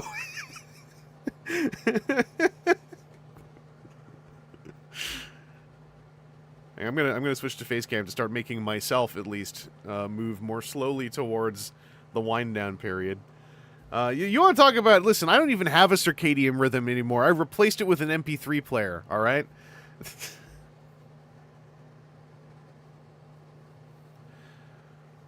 Have you considered that maybe Psykill is actually well-read but not well-articulated, which makes everyone perceive him as ignorant? No one perceives Psykill as ignorant. Psykill is a scholar. If you listen, hot take. You put G1 Megatron and Psykill in a room and you say, hey, Chris, Vangelus Internet, pick one of them to be your roommate. I pick Psykill. Because Psykill has layers, you know? Psykill has oratory. I could see myself enjoying a debate with Psykill. Long was here. You gotta do another stream where you just ramble and talk and chat. I know. I keep meaning to. This last month of streams, I think half of them ended with me going like, I should probably just do like some kind of chat and yapping stream. No, G1 Megatron didn't write towards peace. That was IDW1 Megatron. I'm talking strictly because there is no other version of Psykill. I'm working with what I got. We got to be fair. It's 80s cartoon Psykill, 80s cartoon Megatron. I know Tom Scioli wrote a GoBots comic book. It was interesting. It was very unrelated to anything I've ever considered to be related to the GoBots. It was okay. I didn't mind it. But it was... The panels were too small for the story that was being told. I don't think you could really tell me much about the Psykill in that book that wasn't you describing more so the plot of the book, if that makes sense. Machine Robo, Bike Robo versus Psykill. I just don't understand why they'd be fighting. I think they would see each other. Psycho would recognize that Bike Robo has a very youthful face, and then go like, "Good for you!" and then, continue on his way.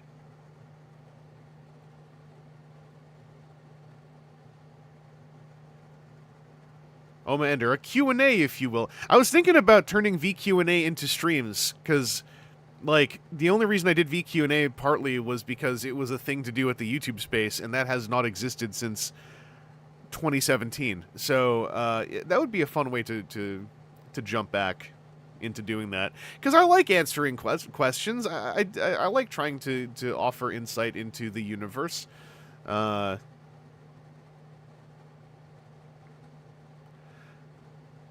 I'm only reading Skybound in graphic novels, so I'm always 6 months behind, but I just prefer reading it that way. Also because Comixology, as I knew it, died long ago, so I don't know where I don't know where to go get it digital while paying for it. I know I could get it digital while not paying for it, but I feel bad about that with comics that just came out that are Transformers. That's just the narc in me. And I don't want to buy floppies because I don't know what to do with them afterwards. I don't have a place to put floppies. They just get lost. Once upon a time, I could go to Comixology, click buy this comic. I click it, like, hell yeah. But Comixology got so utterly cored out and sundered by Amazon. I dislike using it. I still have books I bought for it I haven't read yet that I still gotta read. But the browser interface for it is like, bleh.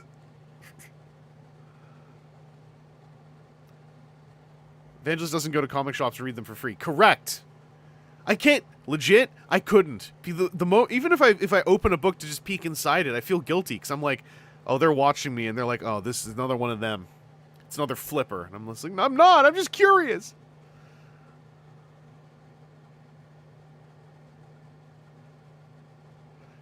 My pro strat's to read them that way, then buy the trades. I just can't. I can't hold myself accountable.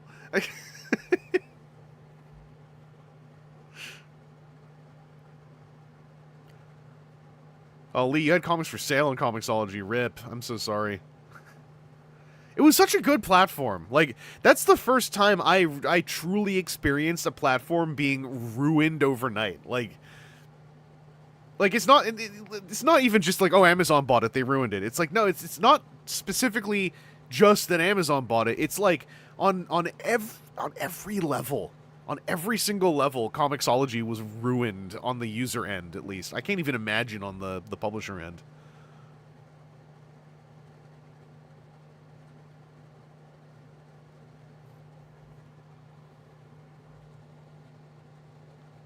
Just absorb comics knowledge through osmosis like a real Transformers fan. Yeah.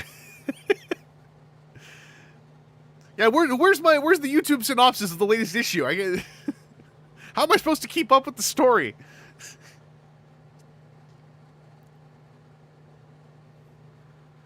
Oh, they got a fan con in Langford. Hell yeah. So many... too many CW actors. Look, I mean, some of them gotta be nice people, right?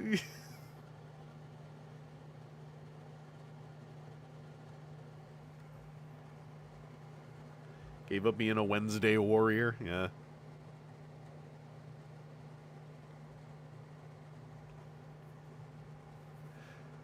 Yeah, with the big two, I just kind of like lost my interest in most of what they're doing. I read stuff that was too good. I read Annihilation when it was new, and then it ruined Marvel Comics for me forever because like nothing ever got me as excited as Annihilation. Annihilation was just so friggin' good. Did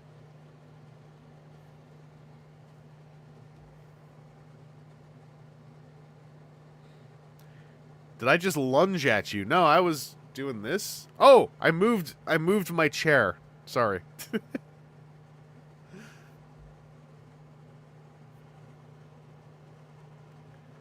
But yeah, Annihilation was like, it turns out, I didn't know it at the time till I was reading it as it came out, but Annihilation was, it turns out, everything I wanted ever from Marvel, and then it ended as things do, and yeah, it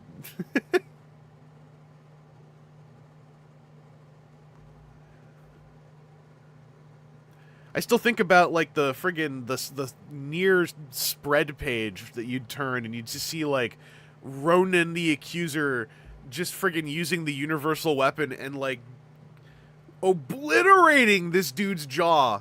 And this dude's jaw was attached to a dude who you spent, like, 4 or 5 issues. It's just like, this scumbag. He keeps beating up all the characters I like. I hate this guy. And it was just a perfect, simple way to make me like Ronan the Accuser. Is Ronan the Accuser just, like, removing his lower section of his mouth entirely with the universal weapon, shattering the universal weapon whilst doing so. It was so good.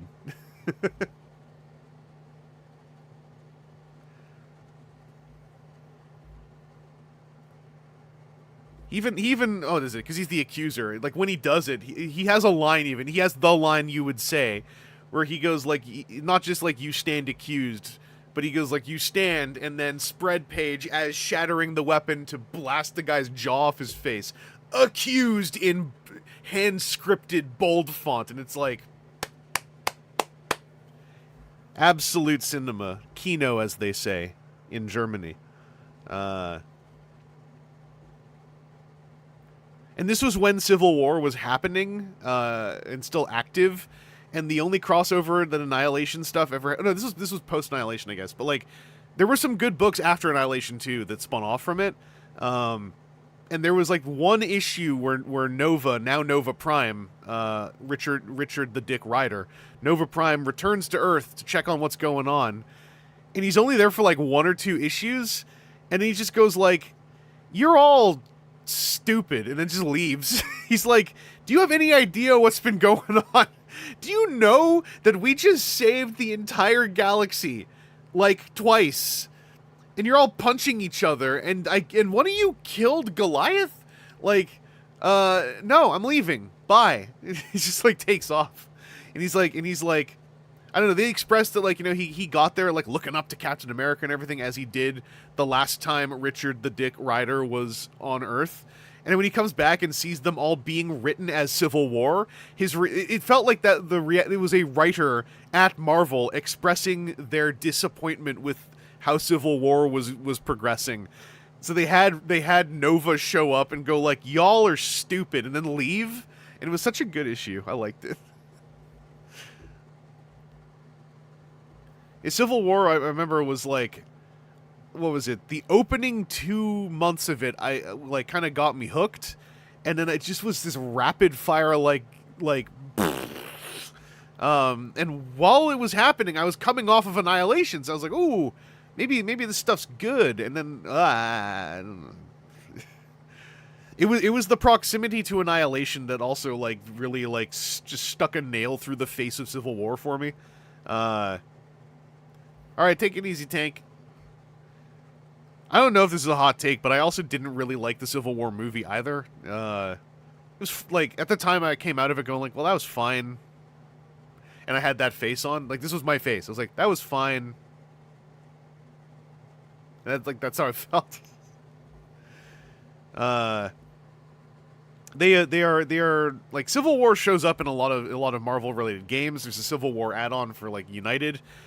Civil War always works better as a gaming environment than a storytelling environment, it seems. Like, the actual plot concept isn't inherently bad, in my opinion, but every time it's rendered out in fiction as media, I always find it extremely lacking. Overspringing, he says guilty. Okay, that's even more like rote but cool.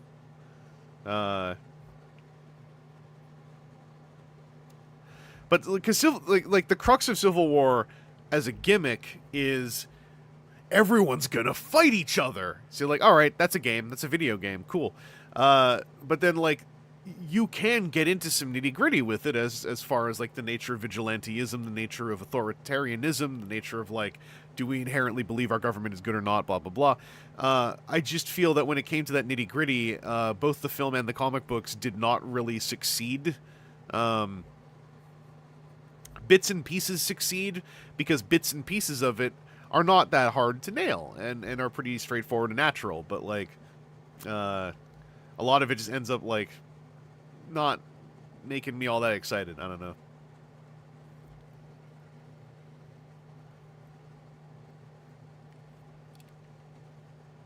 Yeah. I bumped my camera.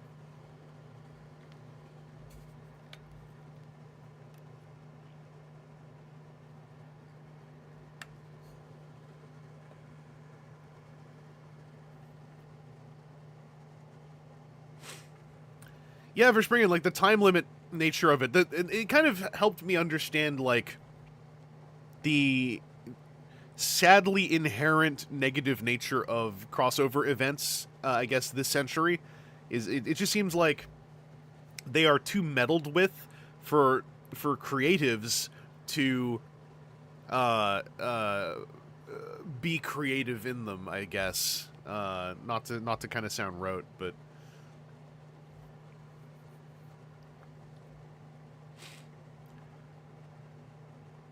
yeah, and I'm thinking I'm starting to get on like my tangent about how like post Endgame, the easiest, straightforwardest, and would have worked answer for what to continue doing at that movie studio would just be one-offs that are very aesthetic, that still share a sandbox, but don't care about sharing aesthetics. Because what's more comic book than that? You have like your Mike Mignola cover art for a New Mutants book, and then in the book they're drawn by someone else, but it's fine. It's comic books. And so I always thought post Endgame a whole bunch of like 2-3 years of just one-off stories where the biggest gimmick is that in this Doc Samson story, Mark Ruffalo shows up as the Hulk. And it's just like, hey, either he shows up at the end as an Ultraman kind of setup where it's like, whoa, what's that noise? Oh, it's the Hulk. Or you write him in as a B character. The biggest thing that they could have done and never really did with that whole sandbox once it was that old was just play with it as a sandbox. And I like, what was it? Ragnarok was the closest to the thing I always wished they would do. In Ragnarok, you have a scene where they go to visit Doctor Strange. When I saw Thor Ragnarok, I had not seen Doctor Strange, the film. And I was like, it's kind of cool because I'm enjoying the scene he's in. Now the story has moved on from him. But I'm left like, hey, you know, Doctor Strange was neat. Maybe I'll go check out a story where he's the feature. And like, I feel like that was the simplest thing to do, is have your one-off, highly aesthetic stories. If you can work another character in who exists and their actor is there and they're able to do it and think it would be fun, then you do, but you write them for the story. And then when you come out of that, it's not about how does this affect that character's continuity. It's, hey, that character was a neat supporting cast member. Oh, they have their own film too. Maybe I'll go check that out. And I just thought that was simpler.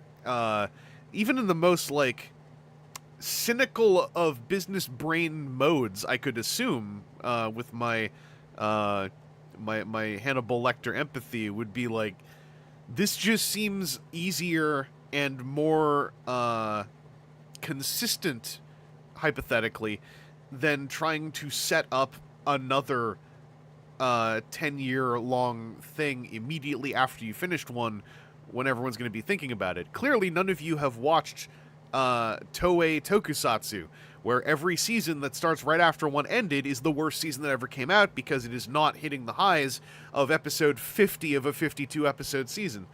So, yeah, I don't know. It's because I just seeing the point, team, like, it's supposed to be dumb popcorn flicks, but I don't believe in the notion of the dumb popcorn flick. I think that is being unfair to both yourself and the production. It's a part of the cultural lexicon, obviously, but it's one that I despise to a certain degree because it simultaneously says that you don't have to worry so much, but then also insults the movie for ever attempting to worry so much. And I you know, it's whatever. It's part of the lexicon too. It's like Kleenex. At a certain point, you can't really go like, you said Kleenex when that is a tissue. But I do suggest, like, you know, even the most like kind of sillier thing you can check out. Basically, it doesn't have to be dumb popcorn. Someone told you it is, or they told you that that's a genre, but it ain't one. And for instance, like, I really like a lot of tokusatsu, right? I don't like Godzilla King of the Monsters or the whatever the one was that came before it with Walter White in it. I didn't enjoy either of those movies very much. And then people say, oh, it's a dumb popcorn movie. And it's like, okay, yeah, but I do like dumb popcorn movies. So now explain yourself! And then, you know, then the conversation just becomes uncomfortable. So it's like, there is too much nuance of art and delivery, and subjective user taste, I think, to accurately use the phrase, I don't know, it's just, it also, it just kind of, I don't know. whenever I go to a movie and everyone's like, well, just remember, this is going to be a dumb popcorn movie, then I'm like, should I just leave? Like,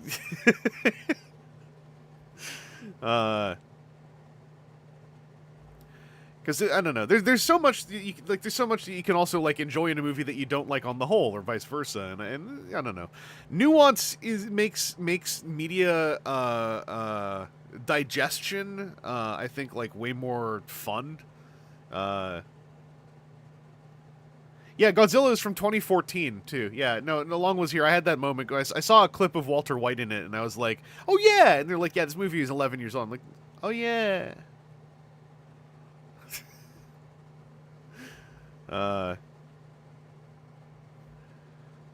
I think that it is a part of the lexicon that is like softly designed to make us move on to the next product as opposed to enjoy the next piece, if that makes sense. Thunderbolts looks neat. I liked the teaser for it. It's a little brown, like in the color grading. Another thing, by the way, that's kind of bummed me out is how color grading has become this weird derogatory when it's like...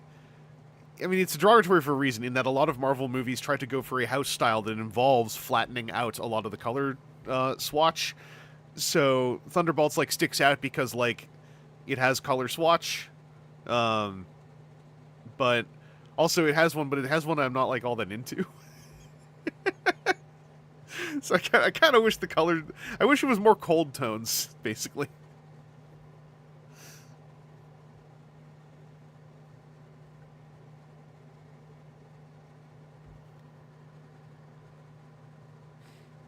I think Fantastic Four looks neat. Sorry, I was like, what am I stepping on? Is a piece of paper from inside a Transformers box. Fantastic Four looks neat. It's a little... Again, it's a little... How do I put this? Still images of it look a lot like mid-2010s high-production HD TV to me, if that makes any sense. But it does kind of look neat. And I was talking about it in a Discord somewhere, like, I think they did a really impressive level of technicality on Ben Grimm, but it was, like, specifically in a way that I'm not super into. But it was also just for the one scene, and I think some of it was just, like, the deliveries. Because it's the same... A lot of people, like, pointed out, like, you know, similarities with how the delivery was done on the Korg character. And in both cases, aesthetically, I don't like how little the eyes are. They got, like, really tiny little hyper-detailed eyes. Something about that, like, sets me off. I don't know why. Like, my tastes are just like...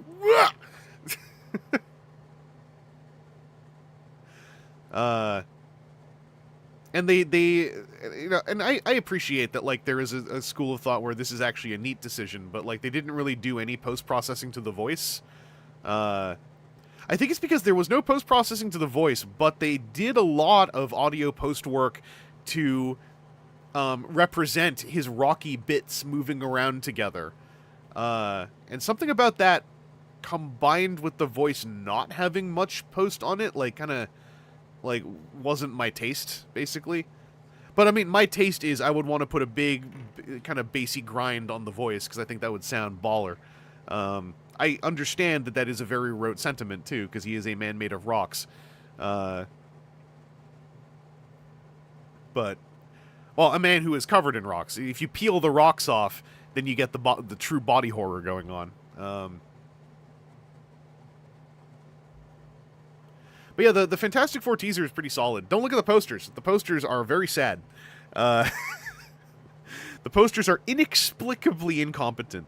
And to the point of among the reasons why the posters annoy me is that they distracted me from the trailer I had just watched. Oh,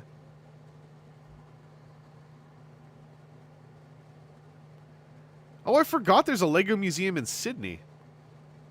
That's cool.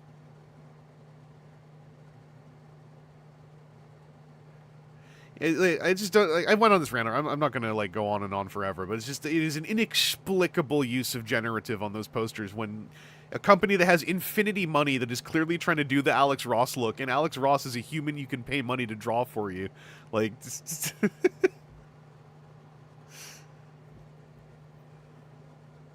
you're not even saving much. Like in the context of the Disney company, that is saving like maybe a few thousand, maybe a couple tens of thousands of dollars, maybe, and like, that gets into the analogy of like what is a multi-billion-dollar thing? Well, imagine a bag of rice. Imagine each of those rice grains is like, some amount, right? And that the whole bag of like 1 million rice grains, that's like $1 million. And now imagine 100 of those. Now imagine 1,000 of those, and that's a billionaire. That is like the exponent that takes you into billion. At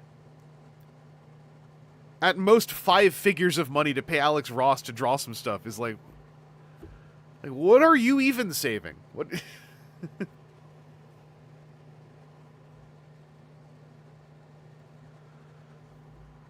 That is like, I think one of the slightly more muffled aspects of the generative discussion is like the entities making use of it who simply don't need to. I mean, yeah, maybe they saved some time. I dare say they didn't even save enough time for it to be worth it. I feel like you pay Alex Ross some good money, Alex Ross could probably do you up 4 good posters in like 2 months. Now, if it's like, well, we need them in 2 weeks, then that's poor project management, and your project manager should be fired if they could not create a project timeline to allow for 2 months for art assets to be made. Which is, by the way, one of the other cruxes of why a lot of this junk is still purveying everywhere, is that a lot of people in management positions are utterly incompetent and don't understand the basic tenets of project management, and in some cases, not even what the words project and management mean. That is why it is so important to recognize how valuable the tenets of project management are in so many facets of not only creative life, but professional life in general. Always value a good project manager, or even an adequate one.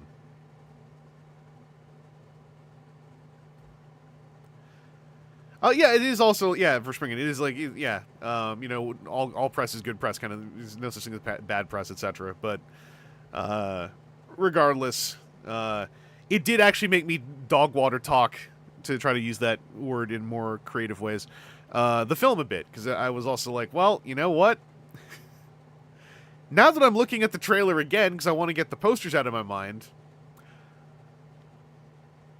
I'm noticing that the whole film seems to be tinted in a very, like, weird sepia that I don't like.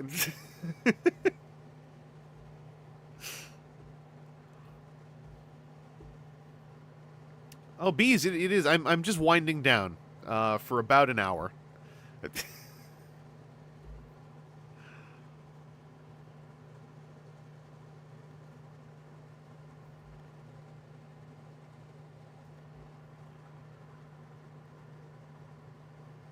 What was that about Jurassic World poster? What are you saying? Plane is The Office, not in the same universe as the dinosaur. Oh yeah. Those Fantastic Four posters, like this, the fingers thing even is like whatever. There's literally two grandmothers who are identical right next to each other in the same pose, and it's like, even if you're gonna human touch up these afterwards, like, did you not notice? Or maybe just some superhero working on this in the art the sole art director working out of a bunker was just like, they're gonna pay me anyway. If I leave this in, then they're gonna get, like, pooped on for a little while, so screw them.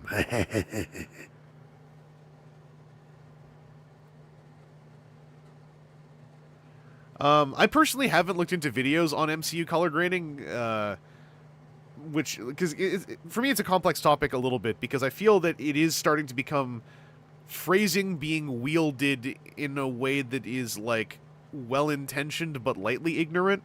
But I'm not speaking. I haven't seen any videos on it, so I'm not speaking to the creator in question. This is more in the online discourses, but also, it is a thing that started to really, starting with Civil War, started to stick out in a distracting way to me.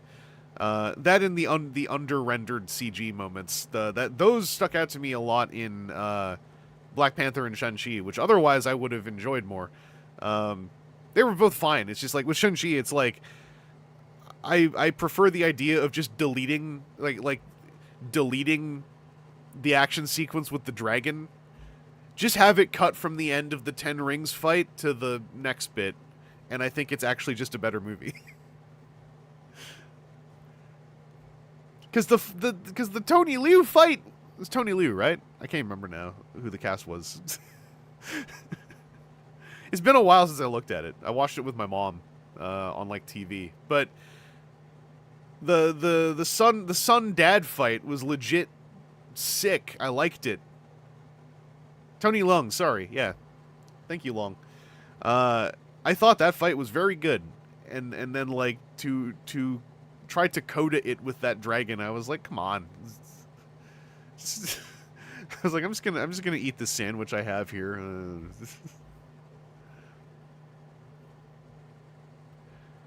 I think Shang-Chi could be really well remastered and recut into like a shorter, but like just really kind of, I don't know. It could be well remastered and recut, I think. I don't think that there's any real reason to do it other than like I would like to see it, but nonetheless, neat stuff comes out of that little studio still now and then. It's just I find it's more neat scenes come out than like neat entire productions. My shoulder's itchy. Oh no! I got it. That little indie studio, those scrappy youngsters over at Marvel Studios.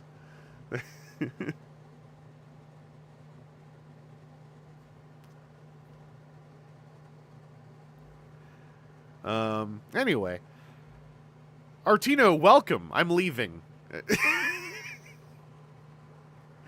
I'm gonna go turn the music on, so I have to make myself stop in a few minutes. Always make yourself a streaming music folder with the track you have to play at the end, so that you can control yourself a little bit. Wait a second. Do I have it set so you can even hear that? Okay, I do, but it was too loud.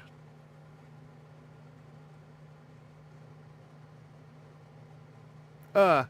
And then we put the funny one in. It's so loud in my ears. It's so loud in my ears. It's so loud in my ears. Hello. Hi. Thanks for watching. If you missed a bunch of this stream, don't worry, there will be a VOD. It was pretty fun. I'm going to try to have more collaborators on even the Vox shreddings whenever things like just feel natural. Yeah, I'm going to be at TFCon LA in a week. Wow. I still have to strip down a bunch of TCG decks so I can build one to bring along. In here, it's way louder. If I don't turn the volume down with my keyboard. Anyway, take it easy out there.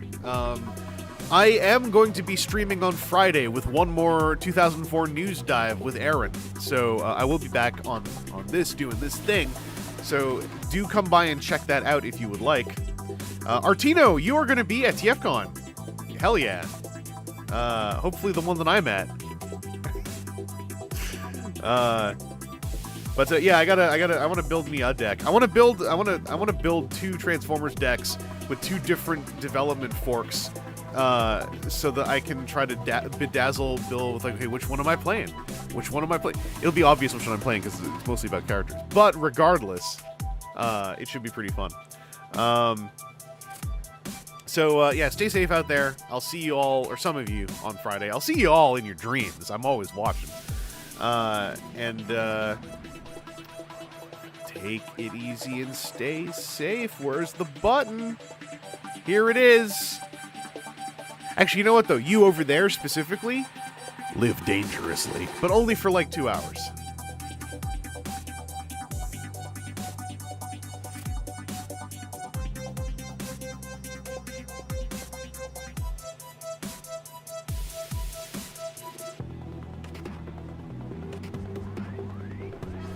The water pissing game.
Let them come.